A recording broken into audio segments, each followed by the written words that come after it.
Raymond. Just waiting for Lee.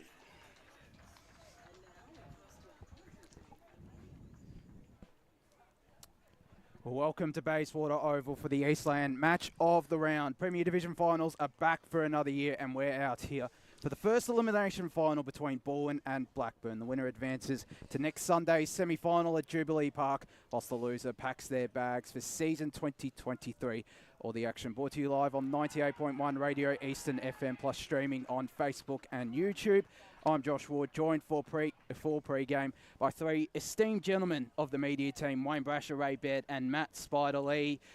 Spider, I'll go to you first. Your Rams haven't been out here in a long time, but I'm sure you always enjoy coming out here to Bayswater Oval. Good afternoon, Josh, and all the listeners. Great to be out here at Bayswater Oval. Always brings good, you always feel a great atmosphere when you come in, good spring in your step. At this time of the year, the ground looks fantastic, in terrific condition, and the crowd, I'm sure, will build as the afternoon gets closer to starting time. And if you're in the area, get down here because you'll see some quality footy. And yes, I do love coming down here for finals because it always brings the best out of all the teams that are involved. And I've seen many great games here over the years, and I'm sure we're in for another great one this afternoon. There have been many great games over the years as well. You go back to 2002, that grand final, 2017. I go back even further than that, and Brash probably even goes back even further than that, and Ray probably even goes even back further. So. But Brash, you would have seen many successes out here as well in your time with Vermont and part of the media team. I'm sure it never gets old coming out here to Bayswater. No, I've been coming here probably for the best part of 25 years, and the thing is, it doesn't matter what. It doesn't matter. I mean, I've been involved as an official and tasted that success as an official. You know, I've also called grand finals for the media team, and I just get excited as soon as I come into this ground. It's like walking through a time warp. The memories come back, don't they, Brash? They do, and the fact is that it doesn't matter who's playing in the finals at the start. It's finals. Yeah. And that's what we're here for. It is. And Ray, I know you always enjoy coming out here, despite Roval going down here in last year's grand final. He has to remind you of that. I'd forgotten all about that. No, look, I don't live in the past. I'm living in the future. Roval's on the way this year. But no, look, I love coming to Bayswater. I was a statistician at Bayswater Footy Club here for a few years, and it's a fantastic place to watch and to see football played here. And look, it's amazing what the curator does here. I know Bayswater never played the last game at home, and then last week, 2 weeks without football on it, and a little bit of the old green paint that you can put on grass and that. Now it's come up a treat. Yeah, it has. And I was on the ground earlier during the 19th half time, and it was in absolutely perfect nick. When I look at the finals venues, gentlemen, would it be fair to say that I think that Bayswater is the fairest oval in a final series to test all sides?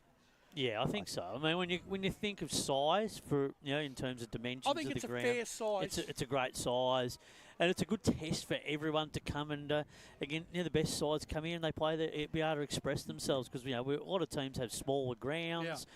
And the crowd can pour in as well. So I think there's a whole lot of collectives for everyone. So I think from a playing perspective, you're probably talking about one of the best playing surfaces in the whole of the eastern suburbs. So Spider, one thing I like about it is that you can kick goals from the pocket in Bayswater, and that's a big bonus. Some grounds in the EFNL, you can't kick goals from the boundary line in the pocket, but in Bayswater, you certainly can. Yeah, and wind doesn't always just totally affect the game. You sometimes get the swirly breezes as well. So, but then that adds another. But the thing is, Spider, when the wind comes up, then that adds another dimension. That clubs have to deal with. Yeah, correct. It does, and it is the Premier Division Grand Final venue for a reason, and it is a spectacular ground. And hopefully there's a couple of goal of the day contenders from the pockets as well. I think this time last year there was one from Samuel Hart. I'm sure he'll want another goal of the day contender. He's already racking up the goal of the day contenders, but we'll see what happens. It is a big day across the Eastern Football Netball League, of course. We've got this game out here, plenty of games around the grounds, which we'll discuss shortly, but there's also the 5 women's grand finals taking place. We've got 3 out at H.A. Parker Reserve, just around the corner from us. Division before has been done. Moorbarker, the premiers there, 54-4 against Mitcham. So a big victory at halftime in the Division 2 Grand Final. East Ringwood, the third quarter has just started. East Ringwood on track for a premiership as well in that division. 52-12 they lead at halftime, and then later on at 2:30 the Basin up against Baronia. We've got media manager Ryan Long and Dylan Smith out there. Now to Quamby Reserve, John O'Van and Trent Callan covering the Division 3 and Premier Grand Finals in Division 3. The third quarter also just started, and Kilsyth were up 26-22. The Eastern Devils and SBL Wolves will play off in the Premier Division Grand Final. That kicks off at 2:30.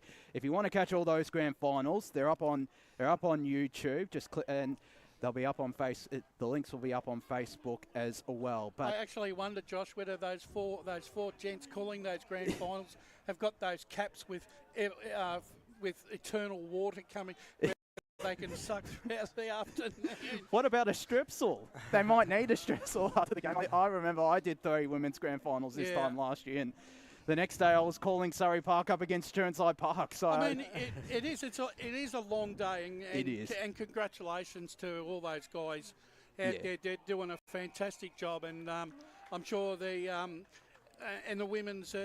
women's division in the EFNL has really come ahead leaps and bounds, and continues to get better, Josh. It definitely does. As Brendan Allen just walking up the stairs, he's about to join us.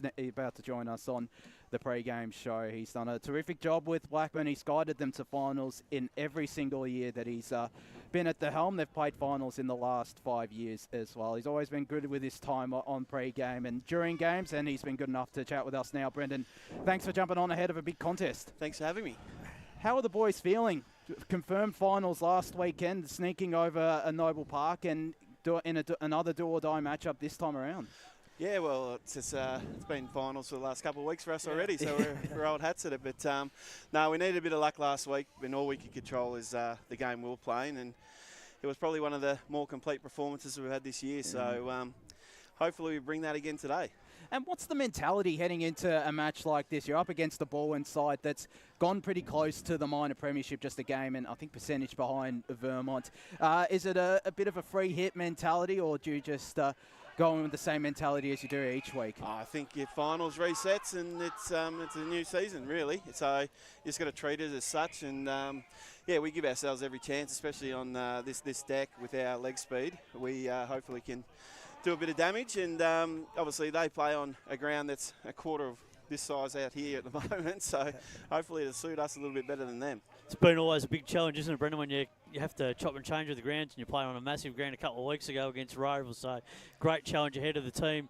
The selection's always the hardest one with any going into any finals campaign, and you're probably agonised over it the last 5 or 6 days, and you got to try and pick the right combinations, and sometimes it's a bit beyond your control, because I think when you look at it, a guy like Billy Hicks has been just fantastic, I think, when he's been in the side, providing you with that forward line pressure, but also just his capacity to be able to hit the scoreboard with Downey, and their work last week really set up today's opportunity that's presented. And unfortunately, Billy Hicks won't be out there, but you've got to now find someone to replace him and kick those goals, which are going to be very important for you. Yeah, look, Bill's obviously got a dream, and we're there to support it. So he is going to have a lot of recruiters looking at him in about now. I think he's playing down at Sandy. So, he's great. He's been great for us. I think he's helped his cause by playing against men. I think the recruiters do like looking at that. But, yeah, look, we're sad not to have him, but it's a bigger picture stuff for Bill. And especially with that teamwork, isn't it? And the boys being able to lift him last week. And I thought it really turned the momentum in the game, especially against the Roos last week, because not only were your midfield getting on top, but it was just his way of playing, and he sort of lifted the whole team. Because at one point in time, it looked like East Ringwood were going to sort of get on their bike a bit, and they started being wasteful in front of goal. I think all our 3 tall forwards last week really launched at the ball, and it brought our smalls into it.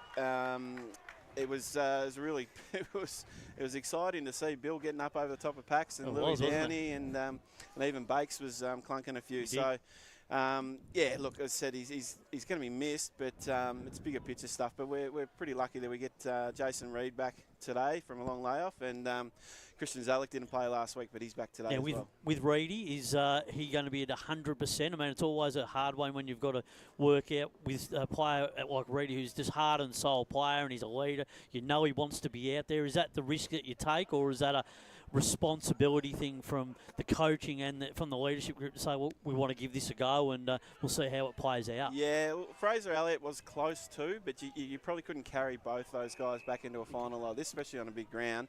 Like Jace hasn't played since Balwyn last time, but having said that, Charlie Haley's exactly the same. So we've evened up the stakes there.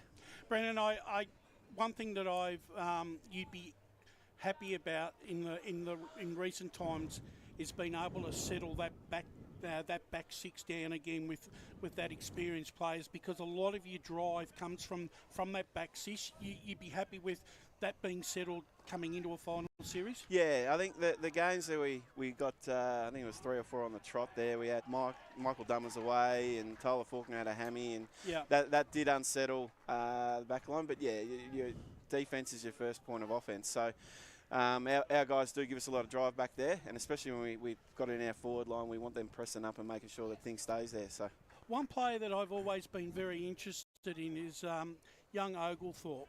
Where's his best position? Because I think I don't know, just from an outsider looking in, he just seems like, have you been pinch hitting with him in various positions to try and find a position that suits him? Charlie, you're talking? Yeah. So, look, he had a fantastic pre-season. He's probably our best player, like best on track, if you like, in the pre-season, and tried to give him a bit of on-ball time, and he sort of got down on confidence a little bit. We put him behind the footy, and he played some good games back in the back line, but he's a real hunter. Yeah. And I think last week we got him a little bit closer to goal, and it seemed to pay dividends. And then his brother is just as furious at the ball as he is. He doesn't hold back, Will. No, he's actually scary the way he actually cracks into 40 kilos, bringing wet. So. Brendan, look, it's amazing, isn't it? You know, final start, the weather comes out, the ground looks immaculate. Now, 2 weeks ago, where it was, I saw you play Roval down there at Seabeck Oval, and I thought that at certain stages of that game, you actually run the ball very well and very quick. Do you think that can be a thing you can do today to exploit Balwyn? That's what we hope. We're hoping to get a bit of speed on the ball and get him on the outside. But, yeah, we had Roval was a good little wake-up call for us coming into the finals. We had a lot of deficiencies, especially with our between the arcs. We let them get too much overlap run, and we paid the price for it. They're a very good team. But I think we reviewed it and attested to that last week. We seem to fix it, hopefully. Brendan, we were just talking off air before about, does Balwyn offer, or is it the fairest ground for Premier Division finals, considering the various sizes that we have in the home and away fixture? Do you feel that this particular oval, and the fact that you've had some experience on it over the years, do you feel that it is a good test for a Premier Division side? I think so. I think you want to be playing your Premier Division on the best oval available. Now, one would argue that Ringwood's probably... But do you think Ringwood's too big? I've never played there, to be honest. Well, it's the same dimensions as the MCG. Same dimensions. I've watched cricket there, and look, as I said, look, the best oval, your best division should be on it. But I mean, this is where everyone knows. Is it a good oval for us? Well, I've only won one game here, to be honest. Oh, but you've won some. But you have won finals here as well. No, I only won a prelim final in 2019. So, and you blokes are cursed with me at the moment. I haven't won a broadcast game since 2019 either. So, okay. Well, now today's your chance, mate. I'm starting to wonder if Matty Fody put a curse or something on me. I mean, no, he's gone. I mean, he did put a curse on Balwyn last year. They went out straight away in finals. But I'm just talking about some of those other younger players too. You know, Will Oglethorpe come in recent weeks, Lewis Downey, Ben Horsnell as well, Lachlan Bijou in midfield. How impressive have you been with the impact they've had? Yeah, Lockie's had a breakout year. He's been outstanding. His running capacity, especially late in quarters, is second to none, and it's testament to him. He's done a heap of work. He's best mates with Xavier O'Neill, and they basically trained with each other over Christmas, and he's reaped the rewards on that. Just the importance of Harry, who's I think he's really improved in the second part of the year, just being able to clunk some more marks, but also his ruck work around in some areas. I just think that's been a real important part with your run towards the finals. Yeah, he's been enormous the last couple of weeks. He had a little bit of a European trip midway through the year too, but you got to remember these guys all played in the 2019 under-19s grand final. So you got Sam Hart, Bajaya, Lockie Harry. So there's plenty of upside with these kids. One player that would be remiss of me if we didn't quite spend a couple of seconds on is Cade Ainsworth. 14 times in your best out of 17 games played this year. You must be really happy with his performance right throughout the season. Cade's a genuine superstar. I had him at Sandy for 5 years, and he aligned when I started coaching at Blackburn, and we're just so lucky that when he had enough of VFL, he decided that he wasn't going anywhere else, and he's as hard as nails. He sets us up, and he's just one of those blue-collar workers that you can just set your watch by. Yeah, and how crucial will that midfield battle be today against a very talented and stacked ball in midfield? Oh, I think that's where it's going to be won or lost. If whoever gets in top inside, it's going to give their forwards first use. So, that's going to be the game. Basically. And also Macadorian, who's been terrific as well. He just doesn't show any fear. He goes in and leads right from the front because he doesn't know any different. No, and he's been playing. He's been in the team since 2018. Obviously, he's had VFL last couple of years. This is his first year full time with us. But his last 6 weeks, he's really found the form that we know he can produce, and his ability to get back, help support, and then give us offensive run has been fantastic. And all good after he got a bit of a knock last week, but he was all good. Just I think a couple little stitches might have been applied, but does that just testify his tenacity that he goes in with? Oh yeah, I don't blame these Ringwood bloke. Macca would have been mouthing off. He probably deserved it. So. Well, Brendan, we better let you go because Brendan Sanderson is with us now, and we really appreciate you jumping on pre-game again. And good luck for today, and who knows, good luck for the potentially finals. No worries. Thanks very much, and hopefully the Matt Fodia curse is broken. Thanks, Brendan. Thank you, Brendan. Thank you Thanks. to Brendan Allen there, and again, all these coaches have been so great with their time this year. Brendan Sanderson, one of them as well. We've seen Balwyn that many times this year. We've seen them in recent weeks, and he's been good enough to join. He's been good enough to join us on pre-game. He's done a terrific job in the first season with the Balwyn Football Club. Brendan, thanks for jumping on pre-game. Thanks, boys. Thanks for having me on. How are the boys feeling being out here at Bayswater Oval, back out here for the first time, I think, in 4 years for some of them? Yeah, it's good. It's obviously finals is here now finally, and you know most clubs have been training since November, and it's a lot of hard work goes in behind the scenes to ensure the boys are ready for the start of the season. And I know every team's objective is to qualify for finals first of all, and then see how high you can get up the ladder. But it's awesome today. You know, the sun's out, big ground. Should be a great atmosphere here today, so we're looking forward to the contest. Good luck, Sando, for the finals campaign. In terms of your research, I know you do a lot. What are your first impressions of Bayswater Oval in terms of its length, its size, and in comparison to other grounds that you've come across? Well, it's double the size of Cherry Road where we play at Balwyn. So You're the second coach that said that in the last 10 minutes. No, but in terms of what you've been used to, obviously at higher levels, and this is awesome out here. Yeah, this is super. What a beautiful deck, and I mean, there's some great ovals in the Eastern Footy League. We're very fortunate, but. Yeah, we have talked honestly about adjusting our game style a little bit. You have to defend the bigger ground a bit differently to how you would say Cherry Road at Balwyn, and also to our offense as well. It's so wide, we can probably get lost if we use the wings too much. So we'll have to adjust a few things today. And the way that the Blackburn play, obviously they like to build the ball in the back half and share it around like a lot of sort of kick and mark. And then when they get to the front half, they obviously go a bit more direct to their tall targets. So. Yeah, we're going to have to be at our best today. We know that. We've got a really strong side in. I know our twos are winning at the moment. They got a really good team in as well because we dropped 5 or 6 guys back. But that doesn't mean anything. You've got to be in the right mindset. You've got to make sure that you execute when it gets to finals, and we're hoping we get away to a good start and do that. And that flexibility too, to have a few cards up your sleeve in terms of being able to rotate a few players around, and particularly through the midfield, because that's a good sign for team strength, isn't it? Having that flexibility. So if game A is not working, you can go to game B, go to plan C, and as you like to talk about, change it up and be unpredictable.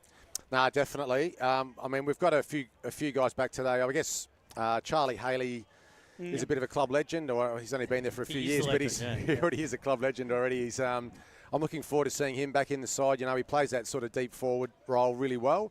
But we can use him in the midfield a little bit as well. But we've got some guys in red-hot form off there. Like Sean Cross has had a really good month. He's another veteran of the club, and he's really put together a good block of form. But, yeah, we have got a lot of flexibility in our team, and hopefully we don't need to go to sort of plan B or plan C too much today. But we know, Blackburn have had a good season. They were great last week, and yeah, like I said, we're going to probably have to be at our best to beat them. So, but that's, the expectations with finals. You can't tiptoe through. You can't take any game easily. We've got to make sure we put out our best possible performance this afternoon. With Chris Pendlebury being in and out of the side this year, Brenton, it's given you a chance to develop some other youngsters. Pollock's the centre-half back. I think he that game against Doncaster, he's very solid, very dependable. Doesn't take too many risks and knows the percentages. You'd be happy with his improvement? Yeah, you're right. It's probably helped us a little bit with Pendlebury doing some coaching at the Bull Ants this year, and he's been unavailable some Saturdays. We have been forced to use some of our younger boys in some pretty important roles, and I think it's actually helped Pendlebury as well, because he, I think he's 38 or 37. He's no spring chicken anymore, so the ability for him to be able to get a couple of rests in during the year and, obviously freshen up for the right time of the year, and his experience will be really helpful today. But you're right, it's helped with the development of Pollux. Henko Cronje, who's out here today in the reserves, has played a fair bit at centre-half back for us today. So, yeah, we've been lucky in a way that we didn't lose Pendlebury, but that he's come in at the right time now and hopefully can contribute for us in September. Another player that's had a ripping year, right? And this is the sort of ground that you can experiment with your centre half forward is Jordan Lyle. Sometimes the ball goes over the centre half forward, so there may be an opportunity if you need to get him into the game that you might want to drop him at full forward. Yeah, no, you're right. There's, with the size of this ground, and he's a big boy. We're asking a lot for him to play traditional centre half forward. He's going to have to take some spells at full forward as well. But yeah, expecting a big game from him. He's going to have to work his backside off. But we've got our skipper Jeff as well. He'll be able to sort of work in between the arcs. He's more of a sort of a hybrid forward. Yep. Jack Tillich's had a really good second half of the year for us. He's had a couple of bags of 4. He's a similar size to Jeff and can sort of get up and down the ground as well. So, and I really like our smalls. Quinn, Sticker, and we've got little Markovsky, who's played most of the year school footy for Carey, but as an 18-year-old, he'd have to be in conversations when he comes to draft time, because he's been really good for the school, and then whenever he's played for us, he's been excellent as well. So looking forward to him playing today in a really important role for us. Brendan, we spoke about the size of the ground, and I've seen a lot of football being played here, and this is one ground where you can kick goals from the boundary in the pocket. Yep. Very open to that, so you see a lot of goals kicked from there. The other question I want to put to you is, you've had 1 year now in the EFNL. Coming into it, what was your idea of it, and what's your idea of the standard in the game? I really enjoy it. I think the standard is excellent. It's not far off VFL footy, I don't think. There's some. We look at our side now as they come off the ground after their warm-up. Yeah. There's probably 7 or 8 guys there that could comfortably play VFL footy really well, and we've got some ex-AFL talent in our team as well. But I think it's a really good standard of footy. The clubs are excellent. They're all very hospitable after the game. We all go in and have a beer after the game together, and it's a really good vibe, sort of on and off the ground. So I've thoroughly enjoyed it. I'm looking forward to this finals campaign as well. I hope we go deep. I know it's going to be really challenging with some really good sides in the finals this year, but I've loved every second.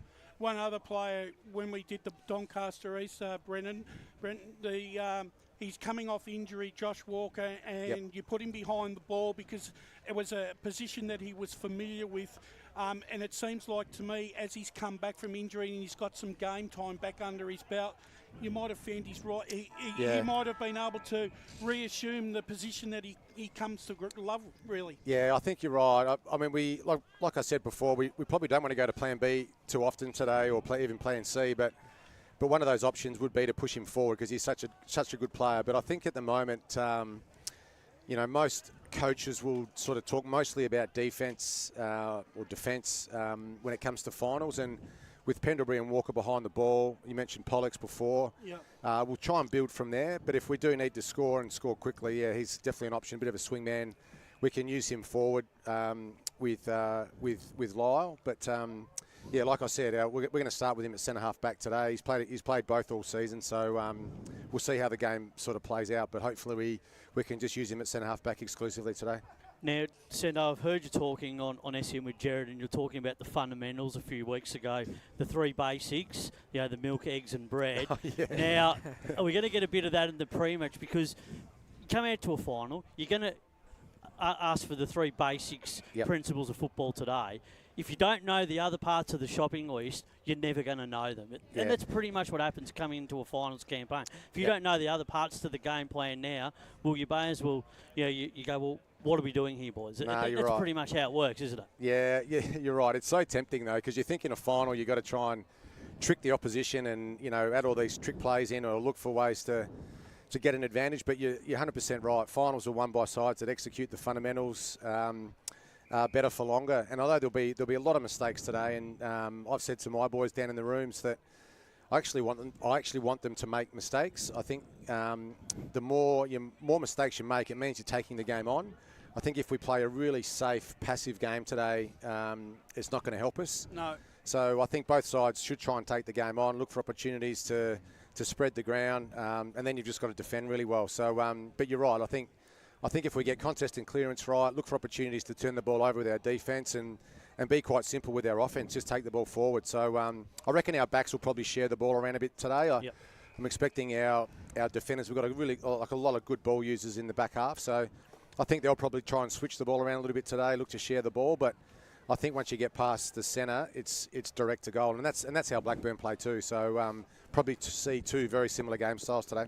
And one of those defenders as well, Jamie Gottliebsen, playing his 150th Balwyn game today. How's he feeling about doing it out here in an elimination final? Yeah, well, he missed last week with injury, so I think he was a little bit nervous about whether he'd come back into the side. But you're right. I think only 4 players in Balwyn's history have played more than or have played 150 or more. So it's a great achievement and exceptional clubman. And yeah, he'll play well today. I know.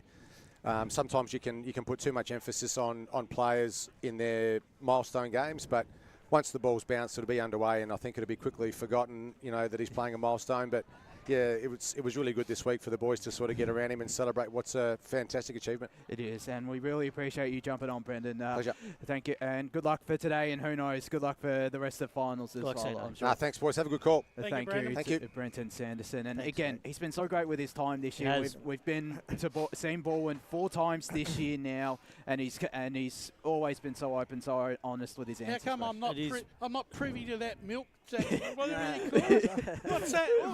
Explain. What do you have in your shopping bag? So Brash and Ray, it's very simple, right? So when your partner says to you, if you take your shopping list, the first thing your partner will say is you got to get milk, bread, and eggs, right? Now, you will remember when you go to the shops that you've got to go and get milk, bread, and eggs. Not when you get to my age. No. But if I say to you, you've got to get milk, bread, eggs, I want organic tomatoes, I want pastry, and it might be something else. Or you will get to the shops and you'll go, I've got milk, bread, and eggs, and then you'll get there and go, what were the other 3 or 4 things that were on that list? Because males, we don't go with a list to the shops. We'll go, we know it, we'll just do it. Whereas, so it's that knowing the fundamentals. If you don't know the basics now, you'll never know what you'll need. All right, I think we've had enough of that. We've had enough. You're right, Spidey, you're right. But it is the principle, and it's a fascinating insight to what Sando has given when he talks to Jared on this. It's a great coaching education for people if you want to. Look, just to back up what you're saying, I quite often go to Bunnings and I spend an hour and a half in there because once I get in there, it takes me that long to remember why I'm there. Oh, come on, guys. I've had enough of this supermarket etiquette now. Let's move on. We've lost control here. Let's have a look around the grounds because we've got about 5 minutes to go to our first ad break. And let's start off at Tullamore Reserve. Division 1, second semi-final. We'll focus on the games today. And the game taking place out there is between South Belgrave and Montrose. And thank heavens Blake Tennant is not around here. But this is a big challenge for Montrose. Yep. Saints undefeated in their last 24 games, dating back to last year. They've only lost to 2 clubs in that time. And, well, he's here now. He's shaking his head, Blake Tennant. But you just can't stop a team like South Belgrave, Ray, I don't think. Look, we've spoken about South Belgrave, Brash, you and I in particular. You know, Yep. they've just been doing what they've had to do. They haven't been winning by big margins. They knew 8 weeks ago they were going to play finals. Yeah. 6 weeks ago they knew they were going to finish in the top 2. So they've just been going through the motions and getting the job done. But today, finals, yes, finals are a different thing. But in finals, usually the milk comes to the top. The cream comes to the top. The cream comes to the top. I just keep that shopping element on it, Brett. The cream comes to the top, and the cream of South Belgrave is far sweeter than the cream of Montrose, in my opinion. Yeah, well, look, I can't. Bar the analogy, South Belgrave have been in irresistible form all season.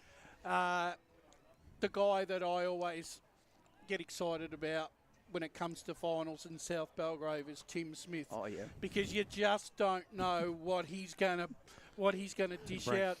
We watched him last year in the finals in the finals at Mitcham last year, and the thing is, from the outside, he didn't look like he had a big influence on the contest.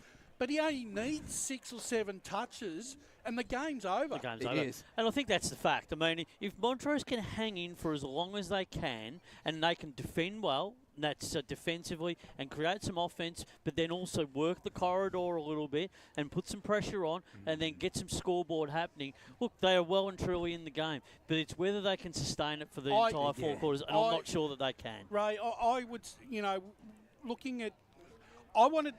Whilst it was admirable that Montrose got over the line last week, for me, they squandered a lead which they should never have given up in the first place, and to get over, that worries me, because it worries me in the fact that I could see them only being able to hold South Belgrave for maybe 2 and a bit quarters, but I reckon there's going to be a point where South Belgrave will kick 2-3 goals, and they'll be 18 points up, and then there's going to be a point of no return for Montrose, because the next 3 goals that will take them from 18 to 36, that'll be the thing that breaks the straw that breaks the camel's back. But you've got to take your chances as well, Ray, don't you, in finals? Because as we know, if you don't take your chances early in the game, if they get an early look at Montrose, and they're not taking those chances on the scoreboard, then they're putting themselves at huge risk to be blown open. You did right. And look, to me, the big difference between these two sides is Montrose have probably got 16 of the 18 that are actually out on the field that are only one position players. Yeah. South Belgrave have proved it in the last 10 weeks. They've got guys in that side that can play in 3 and 4 positions. Multiples, and what they do during the game, they do swing them around, and I believe there's a bit of confusion comes into the opposition. And this is another way. Montrose have got this might, and I'm not trying to sound disrespectful to the playing group, because to get to where they are has been an achievement in itself. Yeah. But Gary Ayres, right, he's a finals specialist coach. He is, yeah. Right? My only concern is, does he have the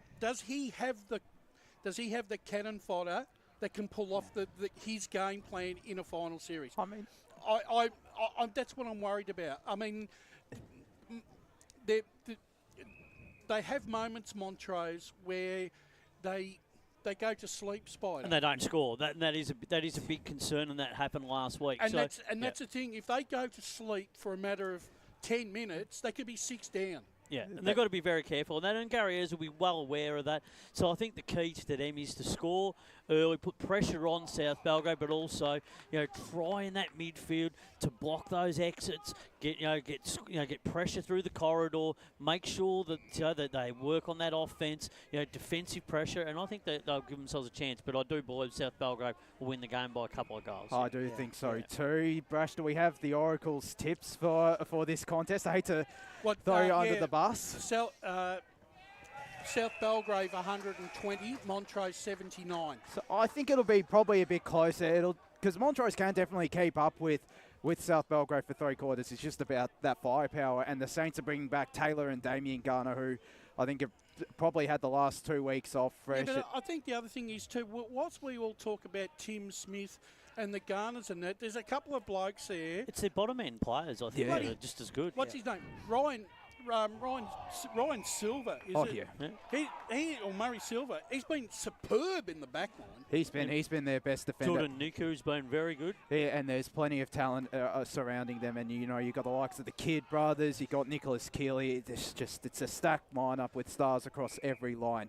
Well, we're going to go to a break here, first out break on the Eastland match of the round. When we return, we'll continue taking a look around the grounds ahead of this first elimination final in Premier Division between Balwyn and Blackburn. As Sarah opened her best friend Jackie's wedding invitation, she was overcome with a wave of emotion.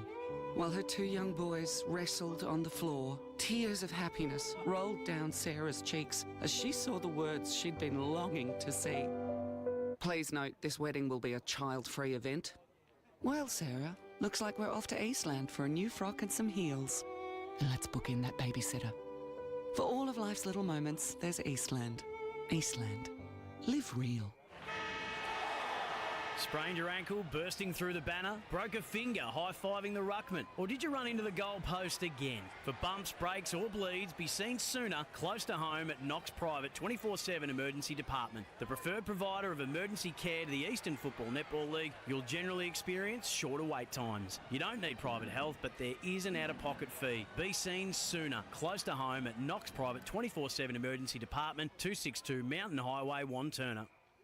Do you feel good about your bank? Because there is a bank you can feel good about. They share their profits to fund big community projects, small community clubs, and vital emergency services. They've given $250 million to help Australian communities thrive. They have all the products and tech you expect from a big bank, with service you don't. It's Bendigo Bank. Feel good about who you bank with. Try Bendigo. Search bendigobank.com.au or search Bendigo Bank near me. Tobin Brothers Funerals wear their heart on their sleeve. Their clear and easy-to-use website and Memory Maker app make it easy for families to make an informed decision. Here's James McLeod, Managing Director of Tobin Brothers Funerals. We pride ourselves on being the most transparent funeral company. All pricing on goods and services are available on our website. It's all there for you to see and make very informed decisions when planning a loved one's funeral. Visit tobinbrothers.com.au. Tobin Brothers Funerals, celebrating lives. At Yarra Valley Water, we know reducing your shower time, or show time, to 4 minutes can save you an average of $200 a year on water and energy bills. Shower shorter. Save water. Authorised by the Victorian Government, 1 Treasury Place, Melbourne. Sprained your ankle, bursting through the banner? For bumps, breaks or bleeds, be seen sooner, close to home at Knox Private 24/7 Emergency Department. You'll generally experience shorter wait times. Knox Private 24/7 Emergency, 262 Mountain Highway, Wantirna. You are listening to Radio Eastern FM 98.1. With live and exclusive coverage of the EFNL football season. Bringing you the match of the day with score updates from all divisions. And now we cross to our commentary team for the Radio Eastern 98.1 Match of the Day coverage. Welcome back to the Eastland match of the round, live from Bayswater Oval. First elimination final in Premier Division between Balwyn and Blackburn at the moment. The reserves are taking place 14 minutes into the final quarter. It's Balwyn 58-30, so the reserves looking on track to keep their season alive. And I was looking at the list. You've got the likes of Will Stevenson, Henko Kroenje. You've got a heap of players that have played senior footy in that lineup for Balwyn. So this is probably the two strongest Balwyn sides today.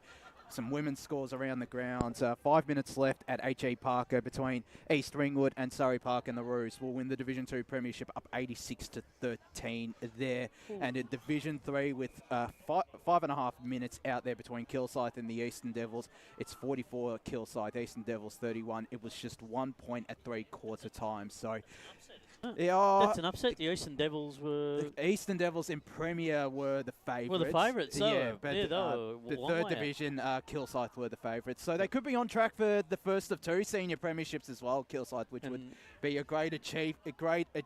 And East Ringwood, I think that's a clean sweep in terms of the season. They've won every game. They've won every game, and they've had a percentage over 1,000. So not a bad season for the East Ringwood Women's. We'll continue having a look around the grounds at games happening today. We'll touch on games taking place tomorrow, but the Division 2 second semi-final between Baronia and Templestowe out at Walker Park. The Hawks getting some real reinforcement back after they rested them in the Mulgrave game. In comes Mitch Mallis, Max Brasher, Jess Bolden, Ryan White and Ben Robertson. Not too many outs, whilst for Templestowe they lose Matt Nagel, but their coach Nick Batsanis comes back into the lineup. So these two sides, they're pretty much at full strength. Baronia probably go in as favourites, Brash, but Templestowe can, I reckon, give them a real run for their money, unlike the last time when we were there seeing Baronia run over the top of the Dockers. Yeah, look, and it is going to be a very, very good clash this afternoon. Really impressed with the way Templestowe went about their victory last week. They really picked apart Waverley Blues' strengths last week, and they're going to have to do it again today. But they're going to have to try and where I feel that they're going to. I think around the ground, they might be able to get the combinations. It's a bit different to the Waverley scenario, I think. It is, because I've said all year that Baronia run 10 to 12 guys right through rotation through their midfield, and that's where I think the game's going to be won this afternoon. The midfield rotation that Baronia have got. I think there's some. There is some big jobs for both sides that are going to have to negate, and it comes in the forward lines. I think Robertson and Fairchild are going to be just as important as what Lindback will be as well in their forward line. And look, there's always this debate about Dean Lindback, and I'm going to keep saying it until someone actually acknowledges it. Templestowe have not been able to deliver the ball properly to Lindback. And I think this is, we're talking about his output. Yeah, the reason why is because they keep kicking the ball out of, when he's leading, they keep kicking the ball out of position to him. Yeah, he hasn't had that space to run into. And I think the one thing you're alluding to there is, Brash, is they're also playing that unpredictability. And I think that's why Nick alluded to it last week in the pre-game, Nick Batsanis, that he'll probably go forward a little bit at times today and have that a little bit of unpredictability, which will put a bit of extra pressure on the Baronia defence at times too, because that'll they'll have to apply the squeeze a little bit more, and Templestowe will put that pressure on. So from a full-on perspective, so there's going to be a lot of heat in that game. Yeah. It's just whether Baronia can adjust from the big ground into the smaller ground, and sometimes for those sort of sides, it can be a little bit harder for them to adjust, and that happened a couple of times to Baronia in the past, and particularly last year. But I think for Baronia, if they can start the game well through that midfield, guys like Begley and Malice, etc., and Brasher, they will set this game up, and they'll be a big chance to win it. But they've got to take their chances early. But Templestowe, like last week, if they can start off the game similar to what they did against the Waverley Blues, well, they're well and truly in the contest. Ray, I reckon Mitchell is going to have to play a much bigger role even than what he did last week, because I think Baronia will make him more accountable than what Waverley Blues did last week. To be honest with you, I don't think Ferraro last week paid any respect to Mitchener as a player and just allowed him to roam around the ground as if there was no one else there to play on him. Well, I didn't see, Brash, but if they did, that's a big minus. Would you agree with that? He's been a great player over his career. But all in all, you look at this game. Everything you said about Templestowe, they're playing great finals, great football, going into a final series. But let's face it, Baronia's been by far, in my opinion, the best side in this division all year, and I really can't see them, throwing this away. I think they'll win today, and they'll win probably only by 3 goals. Yeah, I think it's around that mark, and I think they will be challenged. I think having those extra tools that Baronia do have will put a little bit more pressure on Templestowe. I think they would also like to be challenged because, let's face it, over the second half of the season, they really haven't been challenged a lot. No, the entire season they haven't. Their one loss has come by 1 point against Ringwood. All right, I'll throw this to the 4 of us, right? With Baronia and South Belgrave, are we going to be disappointed this afternoon if they win their finals by 60, 70 points? Yeah, I would be disappointed. I would be. It wouldn't be surprising Because just because they've been dominant. The reason why I say that is because Domvale did it last week, and now they're already into a grand final, and the thing is was the fact that they blew Ferntree Gully off the park in a half of football, and that's the thing that worries me about today is right, the fact that both South Belgrave and Boronia have had great seasons, but for the sake of finals football, that's where I'm coming from. You want to see close finals games. Yeah, I think Templestowe will be able to make it a close game, and I think the way that they're playing, their style through that midfield and being able to congest it up, but also their contested ball work and the way that they've been able to play, I think that's really going to keep them in the contest and keep the game alive right to the bitter end. Brash, what you say is true. I'll be very disappointed, particularly that this season there's no promotion or relegation. No. So if those sides win by 80, 90 plus, they're going to have to do it all again next year. And let's face it, we know what's going to happen. They definitely have the capabilities to do so both sides, particularly Boronia, just because they're only going to. And that's what I mean. Those two sides are going to hit in. Those two sides will go into a grand final. The fact that they've earned their spot because they finished on top, and that's the whole idea is to win, finish on top, win the minor premiership, get to the second semi, win the second semi, and go into the grand final. But we have seen teams lose the second semi before and then have to come through the preliminary final to win the premiership. It's happened. It has happened a lot of times. It has happened, but where I'm coming from is the fact that if these two sides win big today, go straight into a grand final, how do those other sides that lose today, who get the next chance in preliminary final, how do they come up next week?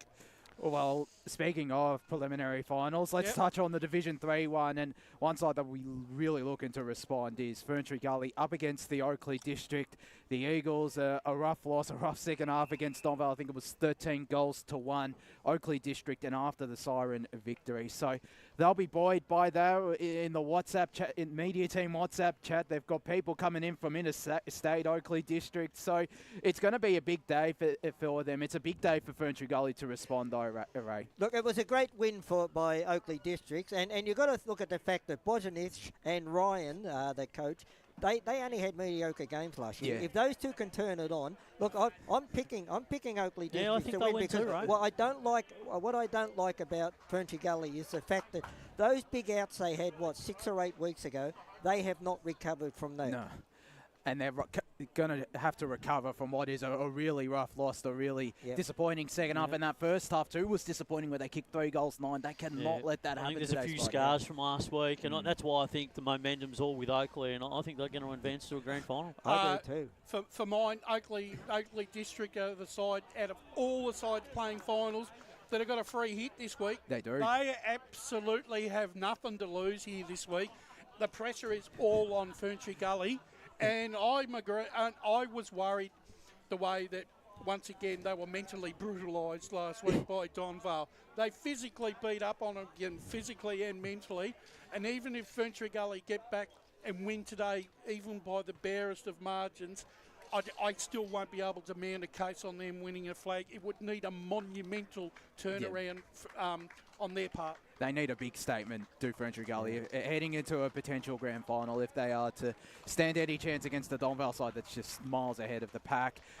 Do you have the Oracle's tips for that game and for the Division 2 game as well, Brash? Right, Division 2 game, we have Boronia 115, Templestowe 62. And in the Division 3 game today, Ferntree Gully 64, Oakley District 72. Ooh. So the Oracle, they're agreeing with us on the Oakley District tip. It's great. It'd be a great achievement for Oakley as well. Again, we keep harping on the fact that they're winless last year, and now they're playing finals and a preliminary chance final for a grand final. So, and just before we bring in the call team, Josh, the Oracle prediction for today's radio game has Balwyn 78, Blackburn 74. So a close one there. That's a bit of a surprise. That's a surprise to me. Yeah. Yeah. Well, do we have the Oracle's tips for the other games as well? Because of course there's the Sunday games. All the Sunday games we can do tomorrow. I won't be here tomorrow. Oh no, you can Oracle. Go for it. Well, the Oracle has got East Ringwood 81, Doncaster East 71, Mitcham 54, North Ringwood 62. Yep. Waverley Blues 75, Heathmont 80. Ooh, okay. And Surrey Park 60, Scoresby 91. There's a couple I like there. I like that Scoresby one. Yeah, Oracle's drinking for I, this I, next week. I think Heathmont will get beaten myself. And Waverley Blues, I think, will win. Yeah, I got a feeling the Kool-Aid came out there on the Division 4 game. Well, let's just touch on that Division 4 game. Well, of course, the 3 games taking place tomorrow on the Sunday, and that game between Surrey Park and Scoresby is the Eastland match of the round. Now, Ray, you'll be out there. None of us 3 will be out there as well, which is miraculous. I will have my Surrey Park beating, though, from where I am in the northern suburbs. So you're talking about the tangerine and silver beanie with the clash jumper, or the black and white one? The black and white one, the black and white one, and who knows, I might have my Surrey Park jumper underneath just in case they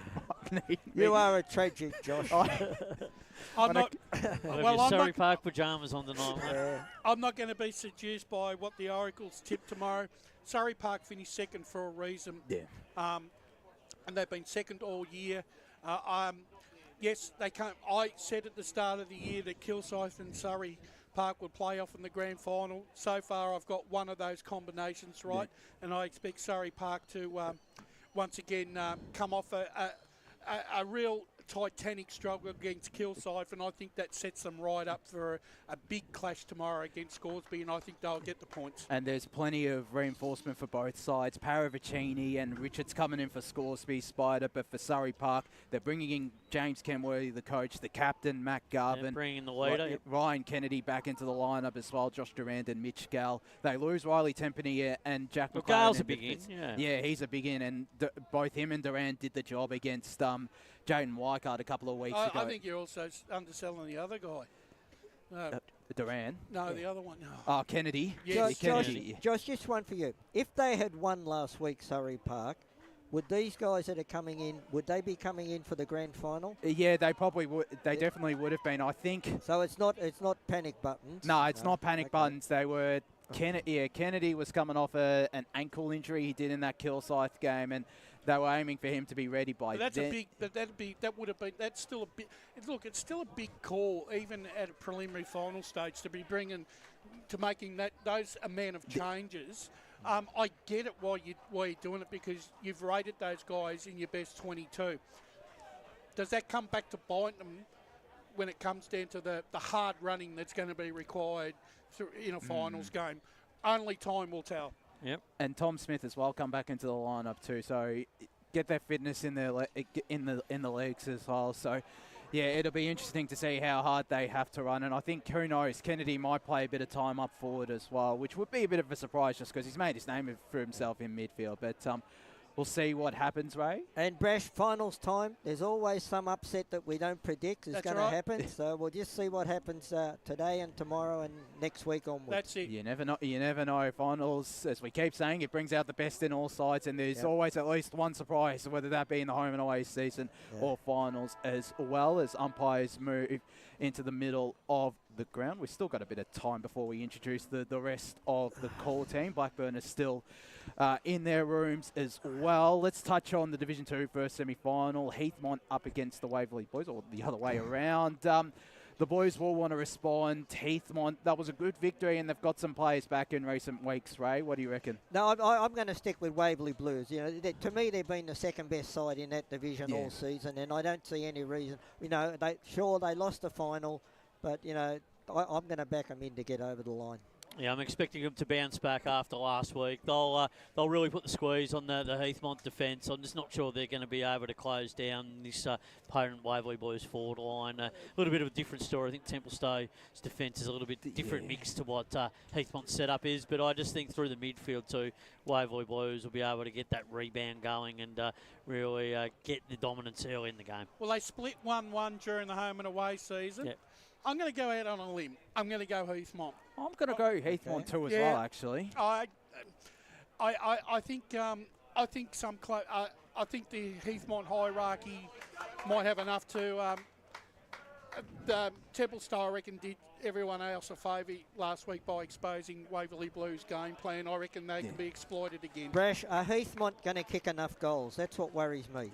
Well, they've got their best side in, Ray. I realise that. But and if they can't kick what they kicked last week, then they're not going to win. Well, I think it's look, defence. you can have your best side in, but if that side hasn't been settled for at least 5 weeks leading into a finals, to me there's a question mark. Has to be. Yeah, defence for Heathmont's their biggest concern. Yeah, and division. Let's touch on Division 1 just quickly. The first semi-final, just a tip: Mitcham, North Ringwood. I think North Ringwood will give themselves every chance, but Mitcham should get the job done. I think Mitcham bigger bodies. Yes, Mitcham for mine. Mitcham will win. North Ringwood will put up a pretty competitive effort. And North Ringwood for tomorrow. And East Ringwood up against Doncaster East as well. Yeah, I'm tipping East Ringwood. I don't think they've gone through any changes. East Ringwood. Doncaster East have brought in Josh DeLuca and Luke Tynan. They lose Jared Lowther and Cameron Giles, but I think the job gets done for them as Blackburn are now out onto the ground here at Bayswater Oval.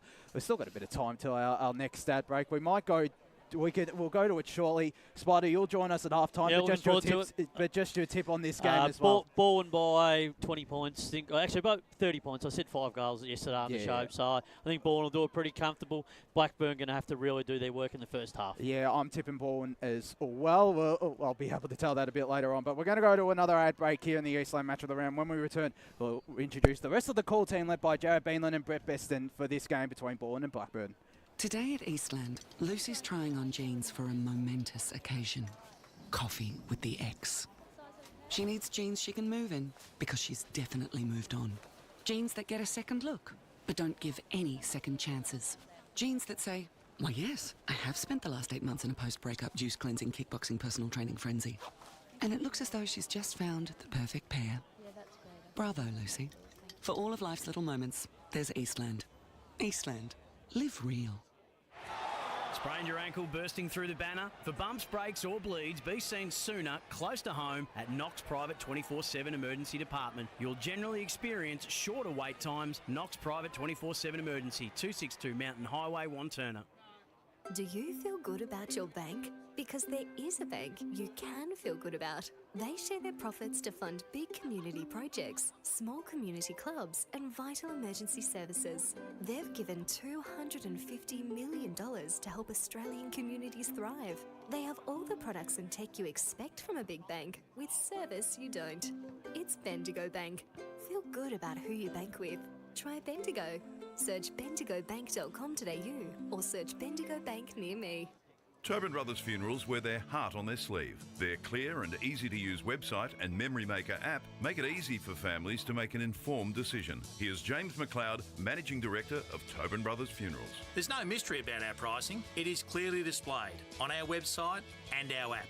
We have staff standing by 24 hours a day, every day of the year to assist you in your absolute time of need. Visit tobinbrothers.com.au. Tobin Brothers Funerals, celebrating lives. There are only 3 things that should be flushed down your toilet. Pee, poo and paper. Some wet wipes and antibacterial wipes say that you can flush them, but you can't. They clog up the toilet and pipes, causing expensive blockages. Save yourself a truckload of trouble. Put your wet wipes in the bin. To learn more, head to the Yarra Valley Water website, yvw.com.au/wet-wipes. Hi, Dylan Dow from the Baroni Football Netball Club here. When I need to grab a quick coffee or a bite to eat, I'm popping into Eastland. Eastland's more than a shopping centre. They support a range of community organisations and have been a major partner of the EFNL since 2018. Cheers, Eastland.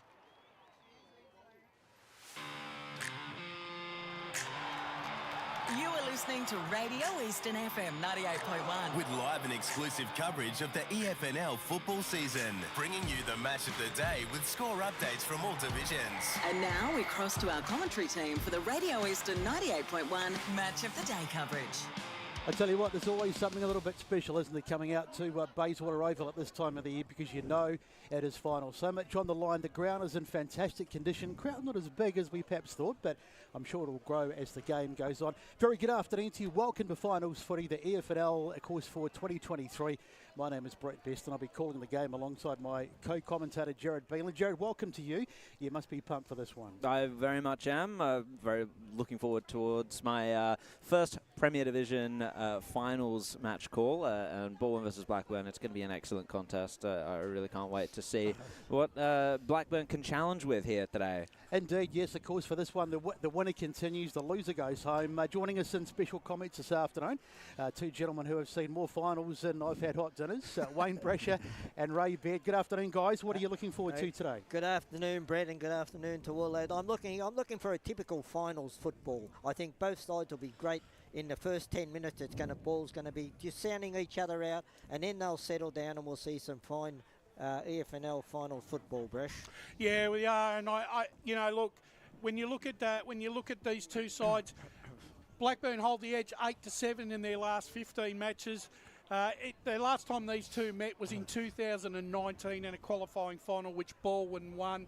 The average winning margin actually for Balwyn is 54 points against Blackburn, so that's a bit of a worry for me. And and Balwyn have won the last three rounds, 3 matches against Blackburn by a winning margin of 47. I look at those figures and I look at the Balwyn lineup. A lot of experience on the ground this afternoon. Blackburn, they've had to do it hard in the last month, right, just to get there. I just think that the bigger bodies of Balwyn and the fact that they know how to play this ground and they can run and spread and use the ground at will, and I'm expecting them to get over the line by about 40 points this afternoon. It's going to be a lovely day down on the boundary. It's quite mild out here at Bayswater Oval, and a couple of fantastically learned gentlemen unfortunately couldn't be with us today, so we've got these two blokes instead. Blake Tennant and, of course, Josh down Josh Ward. Sorry, boys, I went Blake. Josh Ward down on the boundary today. You guys will be looking forward to a good day down on the boundary. Yes, g'day listeners. Always great to be down at Bayswater Oval. This is where the Premier Grand Finals are playing, and this is great to be back here. Conditions-wise, ground is in very good supreme nick at the moment. I think Ray alluded to the curators. They've done a terrific job, and it's a great place to be at Bayswater. I'm looking forward to this contest, to be fair.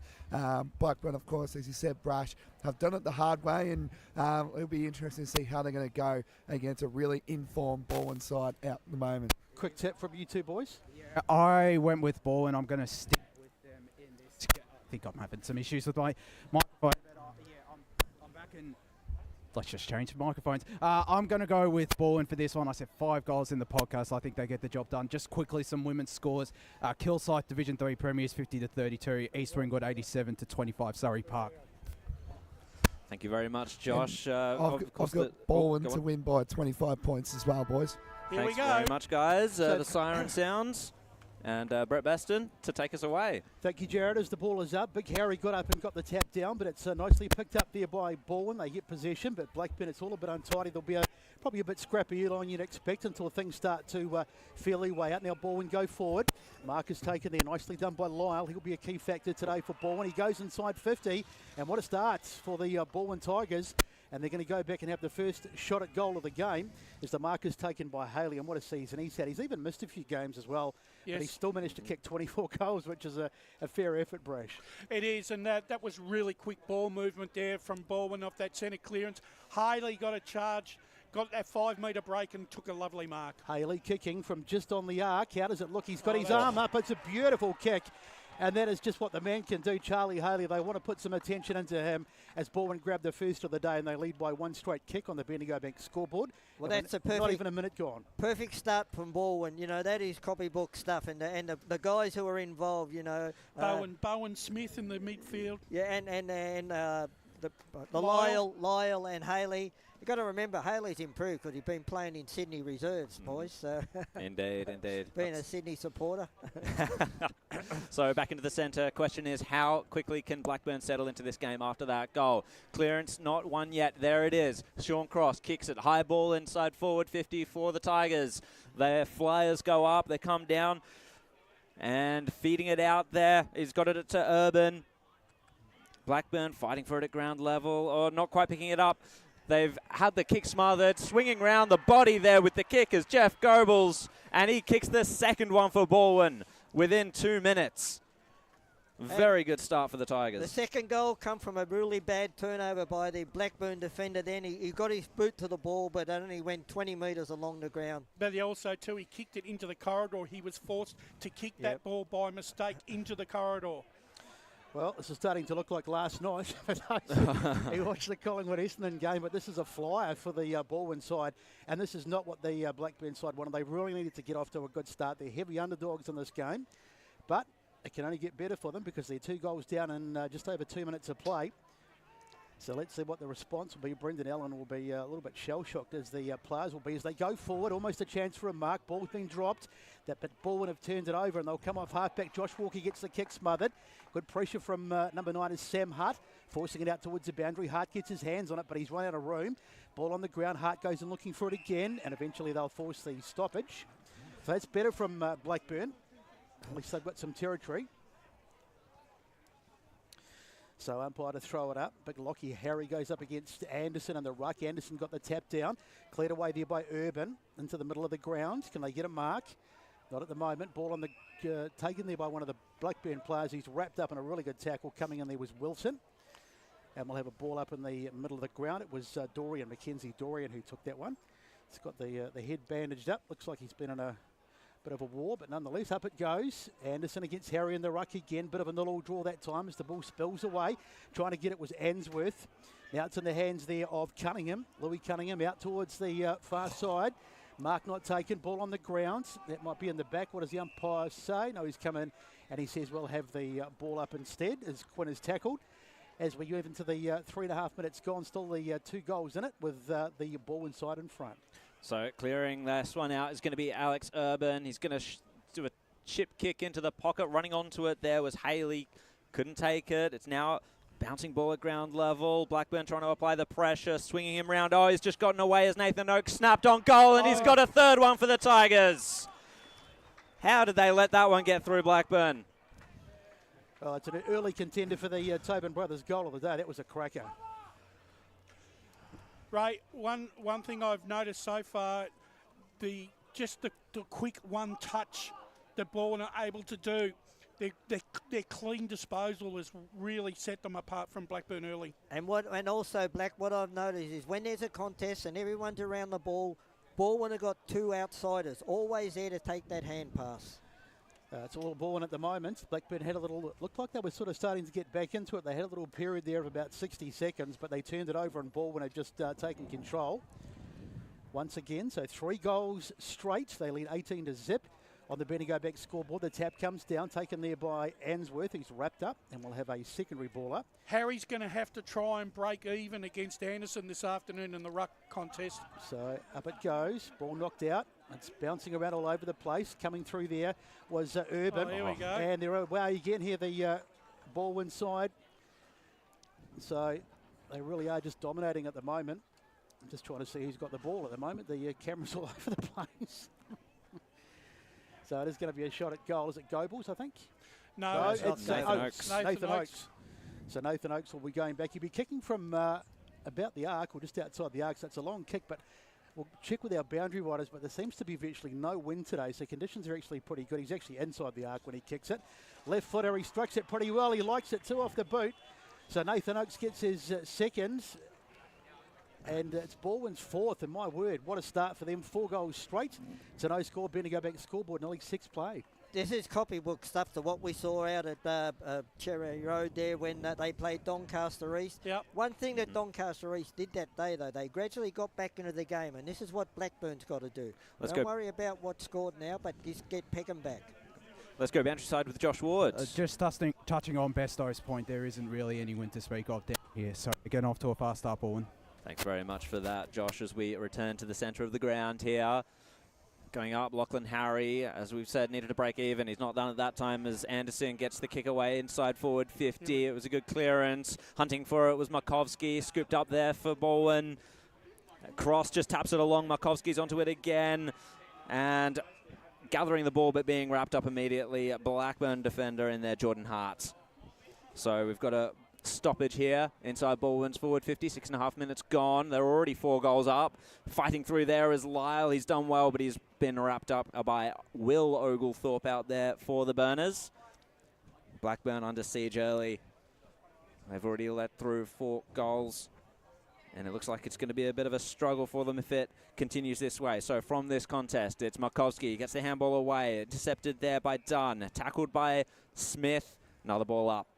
Their tackling pressure has really come to the fore here at the moment, Balwyn. Up we go again. Lyle this time with the tap down. Hunting it there. That's going to be Haley. Got it off to Markowski, and he's been forced over the line by Christian Zalek, one of the ins today for Blackburn. They just can't get their hands on the ball, Blackburn, to create any sort of run or movement at the moment. Back into play. Anderson versus Harry. And it's been wrapped up once again. Will Oglethorpe, the man with the ball there. They are looking like an absolute sleek machine, Balwyn, currently. Anderson taps it down. Answorth now.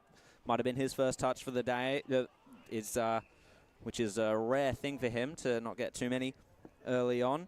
His kick came out of defensive 50. Ended up wrapped up once again, and another ball up. So here we go again. Harry taps it down, and that's in the back of Bowen Smith. And so he'll take the free kick. Searching for options inside forward 50. Has he found one? Kai Jaff. Good mark taken. Great intercept mark there for Blackburn. And no, the umpire's called a free kick. Free kick to Charlie Haley. He pushed him forward in the contest. Ooh, so this is going to be a 5th shot at goal here for the Tigers. 8.5 minutes in already. And Blackburn on the ropes early. Charlie Haley, he's already got one. Got the first of the day. Sydney VFL listed, of course, 25 goals for the year now from only 9 games now, of course.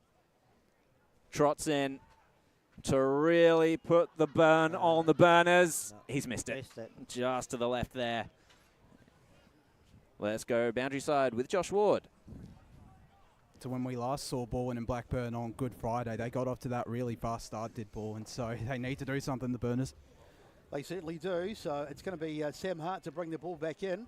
Can they get something going? Let's see. One guy who could spark them, he's a bit of a live wire, is Giart. So someone like that might be a key if they can get the ball in his hands as the ball comes back inside 50 again. On the ground, nicely picked up. I think that was number 44 is Markowski. And bouncing around out in the kick forward now. And just trying to see where the ball is. So they're hanging on at the moment, Blackburn, but that's about all they're doing as it goes out towards the far side. And the mark is taken, so it's Blackburn with the footy over on that far side of the ground. There's the kick down the line. Where's it going to go? It's gone out of bounds, I think, over there. No, free kick, play on. Free kick. So just having a bit of trouble. The camera's not really following the ball at the moment, but that's unfortunate. But never mind. We will do our best as the ball is on the ground. And the umpire's whistle is gone. Now it's in the hands of Ball, and they'll come forward. There's the kick forward. And it's back inside 50. And it's a goal. I reckon that's 30. Is that 33? 33. Yep. 33 is Quinn's. That's his 34th goal of the season. And it's another one for Blackburn. That is goal number 5 for them. 5-1 to no score. Bendigo back scoreboard, and we've had 10 minutes of play. Like you said, Brash, Blackburn just can't get the football. They can't get their hands on it. We're 10 minutes in, and it's 7-1 inside 50s. Yeah, it's you know, and this is this is a real danger period now for Blackburn. They could actually lose the game in the next 5-10 minutes. Desperation stakes for the Burners here as another clearance goes the way of Nathan Oakes. High ball towards the pack inside forward 50. It spills out. Jaff with the ball. He was stripped of it immediately. Scooped up by Haley. Over to Bowen Smith. Clever little tap onwards. Fighting for it there. The Burners trying to put some pressure on Bowen Smith back onto it. And he's been wrapped up by Hubber. They are playing like men possess. As Ray said, they got 2, 3, 4 around the contest. They got 2 on the outside. So back up into the hands of Urban. He gets it to Smith as he was being tackled. Smith again wrapped up. Another ball up. Of course, 11 minutes 20 gone here in the first quarter at Bayswater Oval. Elimination final action here coming to you live on Radio Eastern 98.1 and the YouTube and Facebook streams. And streaming through is Bowen Smith. Yet another goal to Balwyn. What a clearance that was. Very opportunistic situation there for Bowen Smith to slam home at Balwyn's 6th. And this is a worse start for Blackburn than it was in round 1, which we thought wasn't great at the time. This is a nightmare on Elm Street scenario here, isn't it? I remember a final against Norwood, Balwyn coming out in the first quarter and doing something very similar. They were able to stretch the opposition far and wide and in the midfield, and they're doing exactly the same thing that they did on that day. So back in the middle, this is an incredible start. This big final out here today at Bayswater Oval. Of course, the winner goes through, the loser is out, and at the moment that is looking very much like Blackburn unless they can do something pretty drastic. Lawler goes in to try and get it. The ball spills away. It's been all Blackburn. They've had all the footy. Now it's on the boot of Dorian, who tries to go into the, is that a mark? Yes, it is, just in the side the boundary. Gee, I thought that might have been out in the full. I thought so too. It was pretty close, but Charlie Oglethorpe gets the benefit of the doubt. Like Jeremy Cameron, he was 2 feet in. What are you talking about? So this is, I mean, it's a difficult kick, but if you could kick this might be the thing that lifts Blackburn. Well, they need something to lift them. Yeah. So Oglethorpe it is. He's hard up against the boundary. Let's see what he goes with. Just a conventional drop part. He strikes it pretty well. Oh, hit the post. Bad luck, though. That was a fair shot from there. So it's a fair effort, and if nothing else, it's Blackburn's first score, but they still have a 6-goal deficit on the Bendigo Bank scoreboard, trailing 37-1. We've had 13 minutes in this first term. They've not had much luck against Balwyn this year, Blackburn. The Tigers seem to have their number. Chris Pendlebury to bring it back in. Little chip into the pocket. And Balwyn to build from here. The mark's been taken by Josh Walker on the outer side. Huge bomb forward towards the wing there, but it was cut off and marked really well by Blackburn. He's going to chip it inside. Gets it to Hubber. He's been held up there by Oakes. Runs around, trying to find the right boot and trying to find the corridor here. Mark's taken by Jason Reed. Quick play on situation there. Spearing ball inside forward 50. Lawler the target. It was stolen from him by Charlie Oglethorpe. And he'll go back and have a retake of that shot earlier. He's got a better angle to negotiate. However, a little bit further out here, Charlie. Much better ball movement there from Blackburn. Managed to Balwyn had overcommitted on that far side, which opened the fat side of the ground for Blackburn to exploit. Trotting in, Charlie Oglethorpe to try and put Blackburn's first on the board, but it's a disappointing kick there, and it sails to the right, just the second behind for the Burners. And let's go boundary side with Josh Ward. That's one thing that the coaches mentioned in pre-game as well, just that quick ball movement whenever it's forward of centre. So going to be keeping a very close eye on that. So it was better play by Blackburn there. They've got to look at the positives and try and get themselves a little bit of a, I suppose, a fillip going forward, and that was better ball movement, even though they didn't convert, as the ball goes out towards half-back through the hands there of Tillich on the ground, and there'll be a free kick. It's Sticker who comes up with the footy, but it's going to be a free kick Lawler, so he'll have a chance to go inside 50. 26 goals for the season. He won't have a shot from here, but he wobbly old kicks about half to full forward, falls into the hands of Oglethorpe. He's tackled. Free kick, drop, holding the ball. Free kick for holding the ball. So umpire Ray Baird all across it. So here's Balwyn bringing it out again. But some better signs for Blackburn. That's the point I'm trying to make. Is Cross gets it off here. They've got a bit of run going here. Nice work by Red. Bursts away. Just got rid of it in the nick of time, and that's a huge tackle over there. Once again. Another holding the ball. So free kick's going to go the way of Blackburn. Wise thought he was cleared in and off he went, but he was run down. So Kate Answorth won that free kick. One of the best players of Blackburn season, probably in the pole position for their BNF. So the kick across the ground came from Dorian. It was now marked by Zalek. Zalek towards the goal square, but there was no one really home. But at least it trickles over the boundary line there for Blackburn, and they have a stoppage inside forward 50. Just the last couple of minutes, they just got the ball back on their terms, but they've got to score now. They have to make the most of this, don't they? So back into play, a little tap down there from Balwyn's ruckman. It's coming to the way of Hicks, and now Sticker. Dunn was there in the centre of the ground to chop that one off. Good intercept mark taken by him. Blackburn to just try and use that careful ball movement that they've done pretty well throughout the season. We saw flashes of that in their round 2 match against South Croydon, which they lost, but still looked all right. Oglethorpe with the ball now. Gets it towards just a bit up from centre half forward. Jason Reed takes the mark. They're And still hesitant when they get the ball, though. They've got to move it quicker. they're a little shell-shocked, aren't they? Bajea was the target, but it's Lawler out in front. Full-chested takes the mark. He's going to run round onto the right. Floating ball towards home. Can he get a captain's goal when they need it? Blackburn, no. Just fell short and came off hands, through for one behind. 17 minutes gone on the Bendigo Bank scoreboard. Balwyn are up 6-1-37 to Blackburn, just the 3 behinds. So Balwyn to bring it back in, but a good little period by Blackburn. Unfortunately, though, they're not being able to convert on the scoreboard. Just those 3 behinds, but they're playing better as Urban gets it. A little chip across into the hands of Cunningham. He chips it across to a man out wide in Rid. So just going across the half-back line. Now they decide to go forward. Oh, huge hit in the middle of the ground. Reed went in there and he got absolutely smashed. Did pretty well to get up, I thought, as the ball in the hands of Answorth gets a ball off. Now they'll go inside 50 yet again. This has been a good little pair, but that's not such a good kick, and Josh Walker takes an uncontested mark, and Balwyn will bring it out. Boy, that was a big hit. Chipped out wide, mark taken there by Tillig, I think it is. So Balwyn had things all their own way in the early stages, but Balwyn but Blackburn have come back. Up they fly, Chevy Anderson, almost a great mark.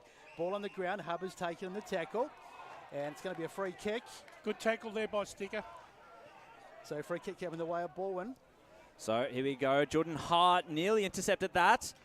Alex Urban was the target. They both watch it go over the boundary line. I tell you what, that was good leadership and good courage shown by Jason Reed in that marking contest, but they just got flustered and couldn't go forward with the inside 50. 8 all inside 50s at the moment, boys. That's an interesting start there.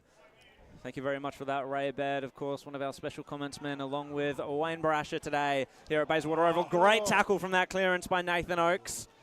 That's a solid tackle. Yep. He's going to be feeling that as the young Mackenzie Dorian. But he gets up and resumes play here as we're just... Oh, no, he's bleeding. Blood rule. So, yeah, he's definitely feeling that. And it's coming from out behind the bandage there. So it might be a cut that's just been reopened. We'll get the boundary riders maybe to check in on that as we get a secondary ball up from that stoppage. 19 minutes gone on the Bendigo Bank scoreboard. It's a 34-point lead to the Tigers. Up they go. Getting the tap down was Anderson. It was read well by Answorth, however. The kick was smothered, and it's fallen back there for Sam Hart. High ball towards the wing. The contest creates itself, and Pollux. I like this bloke. He's good, isn't he? I reckon he's a star of the future, this young man. So he kicks it towards centre half forward. Up they fly. It taps down towards Urban. Jaff ended up with it, and he's wrapped up. And we've got another stoppage on our hands. Let's go down to the boundary with Blake Tennant. Yeah, just a quick one with Mackenzie Dorian. Massive cut through his eye region, and it's coming down all the way to his face. So, couple strapping for the trainers. He's already got the Joel Selwood lookalike headband. So, back to you, boys. So, a bit of pressure on his done, got dispossessed, but they've managed to get out of it out towards the far side of the grounds. And where's it gone now? It's over towards the boundary. Still in the umpire sees play on. Still close to the boundary. The player's diving on it all over the place. Eventually it comes out from Hart. Really untidy piece of play. Blackburn happy just to kick it away, but it's not a particularly good kick. And it's been marked. That was just an aimless kick, really. And Oakes, I think it is, he's taken the mark, and he'll go back. Urban it is, sorry. I saw the 3. Put this shot on goal for Urban to the defence of the forward 50 of Balwyn. They harassed, chased, put so much pressure on the Blackburn defence, they just could not get it out in any decisive manner. And so I can remember doing a Balwyn game, might have even been, couldn't have been the Queen's birthday game, but we did a game and Alex Urban was absolutely fantastic. Got himself in the votes. He's a really good player. Decides to go short. He felt it was too long. That's not a good kick. And it's been taken by Wright, so a bit of a waste. And Blackburn will be relieved because I'll be able to bring it out. That's a bit of a dangerous kick, though, into the hands of Bajega.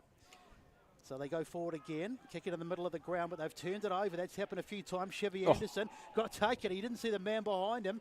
Ball spills out, but they'll get a stoppage. I think the whistle's gone. I heard it. So the umpire says we'll have the ball up. No, in fact, a free kick. So Blackburn with the opportunity to go forward again. Oh, no. Little chip out wide, but they've turned it over. It's just a turnover fest at the moment. That'll be something Brendell will be addressing at quarter time. Ball comes inside. in the hands of Haley. Gives it off. Not a particularly good ball to Hicks. So Lyle it was. Sorry, he went without it. Shot at goal and bounced on its head. Looked like it was going through. Now it's Oakes. Oakes gets it back inside. And that should be a goal. That's poor defence. Jack Tillich it was. He just took the ball standing in the goal square unmarked and he rolls it through. That's just too easy. There was 5 Blackburn players there and not even a Blackburn defensive player within 5 metres of the ball, Ray. You're not going to win games of football playing like that. So 7-1-43 to 3 behind. Bendigo Bank scoreboard, 22 gone. Back into the centre of Bayswater Oval. No tomorrow for one of these clubs. And at the moment, it looks like that's going to be Blackburn, unfortunately, that we've got that summation so early. Bajaya trying to fight his way through for the clearance. Gets the handball back to Ainsworth. He now goes to Hart. This is Jordan back into the centre of the ground. Mark taken now by his brother, Sam. And inside 50 for Blackburn here. But there's a free kick, push out, and it's going to go the way of Balwyn. I think it's Chris Pendlebury to take this one. Searching for the handball option. No, he's going to go the kick now. Comes outside of 50. Good little spoil there for Blackburn by Lawler. Kick along the ground, however, for Balwyn. Counters that. And it's towards the boundary line there. Trying to pick it up was Tyler Faulkner. And he's not going to be successful in that endeavour. Back into play here. 23 minutes gone on the Bendigo Bank scoreboard. So we're in time on. And already Balwyn 43, Blackburn 3. 40-point lead to the Tigers. And it looks like it'll be around that region when they go in at quarter time. But from this clearance, Bajaya. Kick towards centre half forward. Aaron Britton standing in the hole. Good intercept marker here. Hands it off. Kick forward for for Balwyn. In fact, Lyle could have been the target there. Falls to ground, just scooped up by Haley. And now the handballs come to cross. And it's Wise flying shot towards the pocket. Haley with a diving attempt there to mark it. But nothing doing. And it's going to be a throw in the pocket of Balwyn's forward 50. What Brenton Sanderson has done, he's moved all his forwards up the field and he's got Haley playing right on the goal line. And one-on-one, you back Haley most times.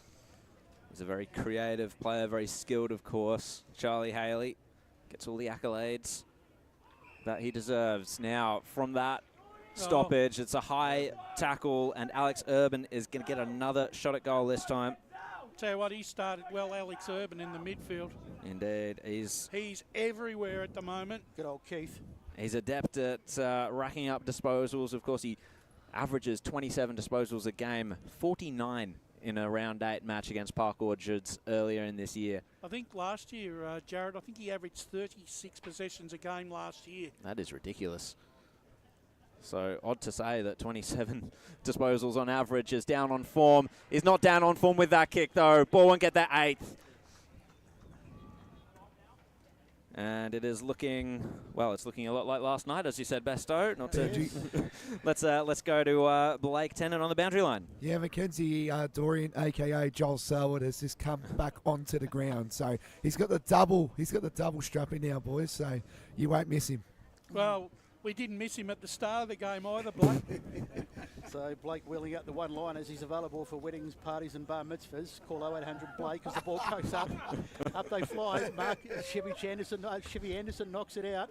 Now it's in the hands of, well, it was really in their hands. It was a tap from Vijay to a teammate. Surely that's holding the ball. It has to be. In the back. Yeah, that's very liberal from the umpire. He's almost playing the pity rule, I think. What? And now it's gone. Oh, it's all over the place. Markovsky gets it out wide. Now Balwyn go forward. Can they get a late one in this first term? In the hands there of Quinn. 33 goals for him this season. Now it's out to Markovsky, who gets it forward. Down in front of the scoreboard. And there's the kick inside 50. Now there's nobody there. Absolutely nobody there at all. And it's gone through for a minor score. So that was a bit of a waste, really, to be honest. I tell you what, it looked like Markovsky was calling for that ball, and he was completely obliged by the Blackburn opponent. 25 minutes gone, and it's, well, they brought up to 50. Half century raised the bat. 8-2-50 to 3 behind. Bendigo Bank scoreboard. Oh, dear. So we're going to have a kick in here for Blackburn. Let's see if they can escape their defence this time, because the forward line pressure from Balwyn has been elite early on. With the kick in, I think it's Hart. He gets it to Jaff with a short chip. They've not completely escaped yet, Blackburn. And another chip there. Dorian comes over the top. He took the mark there. He juggled. It was a dangerous kick. It was lucky that Dorian had the skills to reel it in. And another kick out wider still. Blackburn just chipping it around, trying to find that ball control, trying to settle, get the ball in their hands a little bit, get a feel for the leather. And Jack's kick, that's going to find Jackson Wright, friend of the Friday podcast, of course. Left foot ball onto the wing. And the mark's been taken out there for Blackburn as they are looking really unsure. There's not much movement up the ground either, so they are looking a bit shell-shocked. The kick's going to go backwards. And now Dorian's the target. Well, coming across there was Tillich. He slammed it into the hands of a teammate. That teammate's Charlie Haley, but he's just missed to the left. Geez, they got out of jail there, Blackburn. That was disastrous. Grand larceny. So Balwyn with a missed opportunity. Haley's missed a couple actually that he would normally kick as Hart brings it out. Nonetheless, I suppose it doesn't really, well, you never say it doesn't matter, but when you're 48 points up and you're not even at quarter time, you can probably get a bit of a reprieve as Hart takes it. Trapped in their back 50 at the moment, deep in their back 50. Go forward, son, just kick it. Now he puts it on the boot, goes out towards Giarth, who can't take it. It's been marked over there by a Balwyn player. And we'll have, he looks a bit winded over there as well, so we'll have a ball up. So it can't be a lot of time to go. We've had 28 minutes in this term. Up it goes. No one gets hands on it. Lyle was there. He tried to pick it up, and there is the siren.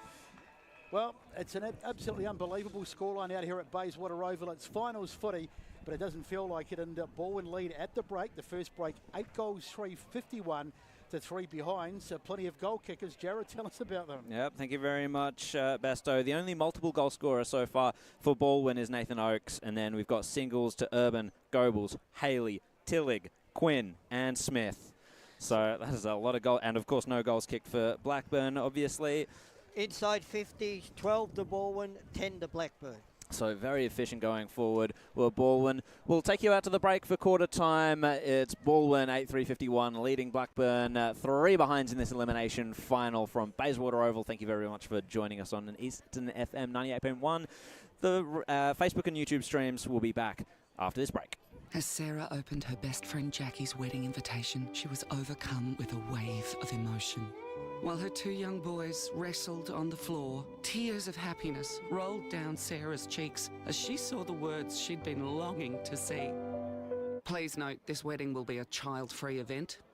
Well, Sarah, looks like we're off to Eastland for a new frock and some heels. And let's book in that babysitter. For all of life's little moments, there's Eastland. Eastland. Live real.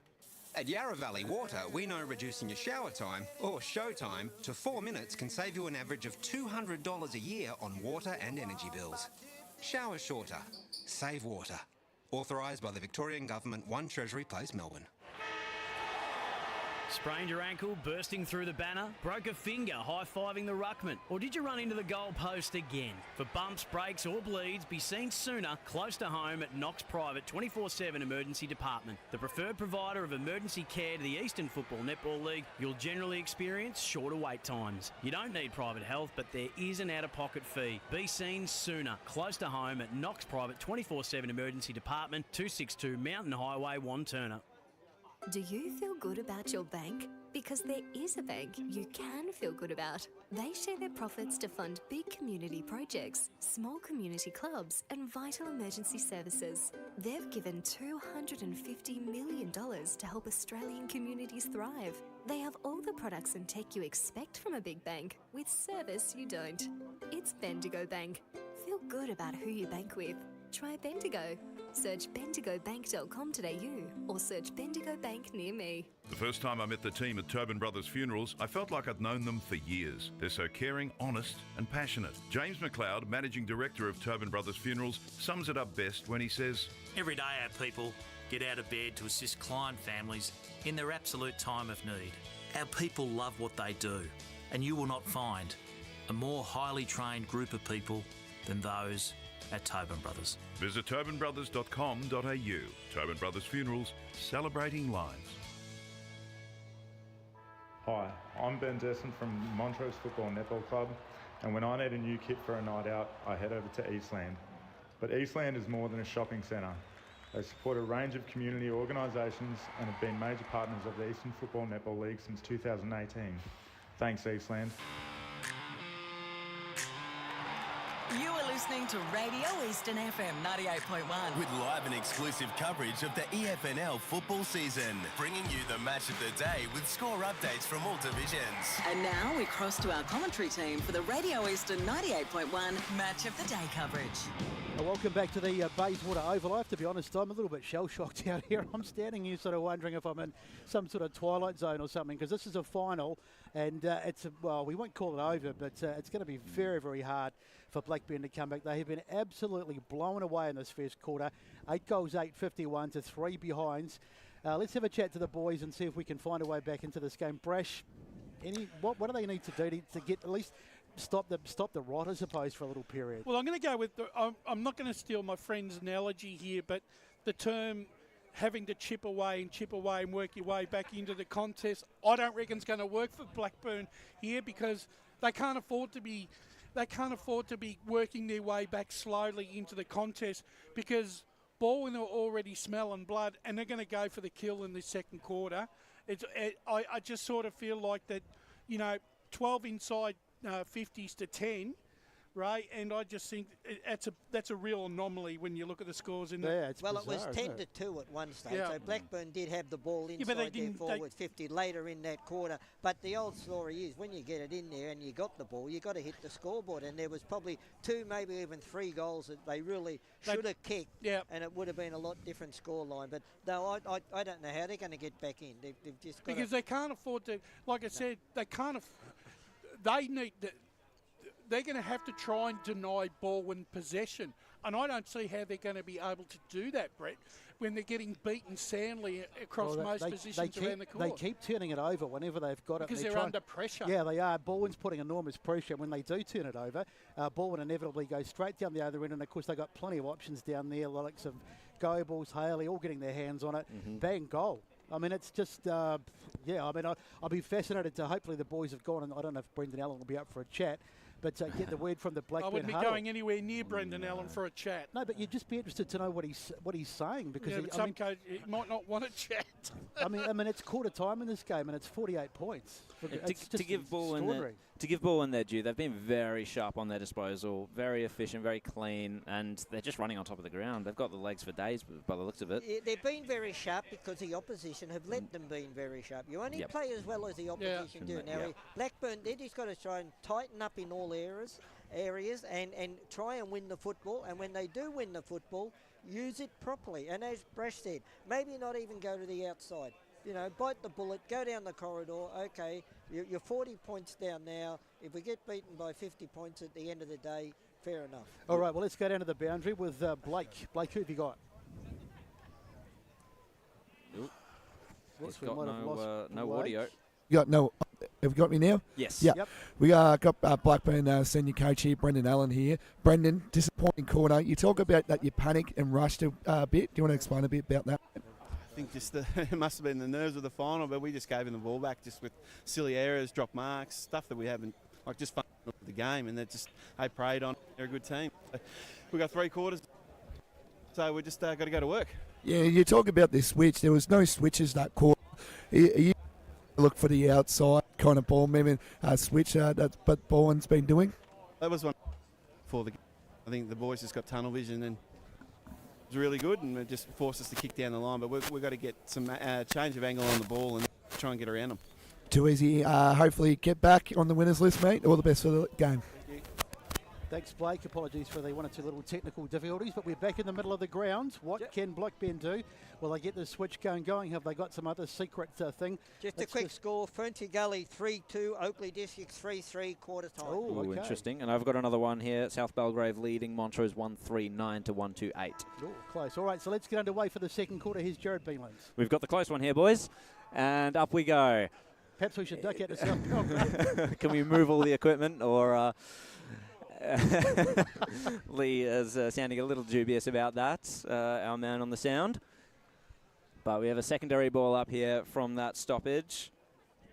And tap down there for Blackburn. Roving it here. No one just yet. Urban scoops it up. He's the one with clean hands. Gets it off to Pollock. High ball. Who's going to be brave enough to stand out of this one? Well, it's a free kick, or it's a mark. It is a mark, so that's a good job there by Josh Wise. His kick, he kicked it into the back of 2 players, so Blackburn's going to feast on this one.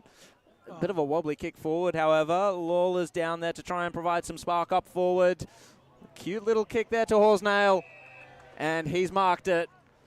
Copped a bit of attention, but he was good enough to hold on to it, and he'll go back to try and score Blackburn's first. Horsnail has to kick this goal. They need the first goal in this quarter, Blackburn, to get some confidence. Absolutely. He's kicked 12 goals for the year, Ben Horsnail. He played very well in the reserves grand final against Rowville for Blackburn last year, I seem to remember. He's going to trot in, kicks it on the right. It looks pretty straight. Blackburn get there first within the first minute of action here in the second quarter of the elimination final.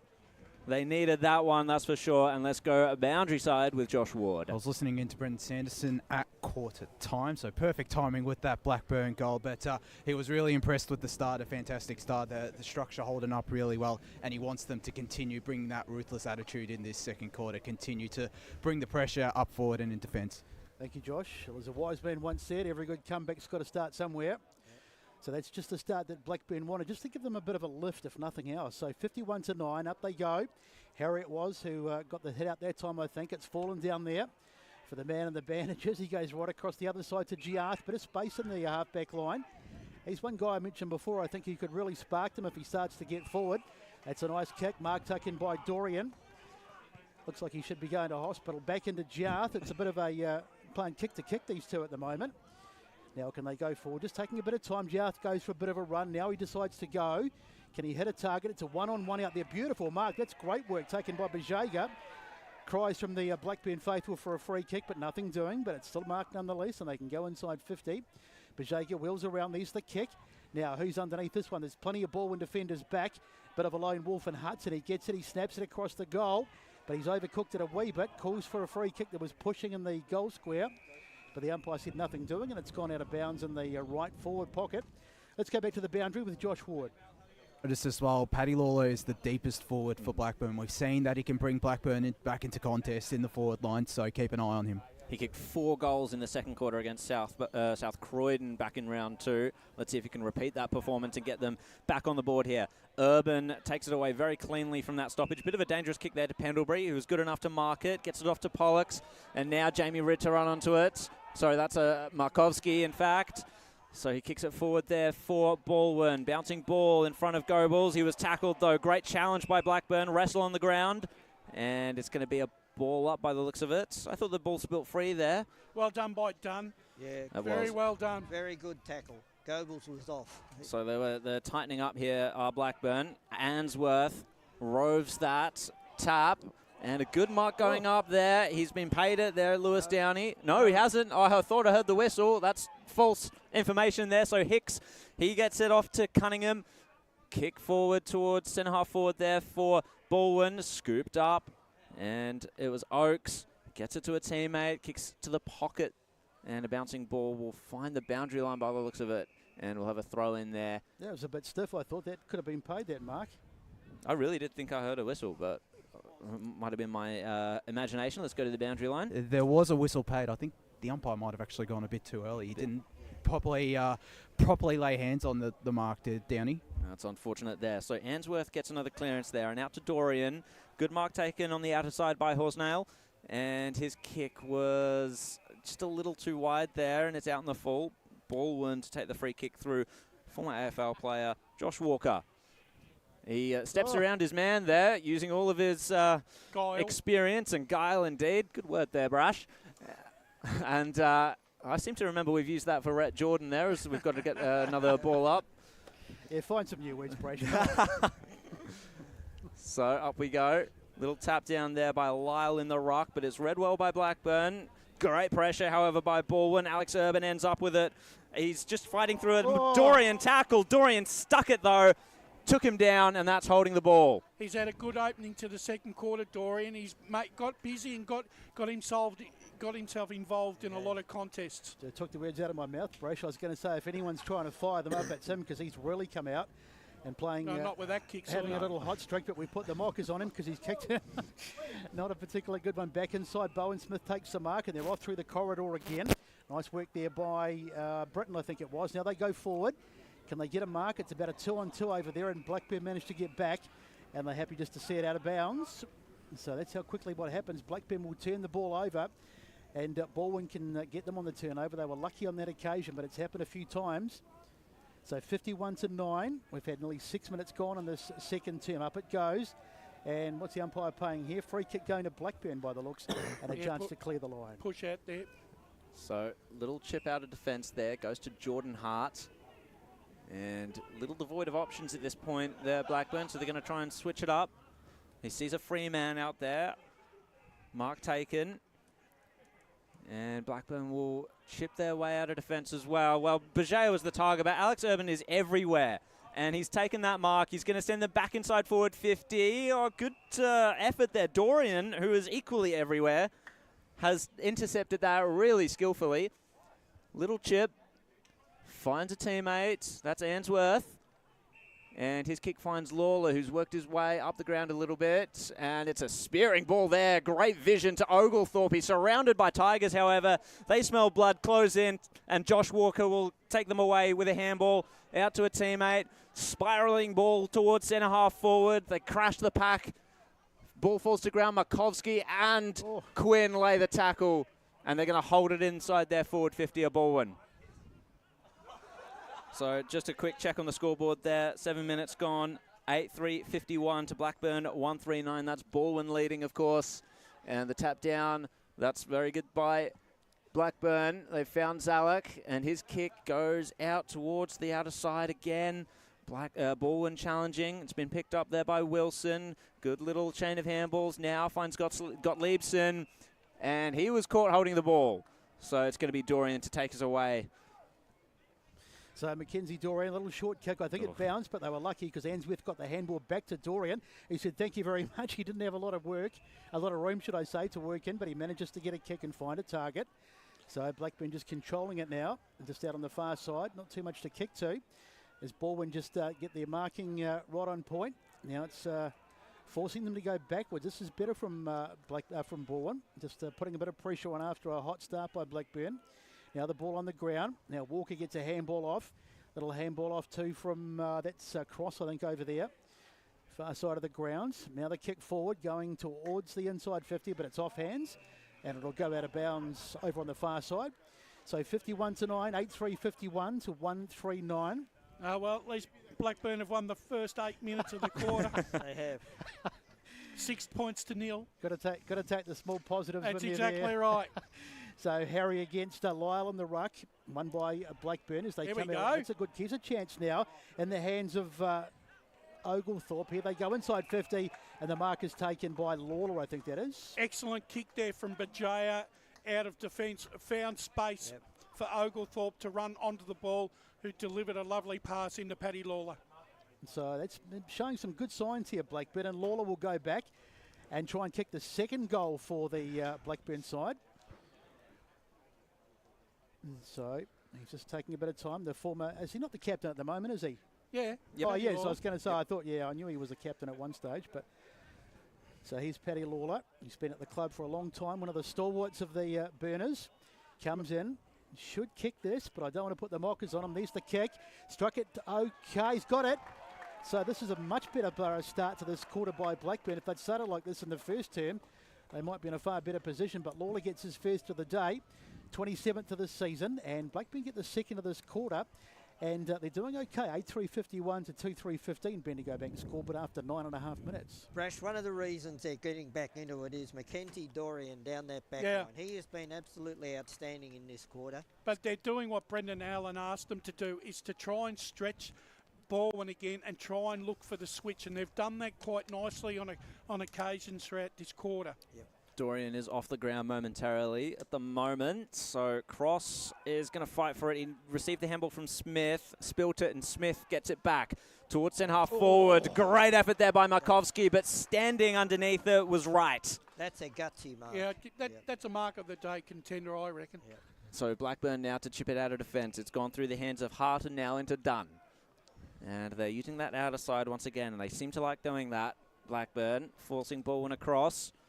Good kick down the ground, and they're controlling the ball once again. They've settled well. Searching for options again, and they're going to just chip it back. Blackburn, well, he's played on there. Hazhaba is in trouble. Urban tackles, and that's holding the ball. And there's the forward line pressure once again for Balwyn. It's like Blackburn what they've probably had to do, Ray, is play keepings off, as you wouldn't. But you can only do it for so long, and you have to be extremely accurate and extremely fit to play that game. Well, the thing is, that last word you said, you've got to be quick. If you're going to chip the ball around or switch, you've got to do it on the first instinct. So Alex Urban already got 1 goal for the game. 12 goals, now 13 goals for the year, in fact. One of the stars for Balwyn. 11.5 minutes gone. Can Balwyn get their first goal of the second quarter? Yeah. Urban makes sure of it. And they pull that lead back further away now. It's at 42 points. Yeah, well, look, like you said, Ray, you've got to hit the target and you've got to hit it first time. You can't muck around when you're 40 points down. Everything's got to be pinpoint. And unfortunately, pinpoint, you can't be 100% pinpoint every time. Rash, when you're going from the boundary and you're chipping it back in the defensive 50 to the corridor, you must hit your target. I've got some quick scores around the grounds. Baronia 5-3-33 to Templestowe, just the one behind. And Montrose and South Belgrave 2-3-15 apiece. Oh, so Alex Urban gets his second. I reckon he's close to best on at the moment. He's having a storming game. Now the ball comes inside. They'll shift it forward through Hart. Now it's a little back from Jarth. He's put his Hart back under pressure. You can see the pressure that Balwyn are applying, and they're just handballing it to players not necessarily in a better position as Will Oglethorpe takes possession out on the far side. So 42 points the margin. Hesitation from Oglethorpe, and in the end he decides to go backwards, much to the annoyance of some of the spectators. So Hinkley it is. Haven't called his name too much. In fact, that might be the first time. Hinkley goes right across the far side of the ground. Through hands, ball bouncing around over there. Can they get hands on it? They have. So here they come through Faulkner. Faulkner goes down the line to a one-on-one contest off hands, and it's gone out of bounds over there on the far side. And so Blackburn at least have some territory. And that's why Chris Pendlebury is one of the best fullbacks in the group. Discipline. Yep. Absolute discipline there. So to be fair, it was probably a low percentage play, but Pendlebury did well as the ball comes in. One there by number 21 is Reed. And what's happened here? Free kick or mark? Take your pick. Yeah, you're right. Take your pick there, Brett. Hudson. So Hudson it is. So Sam Hudson will go back and line up. He's had problems settling himself into a senior lineup, Hudson. Absolutely outstanding junior, but has really struggled at the senior level to hold his spot. But this guy is a seriously talented footballer. He's got a bit of Clayton Oliver about him, hasn't he, with the look, as he gets the kick on the way. And I think he's got it. He has. And that's why. Right on cue. So Hudson gets his first of the day. Another one for Blackburn. And, well, I tell you what, they've certainly won this quarter quite comfortably so far. 9-3-57, plays 3-3-21 in the Bendigo Bank scoreboard. We've had 14 minutes. Blackburn have kicked 3 goals from 4 inside 15 entries this quarter. And that's a huge difference there from the first quarter. Their efficiency is a little bit back up now. So back into the centre of the ground, as we've said. Elimination final action here from Bayswater Oval. Thank you for listening to Eastern FM at 98.1 and watching on the YouTube and Facebook streams. Bajaya wrapped up from that clearance. It was Wise who did that. Back up they go. Anderson to get the tap down. Oakes was there, but Bajaya, clever little tap there, and Blackburn will win the clearance. Coming up to meet it, though, was Cunningham, and Blackburn win it back through Bajaya. Great tackle. And it's going to be a free kick going the way of Oakes. So Nathan Oakes told to go back behind his line there by the umpire. And now it's Balwyn's turn to be a little bit stuck for options, but he's going to just go forward, trust the talls, into the pocket. Tillig is there. He's taken it. That's a great mark by Jack Tillig. Safe hands. And he's not going to go for goal. He's going to chip it into the pocket. Bowen Smith was there, nearly took it. Markovsky's back up, and he's been wrapped up by Blackburn. That was a low percentage play there. Yeah. Goals have been kicked from where he was. Go back and kick a goal. So tapping it down was Anderson, but it's only gone as far as Zalek. He's twisting and turning. He's dodged a couple there to get the kick outside of defensive 50 for the Burners. Nearly a good mark taken on the outer side. But Balwyn's pressure. They're going to turn it over again. This time, Urban once again. High kick inside forward 50. The Flyers went up. It's spilt to ground level. Being knocked over there, I think, was Oglethorpe. And advantage paid. Jackson Wright to take it. Marches through the centre. His is a great kick. Inside forward 50. It's been marked. And going to slam home the goal. Lewis Downey. Blackburn get another. So they're going to move to 4-3-27.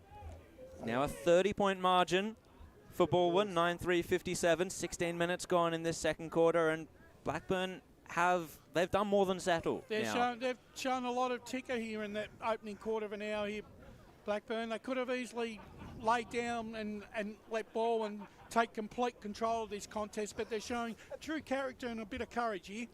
Well, you can just see the change in the confidence level, can't you? I mean, they've got a couple of goals and they're running through that midfield now, and they've just got a real spark about their play. So what a good little fight back this has been. A good response. Brendan Allen will be feeling much happier as Cross takes it for Balwyn.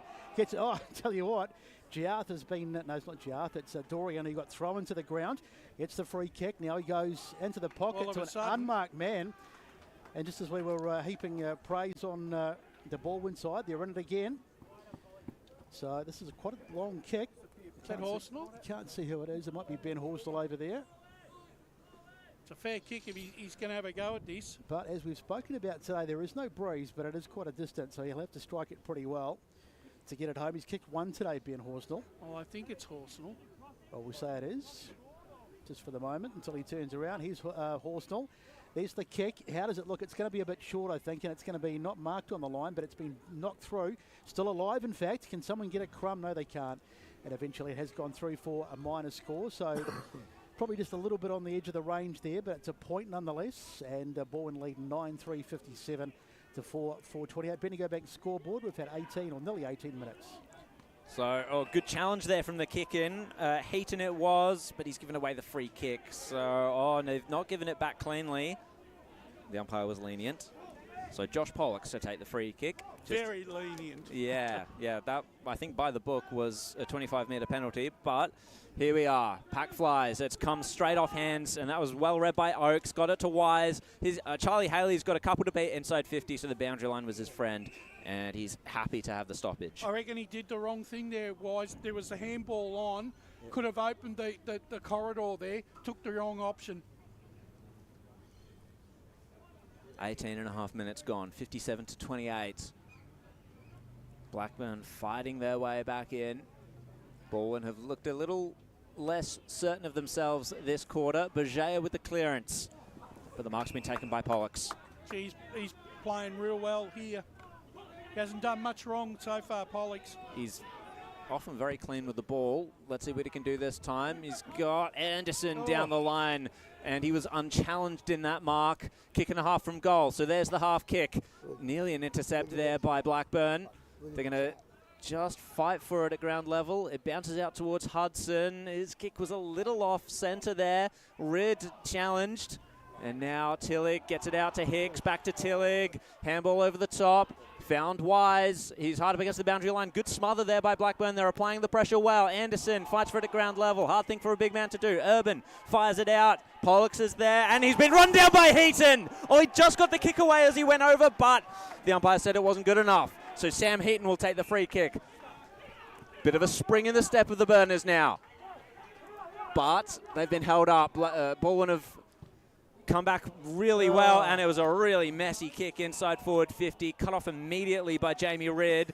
He was wrapped up, and it's a free kick there, so he's going to take Balwyn out of defence. So the Burners be disappointed with that. They had an opportunity, but they've wasted it. So here they come again. Goebbels puts it on the boot, finds a target as well, and they'll go inside 50 again, although it's out. Not a great kick. And it's going to go out of bounds over there. They had plenty of time. Probably didn't realise how much time they had. I almost think they've become a little bit Charlie Haley-centric in this second have. quarter. Yeah. In fact, and Charlie's leading to the wrong parts of the ground. He should be leading into the corridor. Agreed, yeah. I mean, there was no... I mean, the ball went right out wide. I mean, it was pointless. They should have gone right down the guts, really, on that occasion. Didn't happen, though. Here is the ball on the ground. Trying to pick it up was Urban. Now it's back in the hands of Gottliebsen.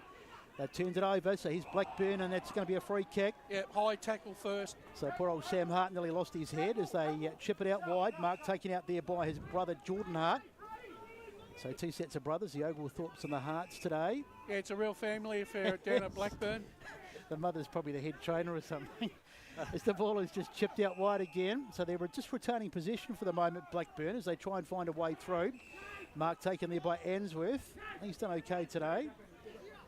So, Kate Answorth trying to find a target, does pretty comfortably too, and Will Oglethorpe. It's this next kick though, well in fact it won't be because they've decided to go backwards. They just can't get the ball forward at the moment, looking for a way through. They chip into the corridor, it's a dangerous ball bouncing around. Can they retain possession? It's been turned over though. Oakes brings it away for Blackburn, and he thumps it straight down the middle of the ground. One-on-one, it's going to be a free kick I think. Which way is it going to go? Haley's going to concede the free kick. He's appealing. He's got the arms umpire extended. did signal the wrong way, and the Blackburn crowd went wild. So it's a free kick to Blackburn. Ooh, and that was it cut off immediately there by Quinn. So Balwyn will go forward here. Looping handball over to Urban. He's going to have a shot for his third. Is it going to be there? It's going to just fall short into the goal square and done. Takes the relieving mark for Blackburn. Hard in your mouth stuff there if you're Burners, because another goal for Balwyn could just mean things slip away a little bit. But Dorian has the ball now on the outer side, kicks it across the wing. Good mark taken down the line. Safe hands of Paddy Lawler, the captain. Inside forward 50, Answorth. Is he far enough? Is he too far out to score? Oh, he thinks so. He's chipped it, and Heaton has taken the mark in the pocket. Very lucky that he hit his target, because if he'd have got rid of that ball straight away, Blackburn had a guy running into the goal square. Sam Heaton has fought his way into the senior side from the reserves. 13 goals in the reserves this year. He needs to kick this goal, Heaton. It would be his first goal for the year in the senior side. Well, that's not a good omen, is it? Well, we'll see. Maybe it will be first time lucky for Sam Heaton. Jesus. Shot on goal. Oh, it was such a difficult angle there for Heaton, but he's made it good. And Blackburn are fighting their way back into this contest. Let's go to the boundary line with Josh Ward. And it was... Whoops, there's a couple of errors there. It was Sam Heaton that was running into the open goal as well. So either way, if Answorth did release that ball earlier, it was going to be Heaton on the end of it. But good play from Blackburn. 5-1 in this quarter by Blackburn. A very, very good reply. Yep. Well, 23-point margin, which we wouldn't have foreseen at quarter time. No, it's really brought this game alive. I mean, they've still got a bit of work to do, but boy, it's been a terrific response from the Burners, which is great to see as they win the ball with out of the middle. They get it forward, but it's in the hands of number 44. That's McCoskey. Now it's back in the hands there of Wright, at least, out towards the far side. If they can get another one before half-time, as Oglethorpe goes down the line, but that's not a great kick, and it's been turned over. I don't know how Brenton Sanderson will be feeling at the moment, but he'd be feeling disappointed that they've let an opportunity to put that game away, I reckon. Without a doubt, without a doubt. So they go down the line, but there's a whistle, and there is going to be a free kick one way or the other here. What's the umpire paid? It's going to go to the Burners again. So they're getting a little bit of almost a rub of the green type situation here in the hands of Dunn. Michael Dunn chips it inside, finding plenty of spare targets too. Balwyn have sort of just dropped off, maybe just lost their intensity. Now it's gone right across the other side of the ground. Mark taken there by Hubber. Hubber goes down the line. Look at this. Control. In fact, on that occasion, the mark wasn't taken. Looked like it was going to be. It's in the hands of Pendlebury, and he's been caught, I think, for holding the ball. So it's getting a bit willing in there too. There's the Burners sense that Balwyn is starting to lose a bit of control, and it's going to be a free kick to Blackburn. Quick score check in Division 3. It's Oakley Districts up 42-36 over Ferntree Gully. Could be an upset brewing there, as Blackburn chip it back into defence and back out again. Jordan Hart ends up with it once more. Little chip into the corridor, had to be perfect, but Bajay spilt it, and now Balwyn could hurt them on the rebound here. Urban, little chip to the man in space, and the mark's been taken, and I think this might be Quinn. No, I think it might be Oakes. Oh, it might be Oakes. Yeah, you're right there, Brash. Just one chip too many. That's all there was. They should have kept it coming around the boundary. Tell you what, he's got tree trunks for legs, this Oakes. Fair dinkum. Oakes for legs even. Yeah, you could be right there too. So coming in, Nathan Oakes. 2 goals already today in the dying minutes of the second quarter, just to put one back for Balwyn, and he's not done that. Ooh. So just the one behind. They moved to 9-4-58. Blackburn 5-4-34. And Blackburn will bring it back into play. So 25 minutes played. So we've probably still got a good 4 or 5 minutes to go because there's been a few goals in this term as Blackburn just has sent it straight down the middle of the ground. God leaps it uncontested. Easy mark. Not a great option, to be honest. The last thing they want to do is concede one, and they may well do, as Jeff Goebbels takes the mark just in front of Giarth. He's a fair way out, though, so I don't think he's going to be able to go from home. Oh, well, we know Jeff can... Unless he wheels out the torp. Well, he's more than capable with the big torp. Behind us, after the siren, too, he does that all the time, doesn't he, Bresh? So especially on half times. The siren has gone, so does he roll out the barrel here? Well, he has. He has to. He has to. I don't think he's going to go with the DP, though. So it looks like he's lining up for the drop pump, but he's got a decent boot on him, so if anyone could kick it from here, it'll be Jeff Goebbels. Let's see how he goes. He'll be kicking from probably just on the arc, just in front of Giarth, and that's a shocker. Oh, well. That's out of bounds on the full. He's 1 out of 2 now. So Goebbels can't add to the score, and half-time out here at Bayswater Oval, and it was Balwyn who, they let Blackburn back, or Blackburn got back, whichever way you want to look at it, and the half-time score 9-4-58 to 5-4-34. Here's Jared with the goal kickers. For Balwyn, we've got 2 multiple goal scorers. Alex Urban with 1 in each quarter. Nathan Oakes with 2 in the first. And down the line here for the singles, we've got Jeff Goebbels, Charlie Haley, Jack Tillig, Daniel Quinn and Bowen Smith. Only single goal scorers for Blackburn, all coming in the second term, of course. Sam Hudson, Patrick Lawler, Lewis Downey, Ben Horsnail and Sam Heaton. So 24-point margin at half-time, at least out here at Bayswater Oval. Blackburn have done very, very well to get themselves back into this game. Will it continue in the third quarter? Well, we'll find out soon. But before that, we'll bring you the half-time show with all the wrap from the first half. As Sarah opened her best friend Jackie's wedding invitation, she was overcome with a wave of emotion. While her 2 young boys wrestled on the floor, tears of happiness rolled down Sarah's cheeks as she saw the words she'd been longing to see. Please note, this wedding will be a child-free event. Well, Sarah, looks like we're off to Eastland for a new frock and some heels. And let's book in that babysitter. For all of life's little moments, there's Eastland. Eastland. Live real. Sprained your ankle, bursting through the banner? Broke a finger, high-fiving the ruckman? Or did you run into the goal post again? For bumps, breaks or bleeds, be seen sooner, close to home at Knox Private 24/7 Emergency Department. The preferred provider of emergency care to the Eastern Football Netball League, you'll generally experience shorter wait times. You don't need private health, but there is an out-of-pocket fee. Be seen sooner, close to home at Knox Private 24/7 Emergency Department, 262 Mountain Highway, Wantirna. Do you feel good about your bank? Because there is a bank you can feel good about. They share their profits to fund big community projects, small community clubs and vital emergency services. They've given $250 million to help Australian communities thrive. They have all the products and tech you expect from a big bank, with service you don't. It's Bendigo Bank. Feel good about who you bank with. Try Bendigo. Search bendigobank.com.au or search Bendigo Bank near me. Tobin Brothers Funerals wear their heart on their sleeve. Their clear and easy-to-use website and Memory Maker app make it easy for families to make an informed decision. Here's James McLeod, Managing Director of Tobin Brothers Funerals. We pride ourselves on being the most transparent funeral company. All pricing on goods and services are available on our website. It's all there for you to see and make very informed decisions when planning a loved one's funeral. Visit tobinbrothers.com.au. Tobin Brothers Funerals, celebrating lives. Do you want to study at the #1 sports science school worldwide? Study sport at Deakin and benefit from the most advanced sports facilities available, from running tracks to biomechanics labs, and decked out gyms to a climate chamber. Deakin have what you need to graduate ahead of the pack. Discover endless opportunities in sports science by visiting deakin.edu.au/sport. Deakin, proud sponsors of the EFNL.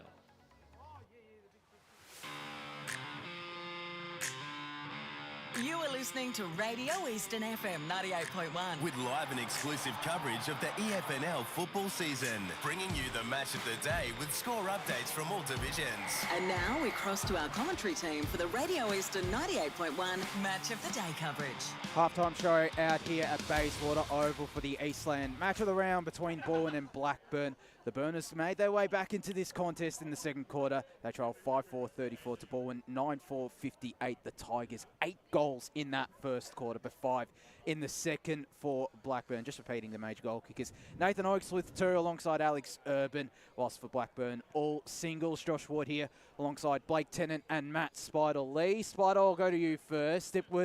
It was just all Balwyn in that first quarter, but again, as I mentioned, Blackburn made their way back into the contest, really upped the intensity, didn't they? They certainly did. Look, in the first quarter, it was Balwyn everywhere, particularly in the first 10 minutes of the game, where Blackburn just could not get their hands on the ball, just out of the middle, absolutely smashed. And that was because of the guys like Alex Urban, Bowen Smith were just simply getting first use of the ball. Oakes was doing some terrific things, finishing with some goals. Haley was providing havoc down in the forward line. So the forward line was just, providing a focal point for them. And the defensive part of Blackburn's game was just falling apart. They were under tremendous pressure because of the forward line pressure of the Balwyn forwards. They were pushing up the ground. They were really cramping the defence of Blackburn, making them turn the ball over. Really putting the clamps on. But then when those 8 goals were kicked, we thought, well, how far the Tigers? But in reality, it was in reverse in the second term. It was the intensity lifted from Blackburn. They started to get their running game going from the half-back line. Guys like, Dunn started to play well. Jackson Wright took some really important marks and some great link-up through the middle of the ground because guys like Paddy Layla, Macadorian, was getting busy through the midfield, starting to get some really important touches. And Ainsworth was starting to get his hands on the ball, through the middle of the ground, and they were starting to create forward line opportunities and starting to create havoc up in their own forward line and put the Tigers' defence under pressure. And guys like Hudson was starting to hit the scoreboard. Horsnall was starting to take some really important marks and kick the goal. So they had their players starting to have a presence in the game, and that's what they really needed. And they lifted their effort, they lifted the intensity, and that's why they're back in this game, outscoring the Tigers. They've really just lost their team focus at the moment, the Tigers. They've really got to get back to it. We spoke about the fundamentals at the start of the game, and that's what Brenton Sanderson will be reiterating. Be attacking, defend, but also have that mindset that when you attack, you defend, but you've also got to be aggressive as well. But you've got to be a good team player. You've got to know where you have to be. It's like what we spoke about before the game with the milk, bread and eggs. You know the 3 fundamentals, but do you know the other part of the shopping list? Do you know the other part that you need to bring to the table and bring home with you? So that's the challenge for Balwyn going into the second half. Blackburn, the basis is there for them. If they're good enough, Blackburn, they've just got to continue that level of intensity in the second half. They do. Blake, do you have any additional thoughts from that first half? Couldn't agree with Spider-Moy. It's They just got to go back to the basics, Balwyn, just because it was doing them a world of good in that first quarter. It didn't in the second. But for Blackburn, they need to continue bringing that intensity. They do. And, as Spider touched on, it was all yellow and black that first quarter. But don't get me wrong, Blackburn's message at quarter time was pretty simple. Just play the usual game that they've been playing. Look for switches. Look for, changing lanes kind of thing. Took risk, didn't they, Blake? They did. And that's the thing. That's the one thing you got to do in finals. You've got to take risk. Yeah.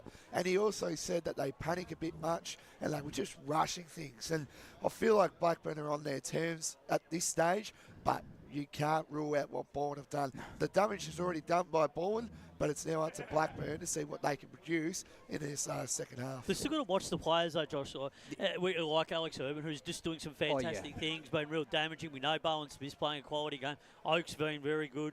They're getting good supply and getting possessions, heavy possessions. But now, when they go forward, just got to keep it in there and be a little bit more disciplined in that forward line and lift that intensity, keep the ball in there like they did in that first term, and the scores will come in the second half. And they can't be focusing solely on Charlie Haley. They cannot be going to him all the time. Yeah, because it's too predictable. Because Kieran Hubbard is doing a great job on him as well. But he really got on top of him in that second quarter. Yeah, you've got to play unpredictable. Yeah, and you got to go. You still got the likes of Jordan Lyle, Jack Tillich, who's kicked big bags. Markowski was a perfect example in that second term. Now, he had an opportunity to go back and kick a goal, and he elected to pass it off, and that was just because of some lazy approach. Your first instinct is if you've got the ball, go back yourself in, kick the goal, and the ball goes back to the centre, and then you keep moving on with the game, and that's something that he'll be encouraged to do. That's just a young player learning in the game, and that's something you just need to take on board as a young player feedback. But plenty of their young players, Tilliard, they're doing some really good things at the moment. Just need to continue to step up in this second half, because this third term, the first 5 or 6 minutes, is really going to illustrate and dictate what happens for the rest of this game. But for me, I still want to be on the Balwyn side of things at the moment, but it's now in Blackburn's hands whether they're capable of running out this game and really putting the authority in it, and whether they're good enough to come back and take the lead. Well, they call this quarter the premiership quarter for a reason. So whoever wins this quarter, particularly if it's ball and they're kicking to what's been the scoring end, only one goal has been kicked to the Mountain Highway or to the right of your radio dial end of the ground. So it'll be interesting to see if they can press home that advantage. Blake, I'm going to throw to you. Any scores around the grounds? I know you're excited about one particular one. Yes, there's a big upset brewing. I'm telling you, I've come across this game. Montrose 5-5-35 to South Belgrave 4-4-28. The real question I want to ask is, can the Demons hold on? I know it's half time. No, it's still very early, Blake. Come on. It's still early. It's not happening, unfortunately. Okay, so you've completely ruled that out. But anyway, sorry, it's still possible. It's possible. They are in the game. Absolutely. And then score down at Mitcham Walker Park. Still no score at this stage, but it's Boronia 5-5-33 to Templestone 1 behind. If we can get an update there, that'll be great. Our great mate down at also Jaden down at Jubilee Park has got Oakley Districts 42 to Furniture Gully 36. So an interesting score there. An upset is definitely going to brew as well. So a couple of upsets. But remember, keep updating the score feed, please. And just some women's grand final scores. Of course, we've got the 2 games taking place right now where John O'Van and Trent Callan are covering the Premier Division grand final between SPL Wolves and Eastern Devils. And it's the Wolves that are up. They're up 29-7 out there at Quamby Reserve. And the Basin are also up 20-10 against Boronia out there at HE Park Reserve. Well, that's been a very fascinating discussion for the halftime show. Spider, great to have you on. Always good, boys. Looking forward to this second half, and let's see if Balwyn can continue their dominance, what they did in the first term, but now it's on Blackburn, whether they can step up in this third term and become the side that they dream to be. Well, let's get down to the boundary sometime soon, Blake. We're going to have a great time down there. We've already had a great time, that's for sure. We're going to go to a break here on the Eastland Match of the Round. When we return, the second half action out here between Balwyn and Blackburn will resume. As Sarah opened her best friend Jackie's wedding invitation, she was overcome with a wave of emotion. While her 2 young boys wrestled on the floor, tears of happiness rolled down Sarah's cheeks as she saw the words she'd been longing to see. Please note, this wedding will be a child-free event. Well, Sarah, looks like we're off to Eastland for a new frock and some heels. And let's book in that babysitter. For all of life's little moments, there's Eastland. Eastland. Live real. Sprained your ankle, bursting through the banner? Broke a finger, high-fiving the ruckman? Or did you run into the goal post again? For bumps, breaks or bleeds, be seen sooner, close to home at Knox Private 24/7 Emergency Department. The preferred provider of emergency care to the Eastern Football Netball League, you'll generally experience shorter wait times. You don't need private health, but there is an out-of-pocket fee. Be seen sooner, close to home at Knox Private 24/7 Emergency Department, 262 Mountain Highway, Wantirna. Do you feel good about your bank? Because there is a bank you can feel good about. They share their profits to fund big community projects, small community clubs, and vital emergency services. They've given $250 million to help Australian communities thrive. They have all the products and tech you expect from a big bank, with service you don't. It's Bendigo Bank. Feel good about who you bank with. Try Bendigo. Search bendigobank.com.au or search Bendigo Bank near me. Tobin Brothers Funerals wear their heart on their sleeve. Their clear and easy-to-use website and Memory Maker app make it easy for families to make an informed decision. Here's James McLeod, Managing Director of Tobin Brothers Funerals. We pride ourselves on being the most transparent funeral company. All pricing on goods and services are available on our website. It's all there for you to see and make very informed decisions when planning a loved one's funeral. Visit tobinbrothers.com.au. Tobin Brothers Funerals, celebrating lives. At Yarra Valley Water, we know reducing your shower time, or show time, to 4 minutes can save you an average of $200 a year on water and energy bills. Shower shorter. Save water. Authorised by the Victorian Government, 1 Treasury Place, Melbourne. Sprained your ankle bursting through the banner? For bumps, breaks or bleeds, be seen sooner, close to home, at Knox Private 24/7 Emergency Department. You'll generally experience shorter wait times. Knox Private 24/7 Emergency, 262 Mountain Highway, Wanturna. You are listening to Radio Eastern FM 98.1. With live and exclusive coverage of the EFNL football season, bringing you the match of the day with score updates from all divisions. And now we cross to our commentary team for the Radio Eastern 98.1 Match of the Day coverage. Welcome back to Bayswater Oval, where it's been Blackburn who have staged a bit of a mini revival in that quarter, and they would have wanted to just quietly. 58-34, the half-time score, but the Burners really fired up in that second term after a very flat first term. And I tell you what, I wouldn't want it to be one of the Balwyn players, because I reckon Bretton Sanderson would have had a fair bit to say to his troops at half-time, Bresh. Yeah, look, I think once again this seems to be a pattern of behaviour that's befallen Balwyn this season. Fast starts, and they could have put the game away before half-time. But credit to Blackburn here. They made the finals for a reason, because they're a good enough side to play finals, and they took it right back up to Balwyn in the second quarter. They won the term 5-2, and they just sort of 5-1, I should say, and they started winning some ball around the contest. However, they've got to hit the scoreboard now every time they go into their forward 50, because if they don't, Blackburn are going to, Balwyn will pounce, and you would expect that Balwyn will try and come out at all costs in the opening 10 minutes, Ray, and really try and ice this game. You're certainly right. And look, inside 50s, the first quarter, it was Balwyn 12 for 8 goals and Blackburn 10. In the second quarter, Blackburn turned it around, 8 inside 50s for 5 goals, and all in up, 22 to Balwyn and 18 to Blackburn. And I also think too, gentlemen, in that second quarter, I think Balwyn went away from what they did in the first quarter, instead of playing through players in better position. In fact, I think they became too Charlie Haley-centric, and they kept trying to direct the ball through him. But he was leading into positions that weren't goal-scoring positions. That's right. And in fact, he was actually out.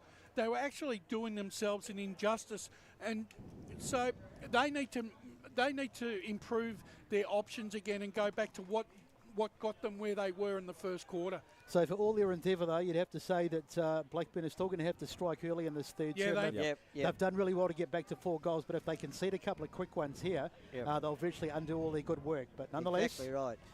Let's wait and see what happens. The umpire to throw it up in the middle, and Jared Beanland to get us started for the third term out here at Bayswater Oval. So what do Blackburn have in them? Can they fight back this 4-goal lead? Can they continue to get back into the game? We've got a secondary ball up there as the Rucks became entangled with one another. And just a quick score around the ground. The Division 2 semi-final, Boronia are up 55-21 over Templestowe. And Harry went high in that one. Taps it down to Answorth. Gets a little chipping ball forwards. Little bounce up. And fighting for it at ground level is Lawler, but he's going to be wrapped up there. You didn't say it, Brash. I was waiting for you to say game over. No. Not yet, not yet. Still a chance for Templestowe. Yeah. So kicking in danger. That is kicking in danger. Not a free kick we often see paid, but the beneficiary of it this time is Answorth. Kicks inside forward 50. Red taps it down there. Falls front and centre. Now Balwyn have space, but Blackburn have pressure. Oh, Balwyn, Markovski, he just storms away, handballs it to Cross through the centre here. The running through hands. Sticker back out to Lyle. Now Markovski, he could run all the way with this one, or a low chipping ball towards Haley. He's got Hubbard to beat. Hubbard's going to have to do well. Little kick there through the points. And just the one behind to open the scoring for the second half. And that goes to Balwyn. As they were rushing that ball forward, Balwyn, they were tackled, but it was just the big, stronger bodies that just brushed them off. Incredible pace as we go boundary side. Josh Ward. I'm going to keep a close eye on that Haley matchup. That's been a really interesting matchup. So, Markovski, I tell you what, he's got a bit of toe, as do a lot of the Balwyn players running through that midfield, but they just couldn't finish off on that occasion. Over on the far side of the ground, trying to pick it up was Urban. He's had a pretty good game for Balwyn. They go inside 50 again. Beautiful mark coming over the top as Oakes. Yeah, he's been good as well for Balwyn today. Hinkley completely misjudged. Yeah, went under the ball, didn't he? So, this is the last thing they need to concede. They very nearly conceded one just about 30 seconds ago. And Balwyn have gone back inside, and Oakes is going to get another bite at the cherry here. He's kicked 2 for the day. So this will extend the lead back out to 31, and this is what I was saying. If they get a couple of quick ones, all that Blackburn endeavour, almost for nothing. Kick on its way, he's got it. So that's number 3 for Nathan Oakes. And the score out now to 10-5-65 to 5-4-34. Bendigo Bank scoreboard, and we're about 2.5 gone in the third term. Yeah, well, that actually Urban set that goal up because he actually made something from nothing there from that clearance and stoppage play there. So back into the centre we'll go. Just quickly, it's not an update, just a reminder.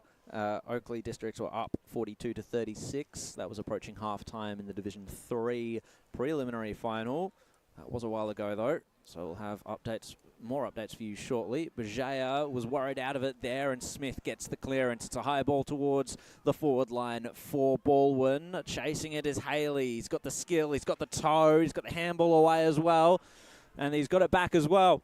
Snap around the corner, back inside the forward line. Blackburn are going to have to apply pressure here, but the pressure's applied on them as Bajaya's wrapped up. And it's Markovski who's really starting to work his way into the game. 3.5 minutes gone. Ball went up by 31 at this stage. Lyle taps it straight down to Urban. Handball into the goal square. It's pinging around, and that's a high tackle. Oh, Connor Hinkley, he's had a bit of a day to forget. And the free kick's going to go to Bowen Smith. Yeah, he's had a couple of minutes he would like to take back, Hinkley. I still think, though, that Sanderson might need to look at putting Lyle at full forward because, once again, when the ball's coming out of the midfield... The post. Bowen Smith just slams it into the post there. Can't add to his one goal for the game. And Balwyn will now draw their lead. Inching further ahead, they're up by 32 points now. Should have kicked that goal there, Bowen Smith. Yep. Should have done. So a bit of a lead off as Sam Hart prepares to bring it back in. Margin out to 32. A little bit indecisive, but he decides to come out towards this near side and finds Giarth in the back pocket. And so the very lively Giarth goes inboard. Oh, it's not a good kick, and it's been almost, in fact, it has been turned over. And Balwyn go back inside 50, dropped though. Now it's Markovski who's been very good. He gets a handball off to Cross. Cross has stabbed at that one, and he's put it across the face and through for a minor score. Almost had too much time. He was just sort of taking his time, trying to pick the spot. And in the end, he missed it completely. So 67 to 34, nearly 5 gone in this third term. Once again, Blackburn from the back pocket going into the corridor and turning the ball over. This time they're going straight up the middle there through Sam Hart, but the intercept mark's been taken really well by Gottliebsen. And he's going to play on quickly. Chips it. He saw a man in space, and it's Oakes again. Oh, he just played on. Yeah, he's going to commit to the play on. And Lyle was there just on the goal line. And they're peppering away, Balwyn. Another behind. So they're under the pump a wee bit here, Blackburn. But they need to try and just hang on for the moment as Hart puts it on the boot, goes out wide, finds a target. They just can't afford to concede early goals in this term, and they've turned it over again. Goodness gracious me, I think is that Britton over there or Cross? Can't quite see. One of them goes inside 50. Up they fly. Good spell from Faulkner coming over the back. Now it's Cross. They've got it over on the far side, and they go in. Boy, this might go. No, it's going to go across the face and be a throw-in on the far side of the near pocket, should I say. Got a quick score from Tullamore Reserve. Montrose are up 5-5-35 to South Belgrave 4-4-28. I can hear the cheers coming from the boundary. 10-8, 68 to 5-4-34. We've had 6 minutes gone on this third term. Blake might be hearing some ka-ching as well. So Lyle tapped it down from that contest. Cross picked it up. Markovsky once again gets a little shove there by Jath. Wasn't enough to put him off, but the kick just sailed into the pocket. It was done with space, and he gets the kick outside of defence. Lawler hands it off to Dorian. Had a great second quarter, did Mackenzie Dorian, and his kick was really well weighted out in front of Horsnail. Didn't take the mark, followed up the work though. Just kicked it backward to go forward because he had a spare man in the captain Lawler. Kicks across his body. Has Sam Hart. It was really good vision there by Lawler. Sam Hart was a little bit on his own, kicking a bit from goal and into the pocket. He's seen someone there. Good punch away there by Balwyn, and they'll pick it up. Handball over to Rid, and they're running in waves here now, the Tigers. Wise gives it to Cunningham, and now over to Lyle. Just steps around Dunn pretty easily, and the target there inside forward 50. He's spilt it, has Goebbels, and it's gone over the line. Gee, that was really cool, calm and collected play there by Balwyn, moving that ball very, very quickly. Good work by Faulkner too. Came out with a really important spoil there. Boundary. Let's go to the boundary line with Blake Tennant. Yeah, good point there, Brush. Good chain of handball there. Unfortunately, the kick, they just keep kicking it to the pockets that I've seen. You want to make sure that it's in the fat side of shape. Urban twisting this way and that way, kicks it around the corner, and there's a free kick picked out. It's going to go the way of Blackburn by the looks of it, and Kieran Hubber was infringed against. So all that slick ball movement by Balwyn amounts to not very much at this point. 7 minutes 50 gone in this quarter. 68 to 34, Balwyn leading. And the kick out of defence there just spilt over the line by Blackburn, and we'll get a throw in on the outer side. So all a bit scrappy with the umpire to throw it in. So if you just joined us, thanks for your company across Facebook and YouTube. And of course on 98.1 Radio Eastern, streaming of course all over the world. So maybe with someone's watching us on the other side, who knows. As the ball comes out, now it's Balwyn going forward again. Little banana kick here. How's it looking? It's missed. Bowen Smith. Bowen Smith it was. Went with the banana, so 69 to 34. And we've had 8.5 minutes gone on this third term. So Balwyn are threatening, but they just can't get the points on the board. I think they're trying to be a little bit too cute here, Balwyn. So it'll be interesting to know what Britton Sanderson said to them at half-time, because he wouldn't have been terribly happy with that second quarter as Hubbard appears to bring it back in. Puts it on the boot and goes long. Let's see who he's trying to find. There's targets out here. Chevy Anderson for a moment. Harry was there as well, but it's fallen for Rid. Rid puts it on the boot, goes to the hot spot. It's a one-on-one back there. Oh, the mark is taken. Easy. That's poor. That's Urban again, That's is Urban it? again. That's He's Tilly. Tilly. So, but Urban has been very good, but on this occasion it wasn't. It was Tilly, so he'll go back and line up. Can't afford to let someone take an uncontested mark 30 metres straight in front of goal, can you? No, just little lapses in concentration. It's really cost them, hasn't it? So Tilly to go back. You'd expect him to kick this one. He's right out in front and probably about 30 metres. So chance to extend the margin out to 41 points. There's the kick on the way, and it's there. So Tilly gets his second of the day. And a bit of a killer blow there for the Burners. They didn't really want to concede early goals in this term, but they have. 75 to 34. Nearly 10 gone down to the boundary, and Josh Ward. And I think that's what Balwyn would probably want, to be a bit more direct in their approach rather than be cute. That's one thing that Brent Sanderson mentioned at quarter time, not to be too cute. So let's see if they can be a bit more direct and unpredictable. We said the opening 10 minutes were going to be really important for Blackburn. Now the question's going to be asked, what have they got left? Yep. So the Red Jackets will be looking on with apprehension as the ruckman fly. Baker was there, but it's Balwyn once again to get the clearance. Good looking kick inside forward 50, hit the turf, but Alex Urban came out to meet it. He's got great vision, and he's found Bowen Smith once again. Oh, you're lucky that's not 25 there. He copped a bit of attention, did Bowen Smith. Missed a couple goals this quarter so far. Let's see if he can redeem himself a little bit.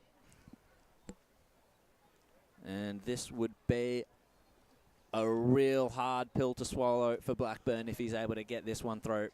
Yeah, it's a bit of a cheap shot by Jordan Hart there, whacking him on the back of the head, just watching the replay. Bowen Smith marches in, Kicks on its way. And that is a dagger through the heart of the Red Jackets. Balwyn are pulling away. 3 goals in the opening 10, 11 minutes. Yeah, it doesn't look good for Blackburn. It's always hard, Ray, as we've alluded to. Blackburn were going to get their chance, and they did get their chance, and they took it in the second quarter. But this is where the game, it's the third quarter.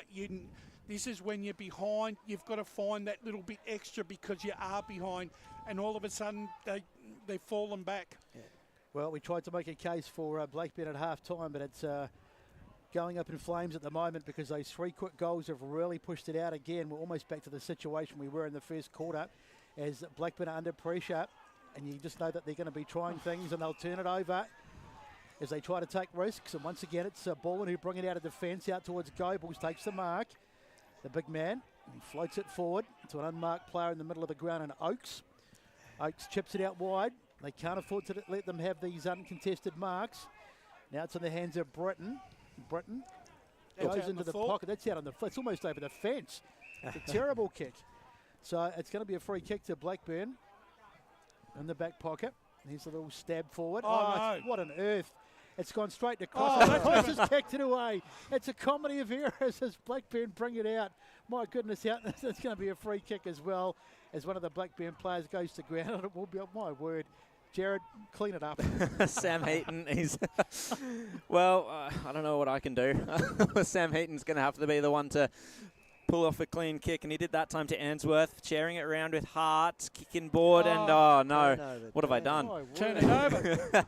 Quinn chopped that one off, got the ball to Sticker, and Balwyn just settle things down a little bit. We don't want too much of a disaster on our hands here. Wise in the centre of the ground, took the mark, he's going to play around his man, kicks it. Towards Lyle. He's the obvious target. Stuck out the 1 met. Couldn't reel it in. Around the corner, Quinn. And he's missed it.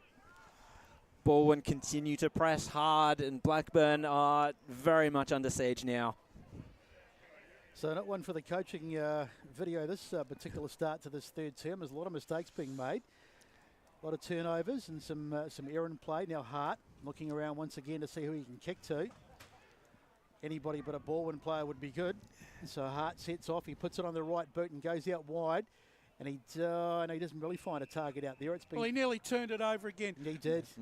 and I'm thinking they've at least turned the ball over at least 20 times for the match so far, Blackburn. Inside 50s this quarter, 12-3 Balwyn's way. Let's get some quick scores from Jared around the grounds. Thank you very much, Besto. We've got Montrose 6-5-41 to South Belgrave 5-4-34. That's a half-time score, so a bit of an upset brewing there for the Demons. Extra time. Another heart attack station there for Montrose, if that's the case. And then we've got 12 minutes into the third Fentry. Oh, here we go. It's a goal. Oh, what a goal. Sorry, Jared, as the ball has been slammed. I couldn't see who it was. It's a fair way out, is it not? I'll tell you who it is in a minute. It's the one doing the high fives there, running into the middle. Chevy Anderson it was. He got the hit out. I think it's Wise. Wise it was. He was a long way out too, and he's unloaded from a distance, and it's gone through. And that's a terrific goal. That's certainly a contender for the Tobin Brothers goal of the day. Back to you, Jared. Thank you very much. In fact, it might have been Anderson. Definitely a goal worth. We'll give it to Wise. We'll give it to Wise. That was a wise call there. Thanks, Blake. I like that. Well, he did kick the goal of the day last time we saw ball into Josh Wise, so clearly likes a snag. He does. So back into the centre. Anderson gets the tap down. Dorian reading it well off the wing. He's been wrapped up. We've got some Oakley District and Fentry Gully fans hanging off my every word because I got interrupted by that score. It's 48-55 currently, Fentry Gully leading. It's the third quarter currently as Balwyn go forward. Back here, Jafford's going to have to run onto it. Well, this time it was Wright. Gets a looping handball there out to Reed. Passes it off to Dunn. Good chain of handballs here. Finds Wright again. Look away handball was a disaster from Wright. Tillich intercepted. Bajaya, though, he followed up well. Got the handball back. Just split the difference between two Blackburn players, and Balwyn will turn it over again. Quinn finds Markovsky in space. Couldn't quite take in the one-hand mark. Spearing ball inside forward 50 for Bowen Smith, but he's kicked it out in the full. Well, he had more time than what he thought there, Markovsky, but really, they got too much time. Balwyn, and I don't think they know what to do with it because Blackburn are just allowing them. They've really loosened up after that second quarter of Blackburn. It's unfortunate for them, but the Chipata defence finds Paddy Lawler. Can he spark something? Gives it over to Jackson Wright, spearing ball towards Balwyn players by the looks of it. And it's a throw, so the free kick's going to go the way of Oglethorpe here. This is Charlie, finds Dorian on the outer side. And he's searching for options. He's going to have to make this kick count, he's kicked it to Horse now. He's the one that's going to have to make this kick count if he's going to send it inside forward 50. He's done just that. Up they go. Baker nearly took the mark. It falls to ground. Swooping through. Who was that? It was a behind, and it was Hudson. So just the 1 point there, Blackburn. One of the few chances they've had in this third quarter as they move to 5-5-35. Balwyn 13-10, 88, 17 minutes gone on the Bendigo Bank scoreboard. So Balwyn just content to slow it down. They're in no hurries. They get set to bring the ball back into play. 17 played of this third term. So just over a quarter and a half to go for one of these sides. The loser, of course, is out for season 2023, and it's looking very much like that's going to be Blackburn at the moment, unless they can pull a bit of a rabbit out of the hat. Ball over on the far side. Goebbels gets a handball back to nobody in particular. Nicely done there by Walker going back. It's bouncing around all over the place. Red now.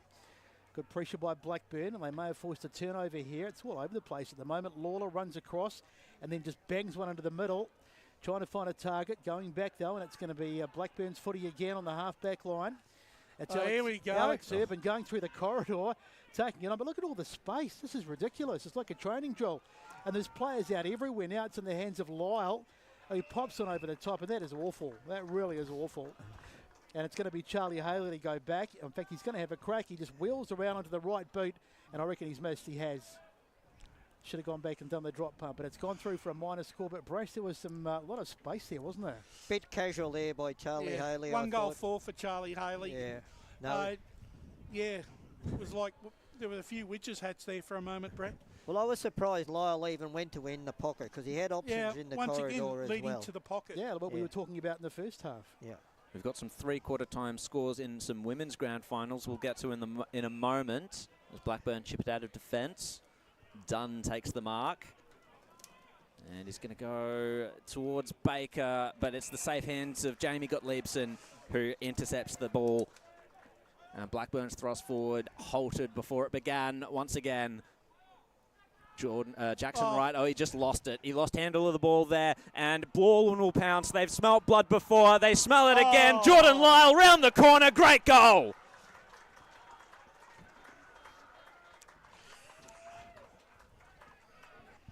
And the Tigers really, really pulling away now. Let's quickly get to those three-quarter time scores there in the women's grand finals. We've got the SBL Wolves up 29-21 against the Eastern Devils. Bit of an upset brewing there. And Baronia up against the Basin. They are 26-20, Baronia leading. Well, that sort of really epitomises Blackburn's afternoon, doesn't it, Ray? It that piece of play. You know, when your player gets clear and he fumbles and, he fell over his own shadow. And so Besto to take us away from this clearance. So back in the middle, it's looking pretty ugly now. It's a 10-goal margin, so it's we don't want to call it yet, but it's getting very, very hard to see Blackburn coming back as Hart. He's been one of Blackburn's better players, takes the mark. Now he spreads it out wide, finds a target on Answorth. He's been good as well. Answorth goes in. That's a good mark. So they strike back, or they could strike back immediately here, Blackburn. As the mark is taken. I think it's Heaton, Sam Heaton. Waiting for him to turn around. Well, he kicked his first goal. Which was good. Number 53, Sam Heaton. So he's got one today, so a chance to get two. Just has escalated quite quickly. Blackburn, we said they had to get a good start, but suddenly Blackburn have just, Balwyn at least, have just pulled right away again. And all Blackburn's good work has been undone, but nonetheless, they can get 6 points back here if he can slot this. He's Heaton, a very deliberate approach. It's like he's coming from the car park. He's never going to kick it. Eventually he puts it on the boot, and he hasn't struck that at all well. In fact, it's going to miss everything. And it's gone out of bounds on the fall, I believe. Yeah. Yeah, it is. So free kick to Balwyn, sorry. As they bring it in. Ball over on the far side of the ground. Little handball off there. And here they come forward again. but that'll be out of bounds. Goebbels takes it, and he's immediately tackled by Mackenzie Dorian, who had a really good, was it the second quarter, I think he played? He was terrific, and he sparked Balwyn's revival, Blackburn's revival. But unfortunately just gone out of the game like so many of his teammates as the ball comes in. Anderson against Harry. Anderson might have got that one cross, gets the handball up the line. Bajega back there. Now under pressure though, ball. See you later. That's ball. You got to. So just really hesitant there, Bajega. He didn't know what to do, and in the end he got caught. And it's a free kick to Balwyn, and they'll go forward again, and they'll go inside 50. A little short chip here, but now they've turned it over, and Blackburn back in possession. So the kick out of defence comes for Blackburn. Jordan Hart picks it up. Shares it round, looping handball towards Answorth. He let it bounce into his hands. That was good. Jath, his kick is going to go forward. Finds the contest. It's one-on-one out the back. And he's going to kick this one, running into an open goal. Lewis down. He gets one back for the Burners. And so it's down to a 9-goal lead now for Balwyn. 22 minutes gone in the third quarter on the Bendigo Bank scoreboard. A goal for Blackburn with muted applause there. Yeah. Well, it was a good marking contest by Downey. He tapped it over the back, and they went down the corridor. Yep. It's the only time, it's been one of the very rare times where they've been rewarded for effort going down that corridor too, Ray. Yep. Yes, I'm just looking over at the Blackburn faithful. They're very subdued. They didn't even sort of go up much when that goal was kicked, but I think they realise their race may well be run as Harry gets the tap out of the middle. Lawler sockers it off the ground, goes forward. Ball just laying there for no one to pick it up in the end. Now it is socket off the ground again. Here's a chance to get another one really quickly. It's not a great kick though. There's no mark paid either as the ball is batted away. Ball went under a bit of pressure, but they do pretty well once again as Pendlebury just puts it back to a teammate. That's Pollux. He's been good today. Pollux goes out wide, finds a target as well. So good composure. They've still got possession as they decide to go through the corridor. There's Urban. Be one of the best, one of the contenders for best on ground today as the ball goes out and it's in the hands there. And that's going to be ball. Great tackle. That's Faulkner who got absolutely nailed. Just taking too long, and it's going to be a free kick to Balwyn. Haley. That was well done by Charlie there. One of his good moments for the afternoon. So it won't be too critical on poor old Charlie. He hasn't had a great day, but he's had plenty of good ones over the years. It's those little 1%ers and tackles, mate, that sometimes make all the difference. So Charlie Haley, just the one goal today. He's got 24. He had 24 for the season coming into today. And he's kicked that one, so a couple today. So that takes him to 26. And that's the 100 up for Balwyn. 15-11, 101, playing 6-5, 41. Bendigo Bank scoreboard. It's elimination final footy out here from Bayswater Oval. And Brash, I thought it was Urban that got the ball out of the centre as well. He's had a very good day. I got him in my votes, actually. If we were given votes, Urban, he's been outstanding. Yeah. Then again, he's got a lot of mates with him as well. Balwyn running on top of the ground here, 10-goal lead, and they will be most likely playing either East Ringwood or Doncaster East in the semi-final next week. Tap down comes, Lawler throws a boot at it, out of the middle. Hicks challenges and is taken high. There it is. So they just can't do anything right here. So Fraser Hicks might be one of those players saving themselves a little bit for the semi-final, but Lawler did well. He's not going to be saving himself for anything because it looks like it might be no tomorrow if they don't put everything on the line here. Blackburn, Reed chips it in to Bajaya. He plays on with it, sees an option he likes inside forward 50, and a great mark taken by Lewis Downey. I tell you what, Brash, Lawler's been one really good player. Yeah, he's tried hard to skip. He can hold his head high. I'll tell you what, Chris Pendlebury wasn't too happy at that mark. I reckon he thought he got a piece of it, but it was fair enough. Not it was really. fair enough. I don't reckon the Jason Reed experiment's paid off either. He looks like he can't run. Yeah. So Lewis Downey, got to give him his dues. He's been a bit of a spark for him. He has indeed. 21 goals in the reserves out of only 6 games for the year. He's come into the senior side. He's kicked 9 goals before today. He's kicked 2 today. No, he hasn't. And he's kicked 2 today. I was about to add to that and say 3, but yeah. Let's go to the boundary line with Josh Ward. Just touching on Jason Reed as well. Whenever I've seen him come off the field, he's just looked absolutely gassed. So, but you got to give credit to Lewis Downey as well. He's had a really good third quarter in particular. So Balwyn to bring the ball back into play. Margin is 59 points out here at Bayswater Oval. Elimination final, as we said, so the loser goes home. The winner continues on to next week to play the winner of tomorrow's match between East Ringwood and Doncaster East. Should be a cracker. So up it goes in the ruck. Up they fly. Ball knocked down on the ground. Picked up over there by one of the Balwyn players. Gets a kick down the line. Bouncing around. It's all a bit untidy over there.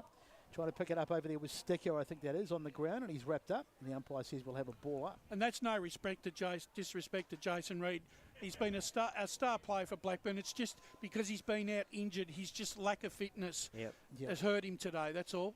And he probably has needed a bit more support around him as well, as the ball is taken by Urban. And the umpire says we'll ball it up again. So the Sting well and truly gone out of this game. We've got we're probably nearly at three-quarter time, 26 and a half gone. Dorian's kick is smothered. Bounces back. Picked up over there by, I think that's Goebbels. Knocked forward. Good tackle. Good tackle. Good tackle. Was. Yeah. So Got some quick scores here. Montrose up by 1 point now against South Belgrave. I told you, extra time. So a bit of a nail-biter out there. As the tackle comes in from Bajega. Any other scores you got there, Jared? By the looks of it, we've got Devils. They've kicked ahead of the SBL Wolves in the women's grand final. And they're up by 4. So we'll try and bring you some of those scores in the final 10, particularly as those games get down to the pointy end. As Mackenzie Dorian goes for a little run down the far side. His kick gets smothered. Goebel was over there trying to pick it up, but the whistle's gone, and it's going to be a free kick. Around the neck. Run a high tackle. So free kick going the way of the Burners. As they decide to go back into the corridor. It's a dangerous kick, but they have to take the game on, and it's worked out for them. Giath goes long. Is there anyone underneath this one? There's a couple of Burners players back. Trying to pick it up over there is Hart. Hart gets away. Gets a handball back. Good work there taken by Baker. And there is the siren as Baker launches it into the goal square. But it's just a smidgen too late because the siren is gone. And three-quarter time out here at Bayswater Oval, and Balwyn, well, they're well in control and well on their way to another week in the competition. 15-11, 101 to 6-6-42. Jared's got the goal kickers. So multiple goal scorers for Balwyn. Nathan Oakes with 3. Alex Urban with 2. Charlie Haley with 2. And Jack Tillig and Bowen Smith all with 2. Daniel Quinn, Josh Wise and Jeff Goebbels are the single goal scorers for the Tigers. Only one multiple goal scorer for Blackburn, that's Lewis Downey. And along with him, the singles are Sam Hudson, Pat Lawler, Ben Horsnail and Sam Heaton. So inside 50s for that quarter, 18 to Balwyn, 9 to Blackburn. Thanks, Ray. Elimination final footy out here at Bayswater Oval, and the three-quarter time score, it's Balwyn in control, 15-11, 101 over Blackburn, 6-6-42. Back with more soon. Today at Eastland, Lucy's trying on jeans for a momentous occasion. Coffee with the ex. She needs jeans she can move in because she's definitely moved on. Jeans that get a second look, but don't give any second chances. Jeans that say, why yes, I have spent the last 8 months in a post-breakup juice cleansing, kickboxing, personal training frenzy. And it looks as though she's just found the perfect pair. Yeah, that's great. Bravo, Lucy. For all of life's little moments, there's Eastland. Eastland. Live real. Sprained your ankle bursting through the banner? For bumps, breaks or bleeds, be seen sooner, close to home, at Knox Private 24/7 Emergency Department. You'll generally experience shorter wait times. Knox Private 24/7 Emergency, 262 Mountain Highway, Wanturna. Do you feel good about your bank? Because there is a bank you can feel good about. They share their profits to fund big community projects, small community clubs, and vital emergency services. They've given $250 million to help Australian communities thrive. They have all the products and tech you expect from a big bank, with service you don't. It's Bendigo Bank. Feel good about who you bank with. Try Bendigo. Search bendigobank.com.au or search Bendigo Bank near me. Tobin Brothers Funerals wear their heart on their sleeve. Their clear and easy-to-use website and Memory Maker app make it easy for families to make an informed decision. Here's James McLeod, Managing Director of Tobin Brothers Funerals. There's no mystery about our pricing. It is clearly displayed on our website and our app. We have staff standing by 24 hours a day, every day of the year to assist you in your absolute time of need. Visit tobinbrothers.com.au. Tobin Brothers Funerals, celebrating lives. There are only 3 things that should be flushed down your toilet: pee, poo and paper. Some wet wipes and antibacterial wipes say that you can flush them, but you can't. They clog up the toilet and pipes, causing expensive blockages. Save yourself a truckload of trouble. Put your wet wipes in the bin. To learn more, head to the Yarra Valley Water website, yvw.com.au/wet-wipes. Hi, Dylan Dow from the Baroni Football Netball Club here. When I need to grab a quick coffee or a bite to eat, I'm popping into Eastland. Eastland's more than a shopping centre. They support a range of community organisations and have been a major partner of the EFNL since 2018. Cheers, Eastland.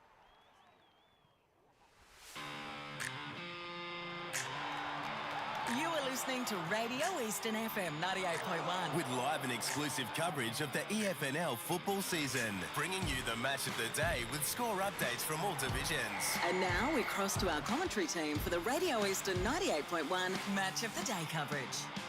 Welcome back to Bayswater Oval. There's one quarter left for one of these two sides, and at the moment, I think you'd head to very short odds on it being Blackburn. They are well and truly under the pump. It's Balwyn 15-11, 101, 6-6-42. It's elimination final, so the loser goes out, and the winner, of course, will play the winner of tomorrow's match, which will be Donny East and East Ringwood, which we'll keep you up to date with during our coverage of the 4th Division final tomorrow. Boys, a bit of a, I'm not going to even ask you this, but what did Blackburn need to do in this last quarter just to take something out of this game? Because they certainly can't win it, can they? Let's just win the last quarter and get something out of the game. But I'm just going back to inside 50s for the game. 40 to Balwyn, 27 to Blackburn. And even in that quarter, 11 scoring shots to 3 in Balwyn's favour for the quarter. And then, Brace, just alternately, what will Blackburn do on this team? Will they take the foot off the gas a little bit and think we're home? Or do you think they'll come out and Balwyn, sorry. Do you think they'll come out and really drive in the drive it home? I think they would probably like to go out and send a message to the rest of the sides in this division that they're here. Yeah. They're here for keeps. And look, I think the one thing that where they dropped off in the second quarter from the second quarter wasn't the skill and the way of play. What they did was, once again, is they lifted their intensity at the contest and on the ball carrier. And once again, they were able to create the turnovers, which is what they got in the first quarter. And their disposal is much better than what Blackburn's is moving into. Let's go down to you, Josh. Got Brenton Sanderson alongside me. Brenton, much better third quarter. What you make in the intensity? Yeah, I think we were much better around the contest. So in that second quarter, when they really got on top, they were able to increase their pressure around contest and clearance. And that quarter, we sort of wrestled back that momentum. So I thought we wasted the ball in that second quarter. But the third quarter, we were able to lower our eyes a bit better, find some targets inside forward 50, and obviously hit the scoreboard with 6-6. So, it's obviously whether they can find a way to get back in the game. They're probably a bit too far behind, but yeah, we've got to take some really good habits in the next week now. And what was the message heading into the final quarter? Was it just to keep that intensity up for the rest of the contest? Just ensure that those standards that we set for every game, that we don't showboat, we don't carry on, we just look for opportunities just to keep taking the game on. Thank you, Brendan. Good luck for the rest of the game. Thank you. Thank you, Joshy. Good work with Brenton Sanderson, the Balwyn coach. He must be feeling understandably pretty confident. He'd be feeling pretty chuffed, I reckon. Yeah, that's right. And he was very magnanimous there. With Blackburn. Of course. He's not going to. He doesn't want to get too far ahead of himself. But we get set anyway to start this fourth term, and it's a mountain to climb as we go down to Blake Tennant. Yeah, just heard a quick message from Brendan Allen. He said he just wants a bit more of a crack. 30 minutes will dictate where we finish. We don't want to give up. And he goes, he wants his midfielders to hunt, his forwards to lead up to the ball carrier, and his back line just to defend. Thanks, Blakey. Let's get underway for the fourth term as we wait for the siren, and Jared Beelan will get us started. Thank you very much. Just very quickly around the grounds, we've got Division 3 score. Ferntree Gully are up 59-51 against Oakley District. Close one there to see who plays Donvale in the grand final. Montrose are 7-7-49 over South Belgrave 6-4-40. So that's an interesting one to keep an eye on, of course, in Division 1. But back we are in the Premier Division elimination final. It's Blackburn 42 to Balwyn 101. And we are getting the final quarter underway here. And most likely, of course, the final quarter of the season for the Burners. And we've got a secondary ball up. Rucks fly at it. Smith to try and shovel the ball out. Answorth was in the way. Bajaya crashes through, hands it to Lawler. High ball inside the forward line for the Burners, but it's cut off easily enough by Aaron Britton, one of the better intercept markers in the division. Balwyn share it round now. Chris Pendlebury finds Walker as they're working their way out of defence. Cool, calm and collected now, of course, the Tigers, knowing that theirs is a place in the semi-final against either East Ringwood or Doncaster East. That contest, the ball came off hands. Lyle shoveled it out. Hart with a desperate kick forward, but it's only going to bounce over the boundary line right in front of Brenton Sanderson and the rest of the coaching crew of Balwyn on the interchange bench. We've gone just a minute here in the final quarter. And on the throw-in, it's Lyle to get the tap, Anderson to get the tap down. Kick around the corner there for Balwyn. Really good mark there taken by Zalek. Cut it off well, good effort. And his kick centres it inside the forward line for Blackburn. Fighting for it is Britton, but wrenching it out there. It was good work by Downey. And the ball ends up there in the hands of a Blackburn player in Oglethorpe. He was tackled over, another ball up. Tap down there for Blackburn. Swinging around Lawler. That was a great tackle laid by Cunningham. Yet another ball up. 2 minutes gone. Anderson gets the tap down. Oakes fired out the handball, but also received the free kick. Might have been a little high. And Balwyn will try and work their way out of defence here. So Nathan Oakes just looking around for someone to give it to him. In fact, it's not Nathan Oakes who's going to take it. What was going on there? No idea. Anyway, it's a free kick, so it's been Balwyn who will go backwards. Almost back in their own goal square. Little chip across the face. So they can do a bit of this. They're really under no pressure. Red goes for a run. Puts it up the line, trying to find a target, but I think it's going to be turned over. Awkward bounce there for Zellick, who went past it, but the ball on the ground there. And it's a bit untidy, but the umpire says play on. Oakes gets it again. Puts it onto the boot, trying to find a target, and he does. Too far away from goal. Jordan Lyle pokes one forward, and that's a mark. Taken by Charlie Haley. So as we said before, he hasn't had his greatest day, but he's got a chance here. Go back and kick it. He's looking to give it off. Surely he can have the distance. He can make the distance from there. There's too much of this. It drives me mad. He's Haley putting it on the boot now. Just chips it across to a man who's probably about a metre forward to where he was in the first place. I suppose when you're 59 points up, Ray, you can do whatever you like, isn't it? Yeah, but not good habits to get into. I'm not saying. I'm just saying that I know. That was very. It was lackadaisical there by Charlie. Yeah, got no idea why they do it. Just drives me crazy. Jordan Lyle, he's going to have a crack from here. It's all about togetherness. Trying to kick his second goal. He strikes it really nicely. That's straight over the goal umpire's head. So Jordan Lyle gets his second of the day, which probably should have been Charlie Haley's goal, but I won't say any more. And it's Balwyn out now to 16-11, 107 to 6-6-42. Benny, go back to scoreboard. 4 gone last turn. Brash, we've been saying all day, Haley's got to lead up the corridor. He did. They pass it to him. They get a goal. That's it. So around the grounds once again, Baronia are really pulling away from Templestowe now, 13-9-87 to 5-5-35. I think I'm going to call that one. The Hawks have... It's a big call, Brash. I'm calling it. Hawks have 1 foot, maybe more, in the grand final of Division 2. And from that centre clearance, Lawler slams it into the forward line. Read well, though, by Pollux. And he kicks it out of defence, and it's going to go back in defence here to Chris Pendlebury. And here they go again, sharing it round as Walker was the free man in the pocket. Little chip now to Hicks. Oh, good spoil there by Jordan Hart. Good gut running to get to that contest and punch it over the line. Some of these Blackburn players really not leaving anything in the tank despite the ominous outlook. Back into play for Blackburn's forward line. Bajaya crashed through. Couldn't take possession of the ball. Urban at ground level. Tackled. Another ball up. Thanks for joining us on Eastland FM 98.1, of course, and the Facebook and YouTube streams.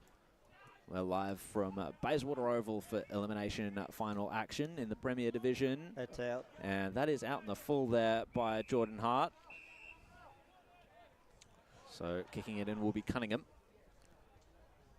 I think if Blackburn, just having a look at their setup, they need to find a couple of forwards next year if they're going to take the next step. So Cunningham's kick will find the contest, and it's going to go over the line once more for a throw-in right in front of our boundary riders, of course, for the day. Josh Ward and Blake Tennant doing a good job down there.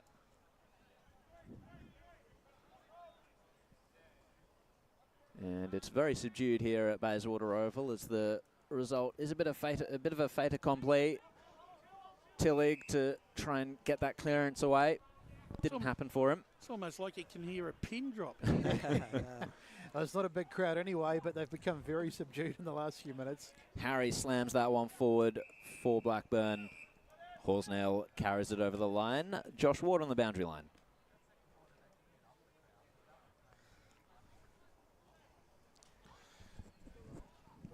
I have got that three-quarter time, Josh, just confirming Bronia 13-9, Templestone 5-5.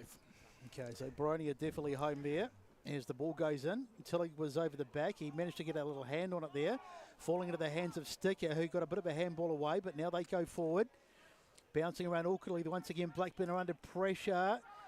Dangerous handball, but it works out for them in the hands of Wright. Goes in the middle of the ground, and the mark is taken, so they got out of it quite nicely in the end. Ainsworth pops it across to Faulkner. Faulkner goes out wide. Not a lot of point in going from side to side, boys. You need to go forward.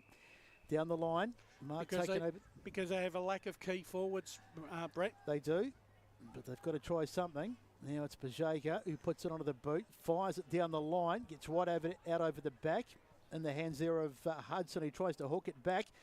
Goebbels almost took the umpire out there. He looks a bit, I think was it Goebbels? Anyway, it doesn't matter, but he's, might be Tillich actually, but it doesn't matter. Now the ball has gone through in fact it's out of bounds, so we'll have a throw in. Left forward pocket, so 107 to 42. Very much in its last rights this game. We've had 8 minutes in the last quarter. One out of the ruck, ball on the ground. And awkward kick. There's under a bit of pressure this time as the ball falls for Sticker. Gets a handball back. This is really untidy stuff. They can't get out of defence at the moment, Balwyn. Little chip out wide there, and that's front on contact, I think, from Mackenzie Dorian. He's given away the free kick, and it'll go the way of Balwyn. So it's going to be in the hands here of Tom Wilson. And while he's making his decision, we've got some final scores here in the women's grand finals. Just quickly back to the play as it's in dispute now. Urban looping handball over to Smith, gets it back from him, and he's content to just walk it over the line. So back to the women's grand finals. We've got the Premier Division, Eastern Devils 33 over the SBL Wolves 30. So congratulations to the Eastern Devils for that premiership victory. And Division 1 women's grand final, Boronia 26 have beaten the Basin 21. So well done to both squads there, of course. Sam Hart now paddling it in front of himself. Once again over the boundary line, though, as the pressure was just that bit too much there from Balwyn.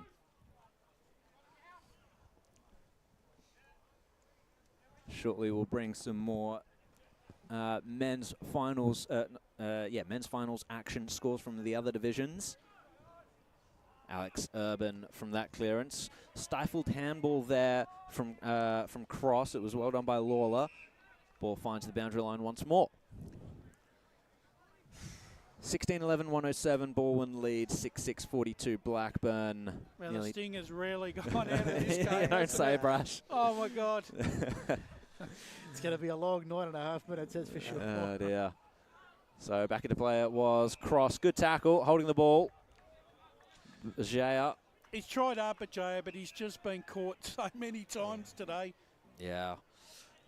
Unfortunate, hasn't been able to break those tackles. Goebbels here on the inner side, in fact, close to us. Little chip there to Smith. Did well to catch that ball before it hit the ground. Gets it to Wise. Balwyn building slowly. And Tillig takes the mark now. course, the winner of this will play the winner of Doncaster East and East Ringwood. It will be interesting to see that match play out, and fascinating stuff, given that Balwyn did dominate against Doncaster East earlier in this season.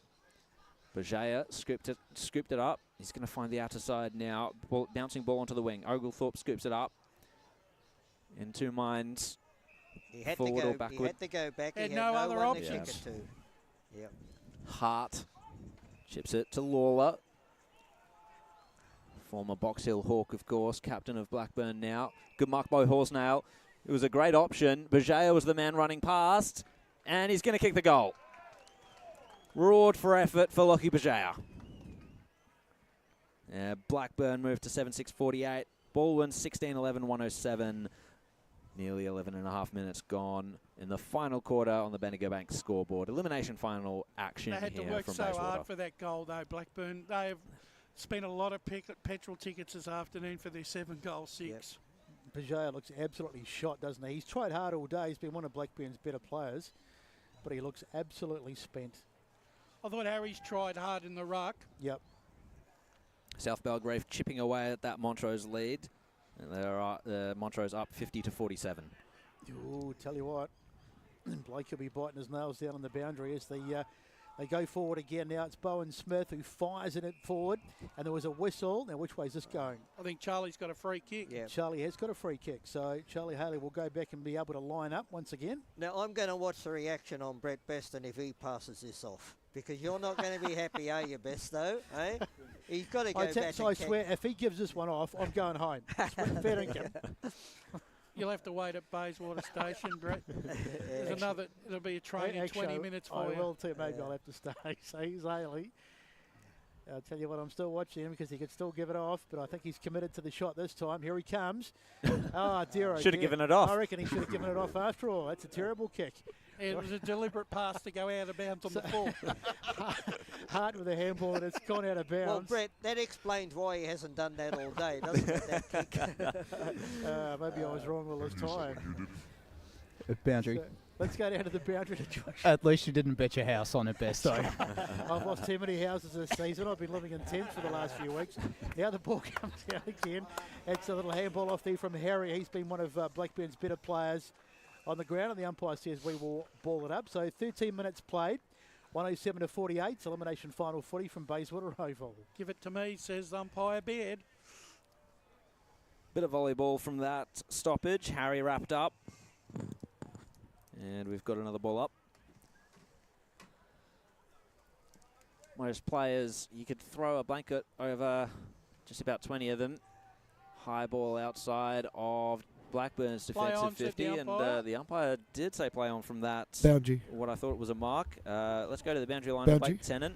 Yeah, guys, can you hear me up there? Yes. Yeah. Charlie Haley, as he just come off the ground, he just goes to the ball and faithful and goes, I'll kick some more next week for you guys. Saving some in the tank for the semi-final. Charlie Haley. Smith fighting for it. Jath to contend. They're at true centre half forward now. Picked up by Sticker.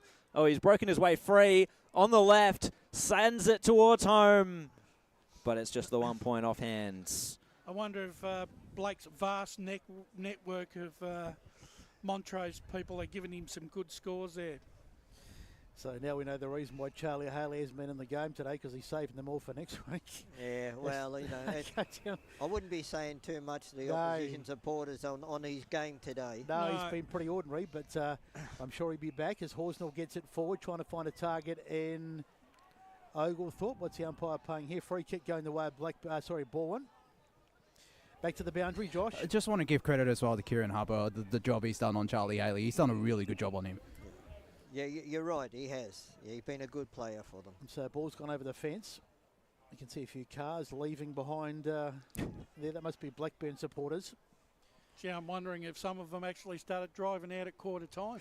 Well, they would have missed a good second quarter if they had, because the Burners had a terrific second quarter. As the ball goes on the ground, Josh Walker got a handball out there. It's going to go back inside 50, and that's a mark. It's been taken by Urban, I think that is. Goes right across. So here they come again. Cunningham, who just come onto the ground. So here they come in the hands of Cunningham. Just slowing it right down now, Balwyn. It's like they just having a bit of a training drill, chipping it across the back line. That's Pollux. He's been one of Balwyn's best, goes right across the far side of the ground. Now they go forward again. Mark taken there by Alex Urban. He's been terrific today. Another one of Balwyn's stars. Goes forward, but he's turned it over. So in the hands now of Wright. In the hands of Hart. Been one of Blackburn's better players too. Just chipping it forward. And the umpire says play on. It's been taken over there by Dorian, and he's looking to get a handball off. He's done that. He gets it to Horsnail. Handball inside towards Hart.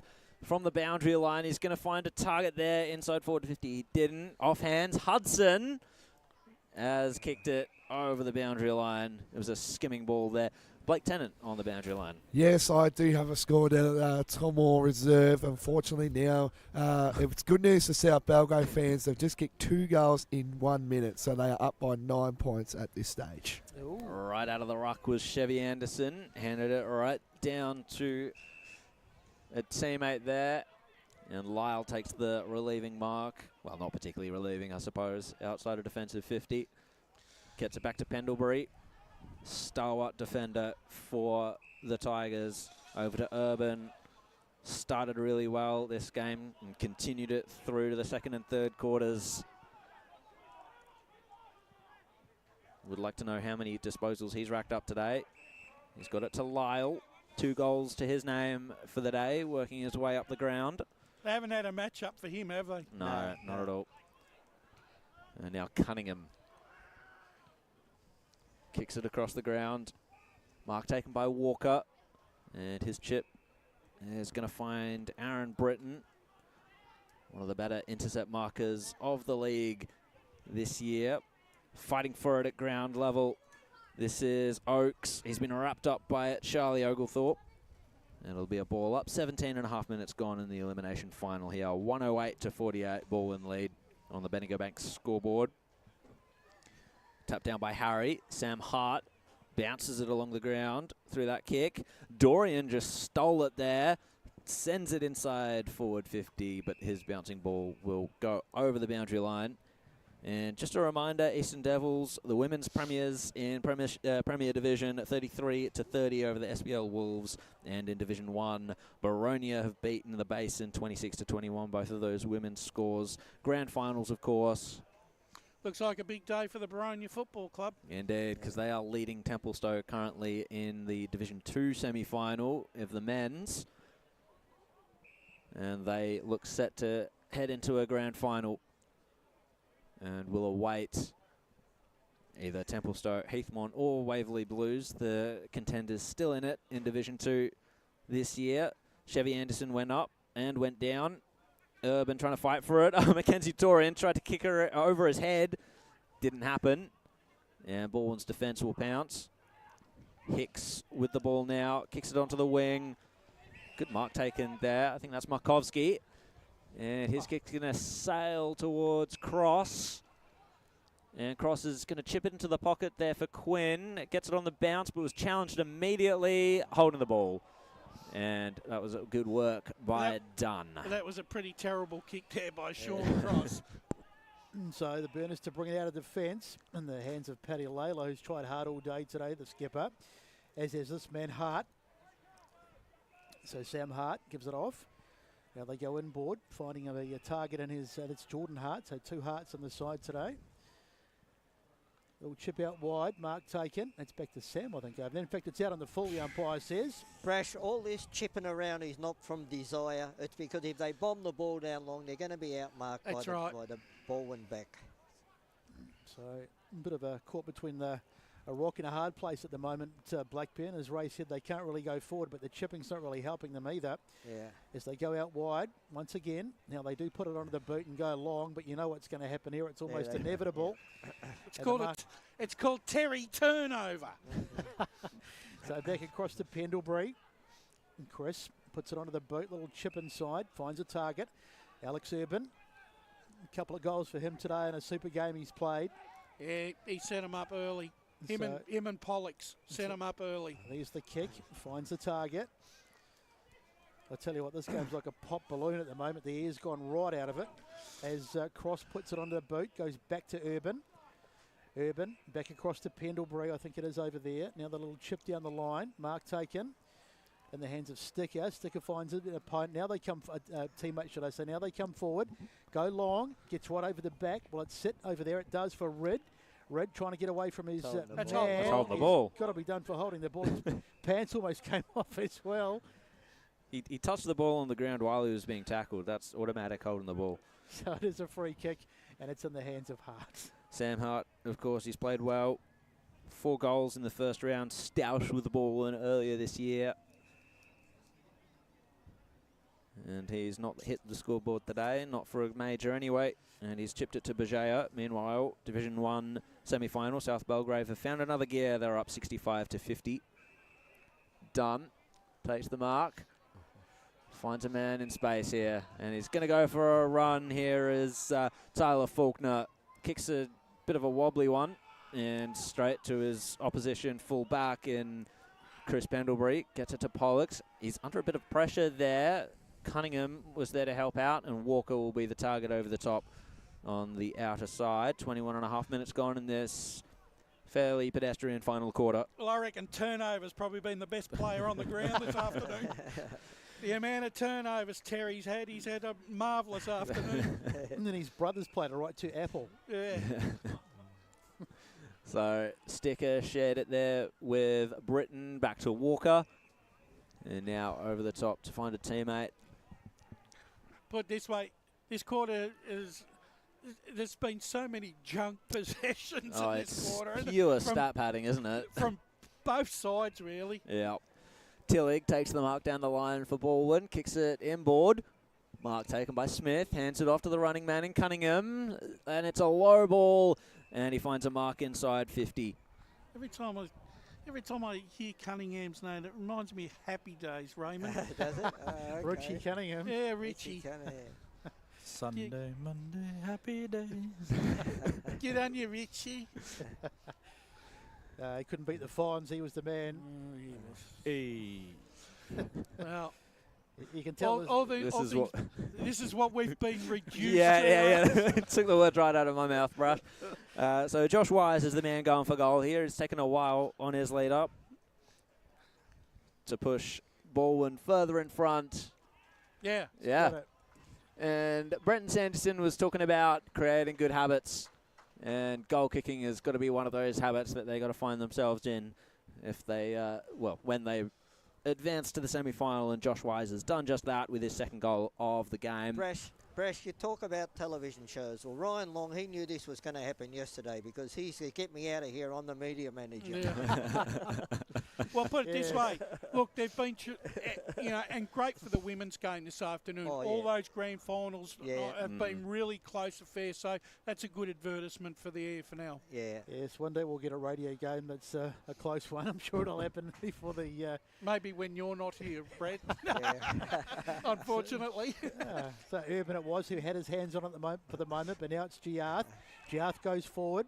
Mark is taken. We've had, incidentally, about 24 minutes gone on this term. So maybe we need to evoke the mercy rule. I reckon they need to bring that in next year. Put us all out of our misery. Getting back to all things being serious, I think we can agree now, right, there's a reason why you finished sixth and the reason why you finished third. Yeah. And I think I think there's been enough evidence today to suggest why. Yeah. This may be a case, I don't want to get too controversial or anything, but there might be a case for maybe returning to the top 5 because the last couple of years the team that's finished 6th hasn't exactly set the world on fire, and that, unfortunately for the Burners supporters, has been Blackburn on 2 occasions. As the ball goes through for a minor score, let's go back to the boundary. Well, I think they are changing. It is going back to. It is going. Oh, it is it? Okay. Yep. Because there's 10 games next year in Premier. Oh, okay. Yeah, good point. Oh, well, there you go then. That sorts that out. I heard that. As the ball goes out towards the boundary, and it's gone out of bounds. So 25 minutes nearly gone, 114-49. So the Balwyn season will continue. As we mentioned earlier, if you weren't listening to us, they'll be playing the winner of tomorrow's match between East Ringwood and Doncaster East, which you would think it would be East Ringwood, but let's not write Doncaster East off just yet. And of course, we'll bring you the 4th Division action tomorrow too, which will be a cracking match. Now it's Ainsworth who goes forward and finds a target. Sloppy work by Balwyn then in the inside the defensive 50. Let the man get on the lead like that. Yep. Oglethorpe's had a couple of opportunities to kick goals, especially in that first quarter. He missed them, and he gets an opportunity to put one on the board now, but it's too little too late. So he's Charlie's kick. He's missed it, I think. He has. Puts it to the left of the post. It goes through for a minor score, and that will be the end of the game as the siren thankfully brings it all to an end. Fairly short last quarter too, but it's Balwyn who have been just far, far too good out here at Bayswater this afternoon. They've run out the winners 17-12, 114 to 7-8-50. Goal kickers, Jared? Let's go through the goal kickers. There have been a lot for Balwyn. So let's start with the most. It was Nathan Oakes with 3.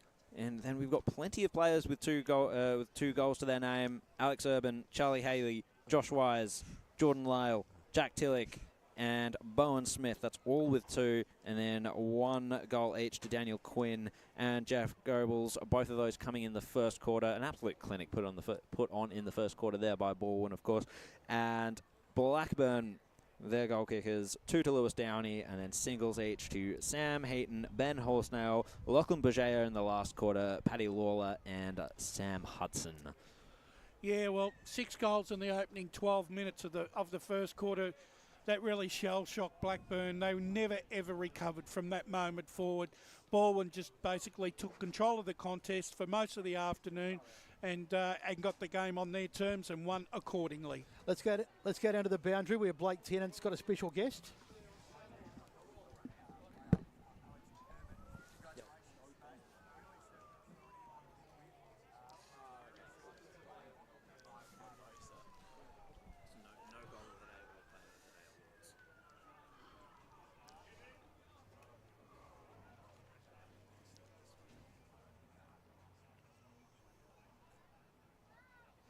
He set it up, and then second quarter they wrestled a bit of momentum back, but then we just came out. We've got a real mature group, so yeah, just proud of the boys today. Talk about that first quarter. Do you feel like that was pretty much where the game went in your way? I think you kicked 8 goals to 0 in that quarter. Is this something that you can build on to next week against a very good opponent?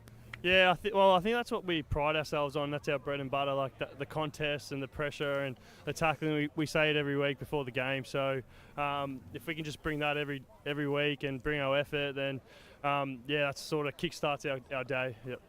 Yeah, talk about your opponent for next week. You'll either be playing East Ringwood or Doncaster East. We've seen you guys play against Doncaster East a couple of weeks ago. But what are you expecting from both of those sides that you're going to be playing against? I think Doncaster East, they got a really strong midfield, so they kind of base their game around those boys, and they got a lot of speed on the ball. So I think that's what they'll bring tomorrow. And East Ringwood, just a well-rounded team. They've built nicely into the year, and I think they got a strong forward line. So I think that's where they can get their maybe tomorrow. Yeah, well done, Alex, on your terrific performance with 3 goals today. You must be pretty proud about that. All the best for next week, and bring on September, mate. Well, thanks very much. Thanks, guys. Alex Urban, who for mine was the best on the grounds today. He was absolutely terrific. There was a few other blokes who also played pretty well on this Balwyn side. But I thought Alex Urban was absolutely terrific when the game was on. The other one, brash, and I think we both talked about him before, was Josh Pollock. Yeah, I thought he was... I could have given him or Urban 3 votes because I think both those two really controlled the contest early on. So it looks like Jamie Gottliebson's being carried off. So is he playing a milestone game? Yes, or something 150 today? games. 150. Yeah. Okay. Only the 4th player, I think, for Balwyn to actually to do that. So and he is one of the foundation players, I believe, for Balwyn. So he looks decidedly embarrassed as he heads off.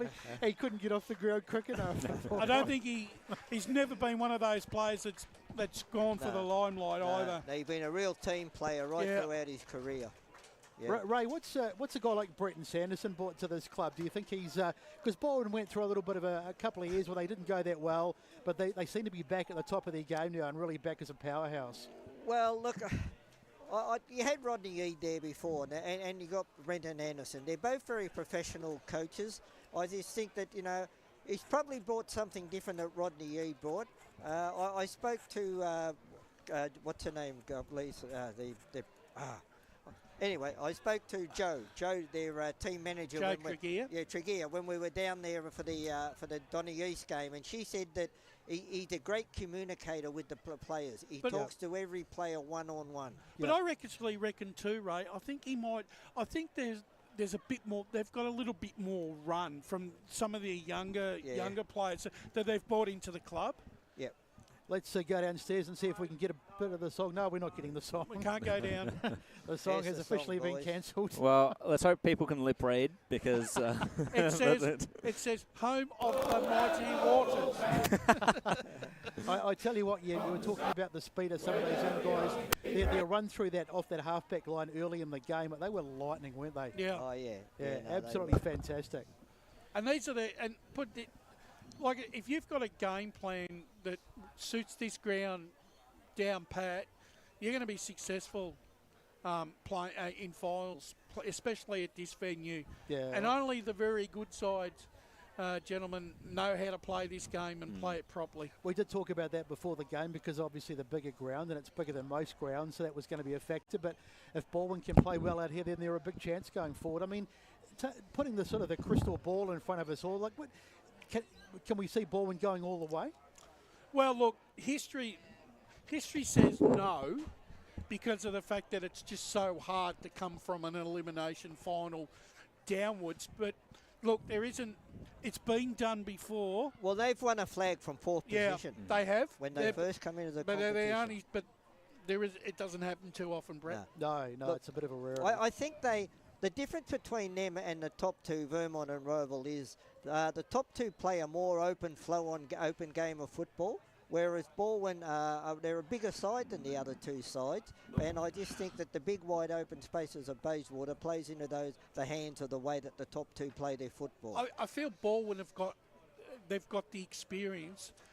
I think both Roval and Vermont have got some young elite runners. Yeah. Right. That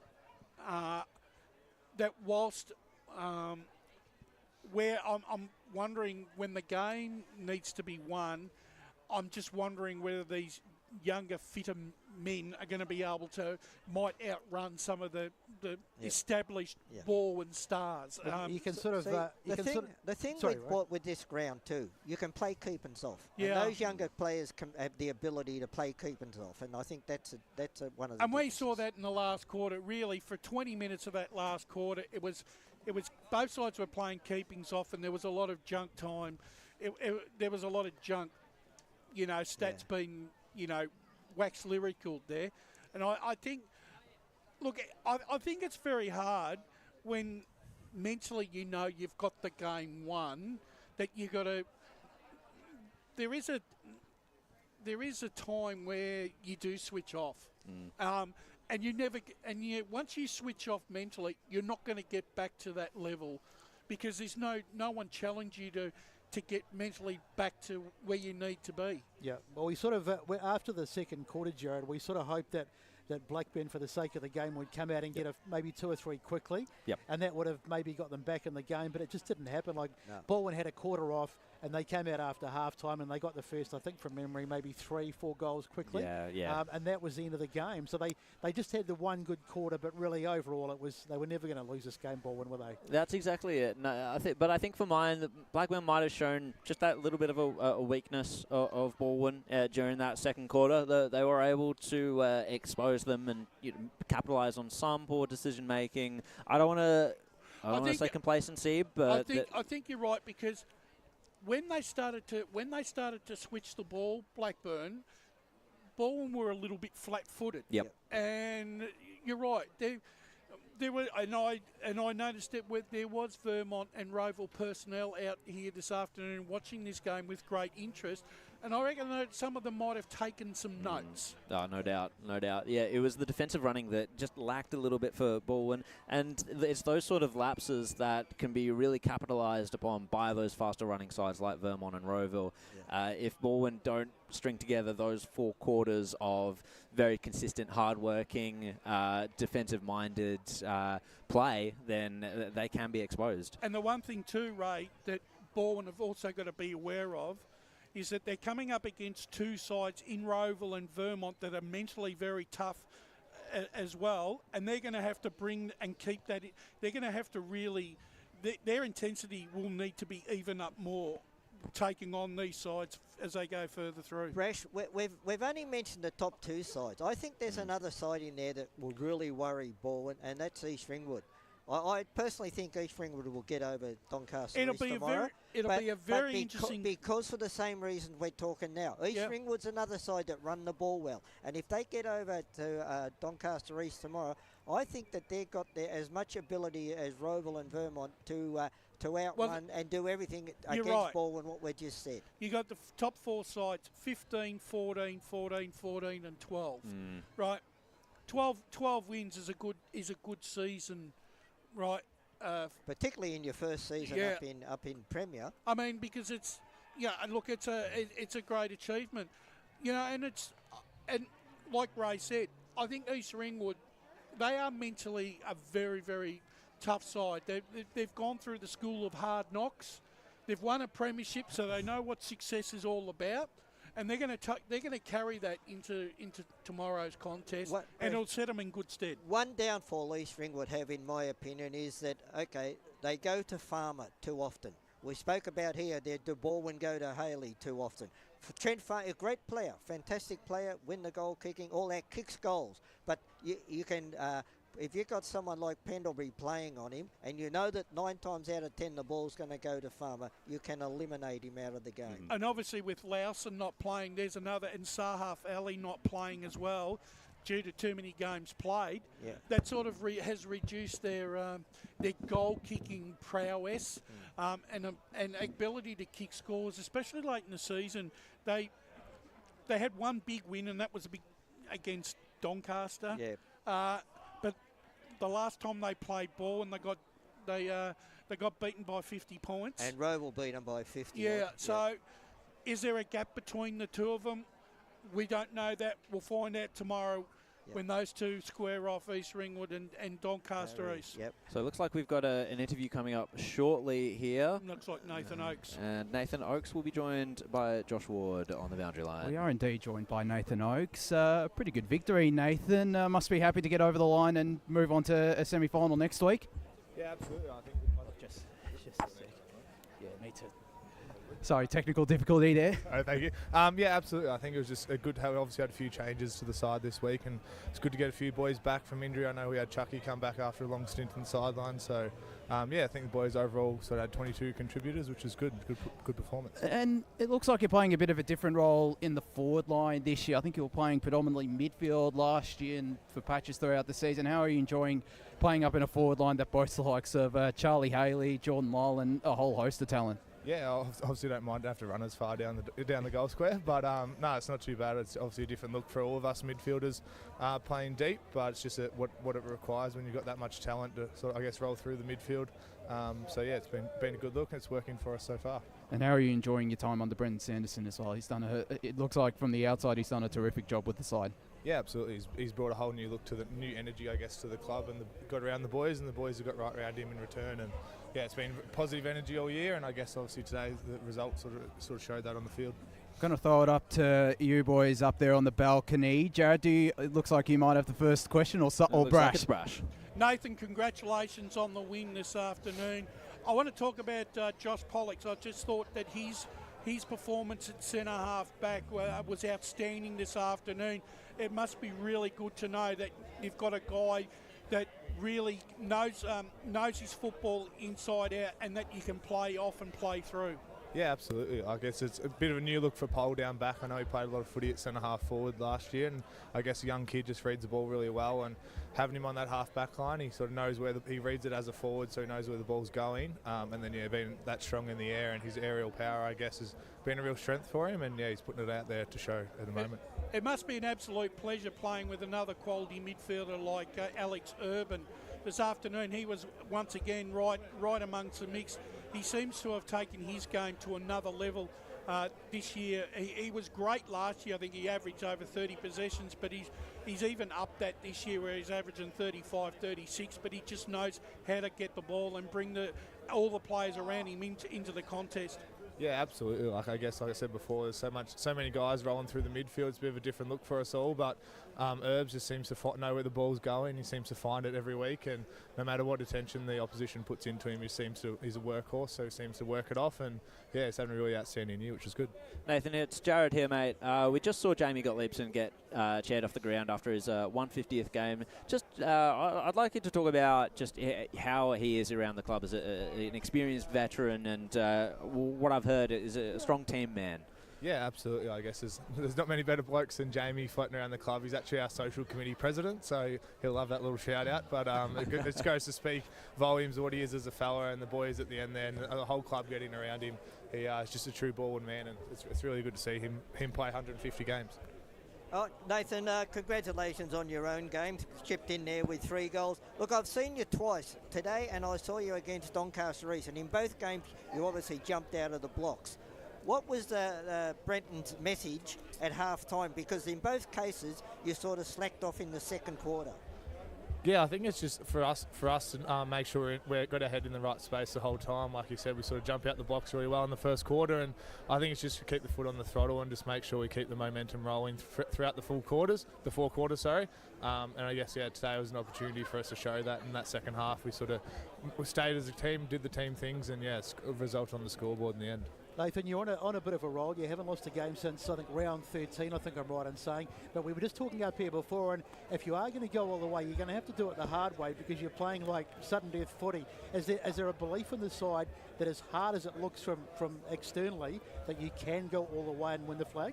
Yeah, absolutely. I think if you're not here in September knowing that you can go all the way, I think you probably don't deserve the position. But us as a group know that we've got the talent, we've got the structures, the game plans to go all the way. And I think each week like today we sort of roll up with that belief and trust one another. And at the end of the day we enjoy playing with each other, and it's going to go a long way in September. All right, well, Nathan, thanks so much for your time. Great game today. Congratulations to you and the side, and we look forward to seeing you as the season unfolds through the finals. No worries. Thanks for that, fellas. Thank you, Nathan. Nathan Oakesy, one of the stars of this Balwyn side, who had a very good game today. Kicked, I'm just looking to see where his goals. He kicked 3 goals today, and he was one of the best players, and fantastic performance. So just a quick score. I don't know if it's a final, but South Belgrave 71-52 over Montrose. So that must be very close to the end. So it looks like the Montrose run is over. And South Belgrave will continue on. That's the only score. No, Montrose will go into they left the fight another day, Montrose. Preliminary final, Oh, okay, sorry. Yeah, that's right. You are too. I beg your pardon. No score on Oakley District. I'm away. Not recently, I'll be getting a final score very shortly from Baronia. From Baronia? For Baronia. I think they looked to be home, didn't they, when we last heard? Yeah. The most recent score from Oakley District would have been 59-51 Fintry Gully up. They were up by that 8. was a while ago. Yeah. Okay. You know, and look, it'll be very interesting to see, you know, in the next few minutes as the final scores come in. Like I said, it's been a great day for EFNL finals football. Bit of a blowout here, but sometimes this happens in finals, Ray. Yeah, it certainly does, Bresh, you know. But all in all, look, Balwyn, we all thought they were the better side going into the contest. Yeah. Blackburn, you know, they've made the final, so you can look at that as a plus. But they certainly, look, I've been pretty critical, as you all know, of Blackburn, particularly in the second half of the year. But to me, they've got to change something up somewhere because they're just doing it year in, year out. So we'll return to you after a quick ad break for the rest of the wrap-up from this elimination final. Just recapping the scores, of course, Balwyn 114 to Blackburn 50 here at Bayswater Oval. And we'll join you for the post-game show in just a few minutes. As Sarah opened her best friend Jackie's wedding invitation, she was overcome with a wave of emotion. While her 2 young boys wrestled on the floor, tears of happiness rolled down Sarah's cheeks as she saw the words she'd been longing to see. Please note, this wedding will be a child-free event.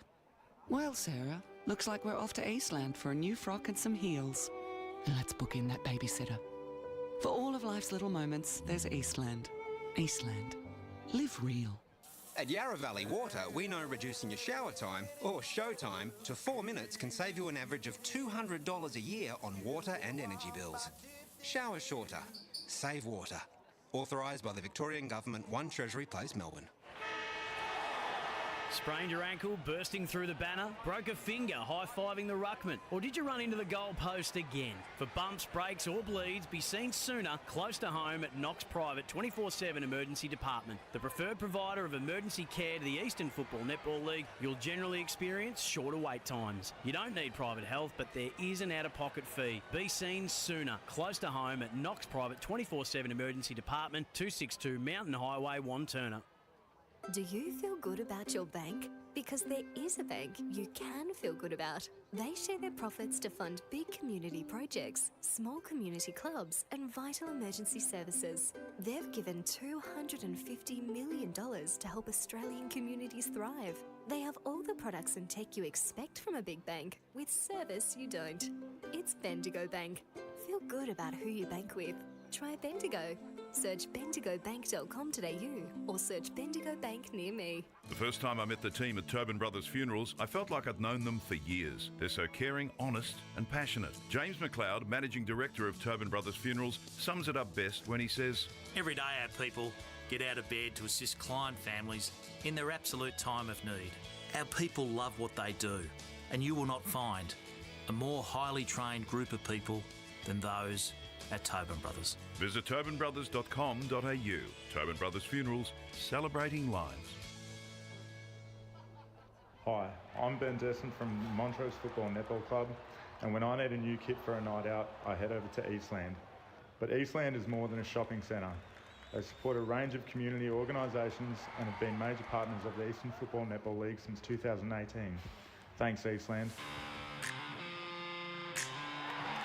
You are listening to Radio Eastern FM 98.1. With live and exclusive coverage of the EFNL football season, bringing you the match of the day with score updates from all divisions. And now we cross to our commentary team for the Radio Eastern 98.1 Match of the Day coverage.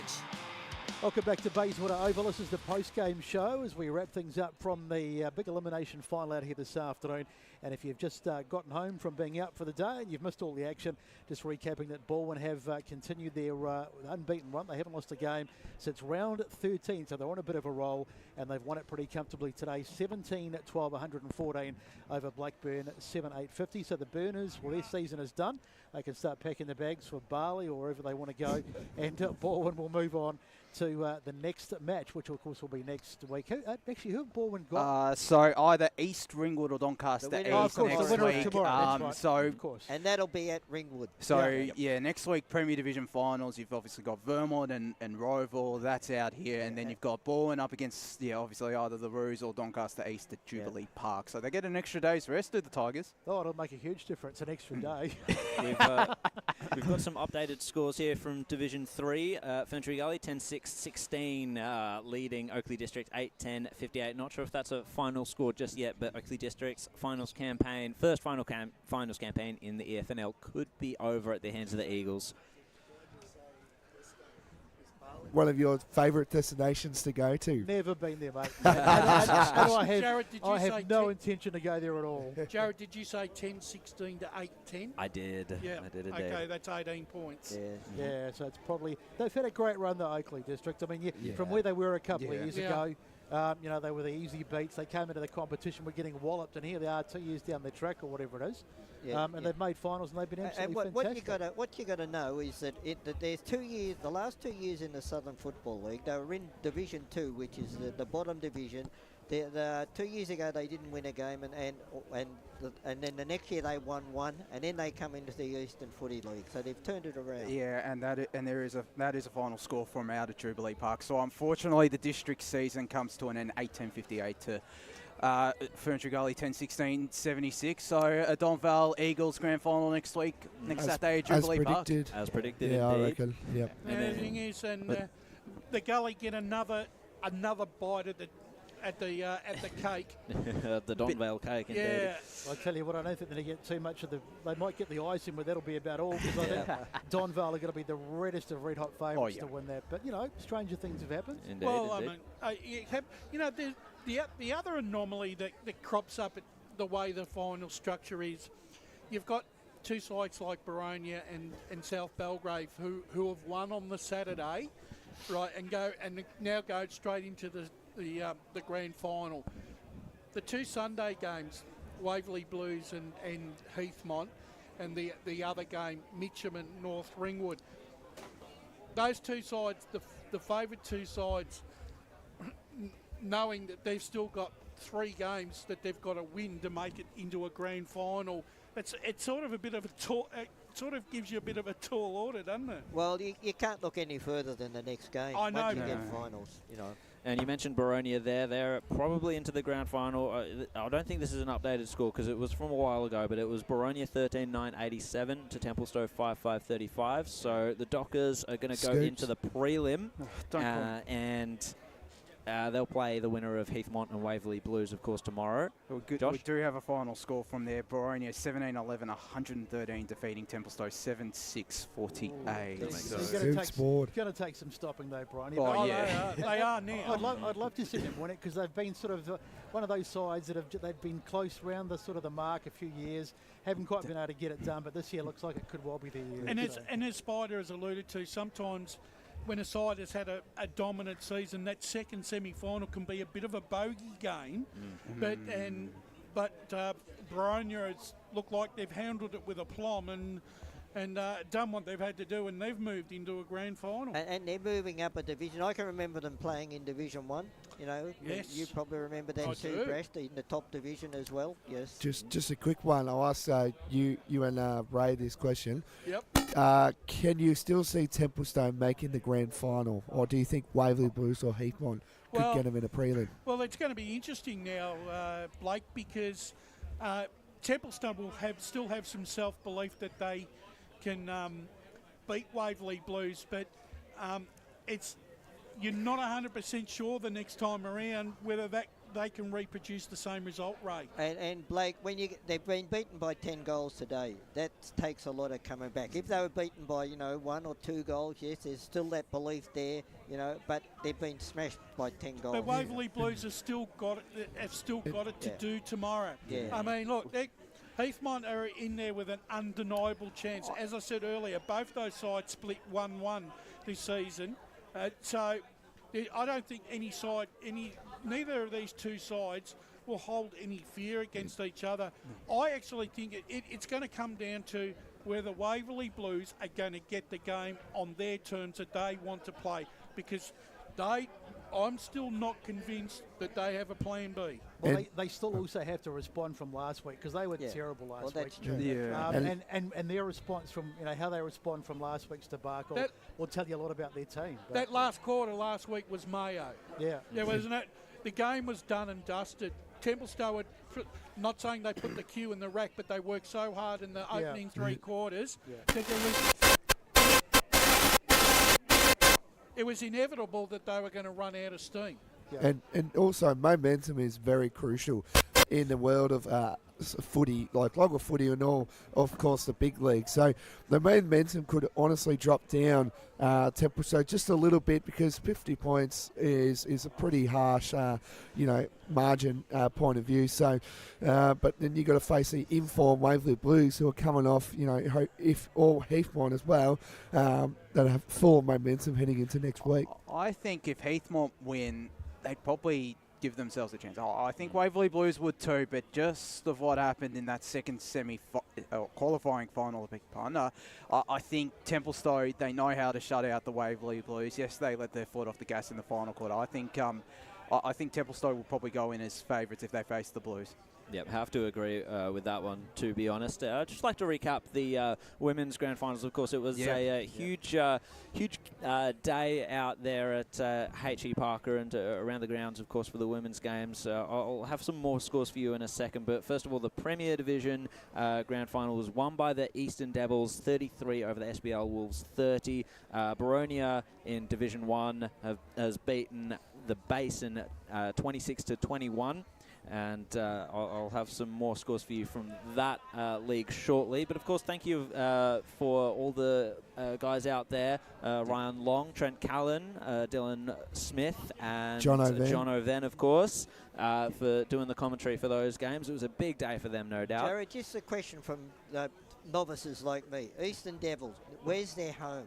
Mulgrave. Yeah. Mulgrave, okay. I got a surprise for you too. What's that? I've dobbed you and I in to go and do a EFNL Women's Day special comments game next year, mate. All right, I'll be in that. You and I are doing one. And also, I promised Kate. Kate is actually convinced.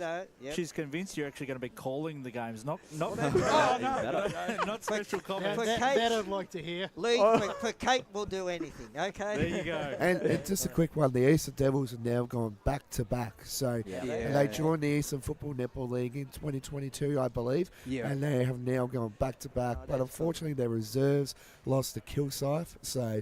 Would have been very, very better if they would have gone their reserves and seniors winning the premiership. So, Eastern Devils back to back. So just going back to tomorrow, guys. I mean, that Waverley Blues Heathmont game should be an absolute cracker. Who are we all tipping in that? I've gone for Heathmont. Heathmont for me too. I'm going the upset, mate. I'm going for Waverley Blues. I'm going Waverley Blues by 17 points. Interesting. Waverley Blues. I think Waverley Blues, in my opinion, have done more to convince me than what Heathmont have up to now. Yeah, Heathmont laps a little bit too much, and they played well against Mulgrave, of course, got that win. They just struggled to string a couple of good games together, and you can't afford to do that in a finals. And that last quarter showed a bit of class from Waverley Blues, because I think they kicked 8 goals or 7 in the last quarter. So that would show a lot of confidence heading into tomorrow for the Waverley Blues. Yeah, I think they'll bounce back after last week too. I mean, that was a complete surprise probably to all of us, what happened last week, and I think they'll bounce back. They're too good a side, but nonetheless, can't underestimate Heathmont. They've proven at their best, Heathmont. They're right up there, particularly that first half of the season. But second half they've dropped off. Let's see if they can respond tomorrow. Do we want to go through the rest of the women's grand finals as well? Do that. Let's do Do you have the scores? I do. Sorry, Okay, good. sorry. Division 2 down to 4. Division 2 saw East Ringwood 87-25 over Surrey Park. So East Ringwood, an unbeaten season, and they were coming in with a percentage over 1,000. So not completely surprised, if I'm being honest. Kilsyth, as you mentioned, Blake, they defeated the Eastern Devils reserve side 50-32, I believe that was in the end, out there at Quamby Reserve, and then Moorbark 54-4 against Mitcham in the Division 4 grand final. So 5 different premiers across the 5 different divisions, which is just great. That's exactly what you want. And guys, I've got a question for you guys who have seen it live. I've watched a bit of it on a Saturday morning on the phone and all that sort of stuff, but has the quality of the game improved? Oh yeah, I definitely think so. It's just because these players, they're starting, particularly in Premier Division, they're getting VFLW experience. They're getting experience, and some of those girls as well are coming through the Coates Talent League. All those they've got those pathways, and they're only going to improve. I think, for me, I reckon the biggest thing that I've noticed is I think the fitness levels in the young women have improved dramatically. Okay, definitely. And I think that's the reason why the scores are getting better and the skills are getting better, because they're fitter.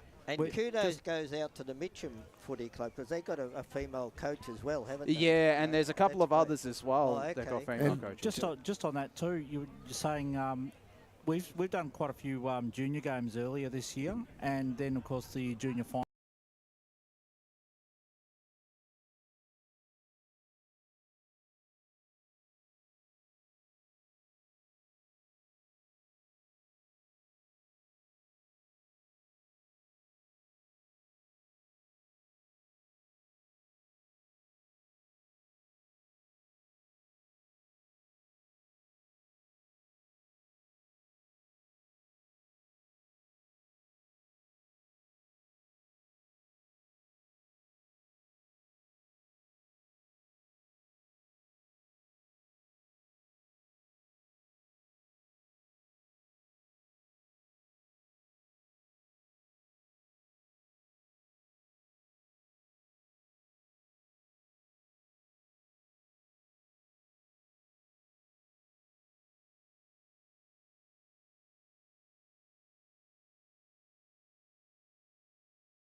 I was about to say sorry by 100. I'll say sorry by 30 points. Well, I'm going for Scoresby just to pee Josh Ward.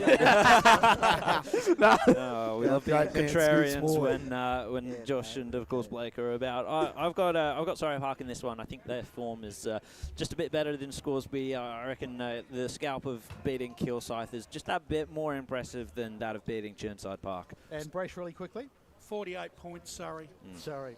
All right, well, time to start wrapping up. We'll just do a few thank yous, though, but it's been a great effort again from the team out here today for this big final. My co-commentator, Jared Beelan, mate, always nice calling with you.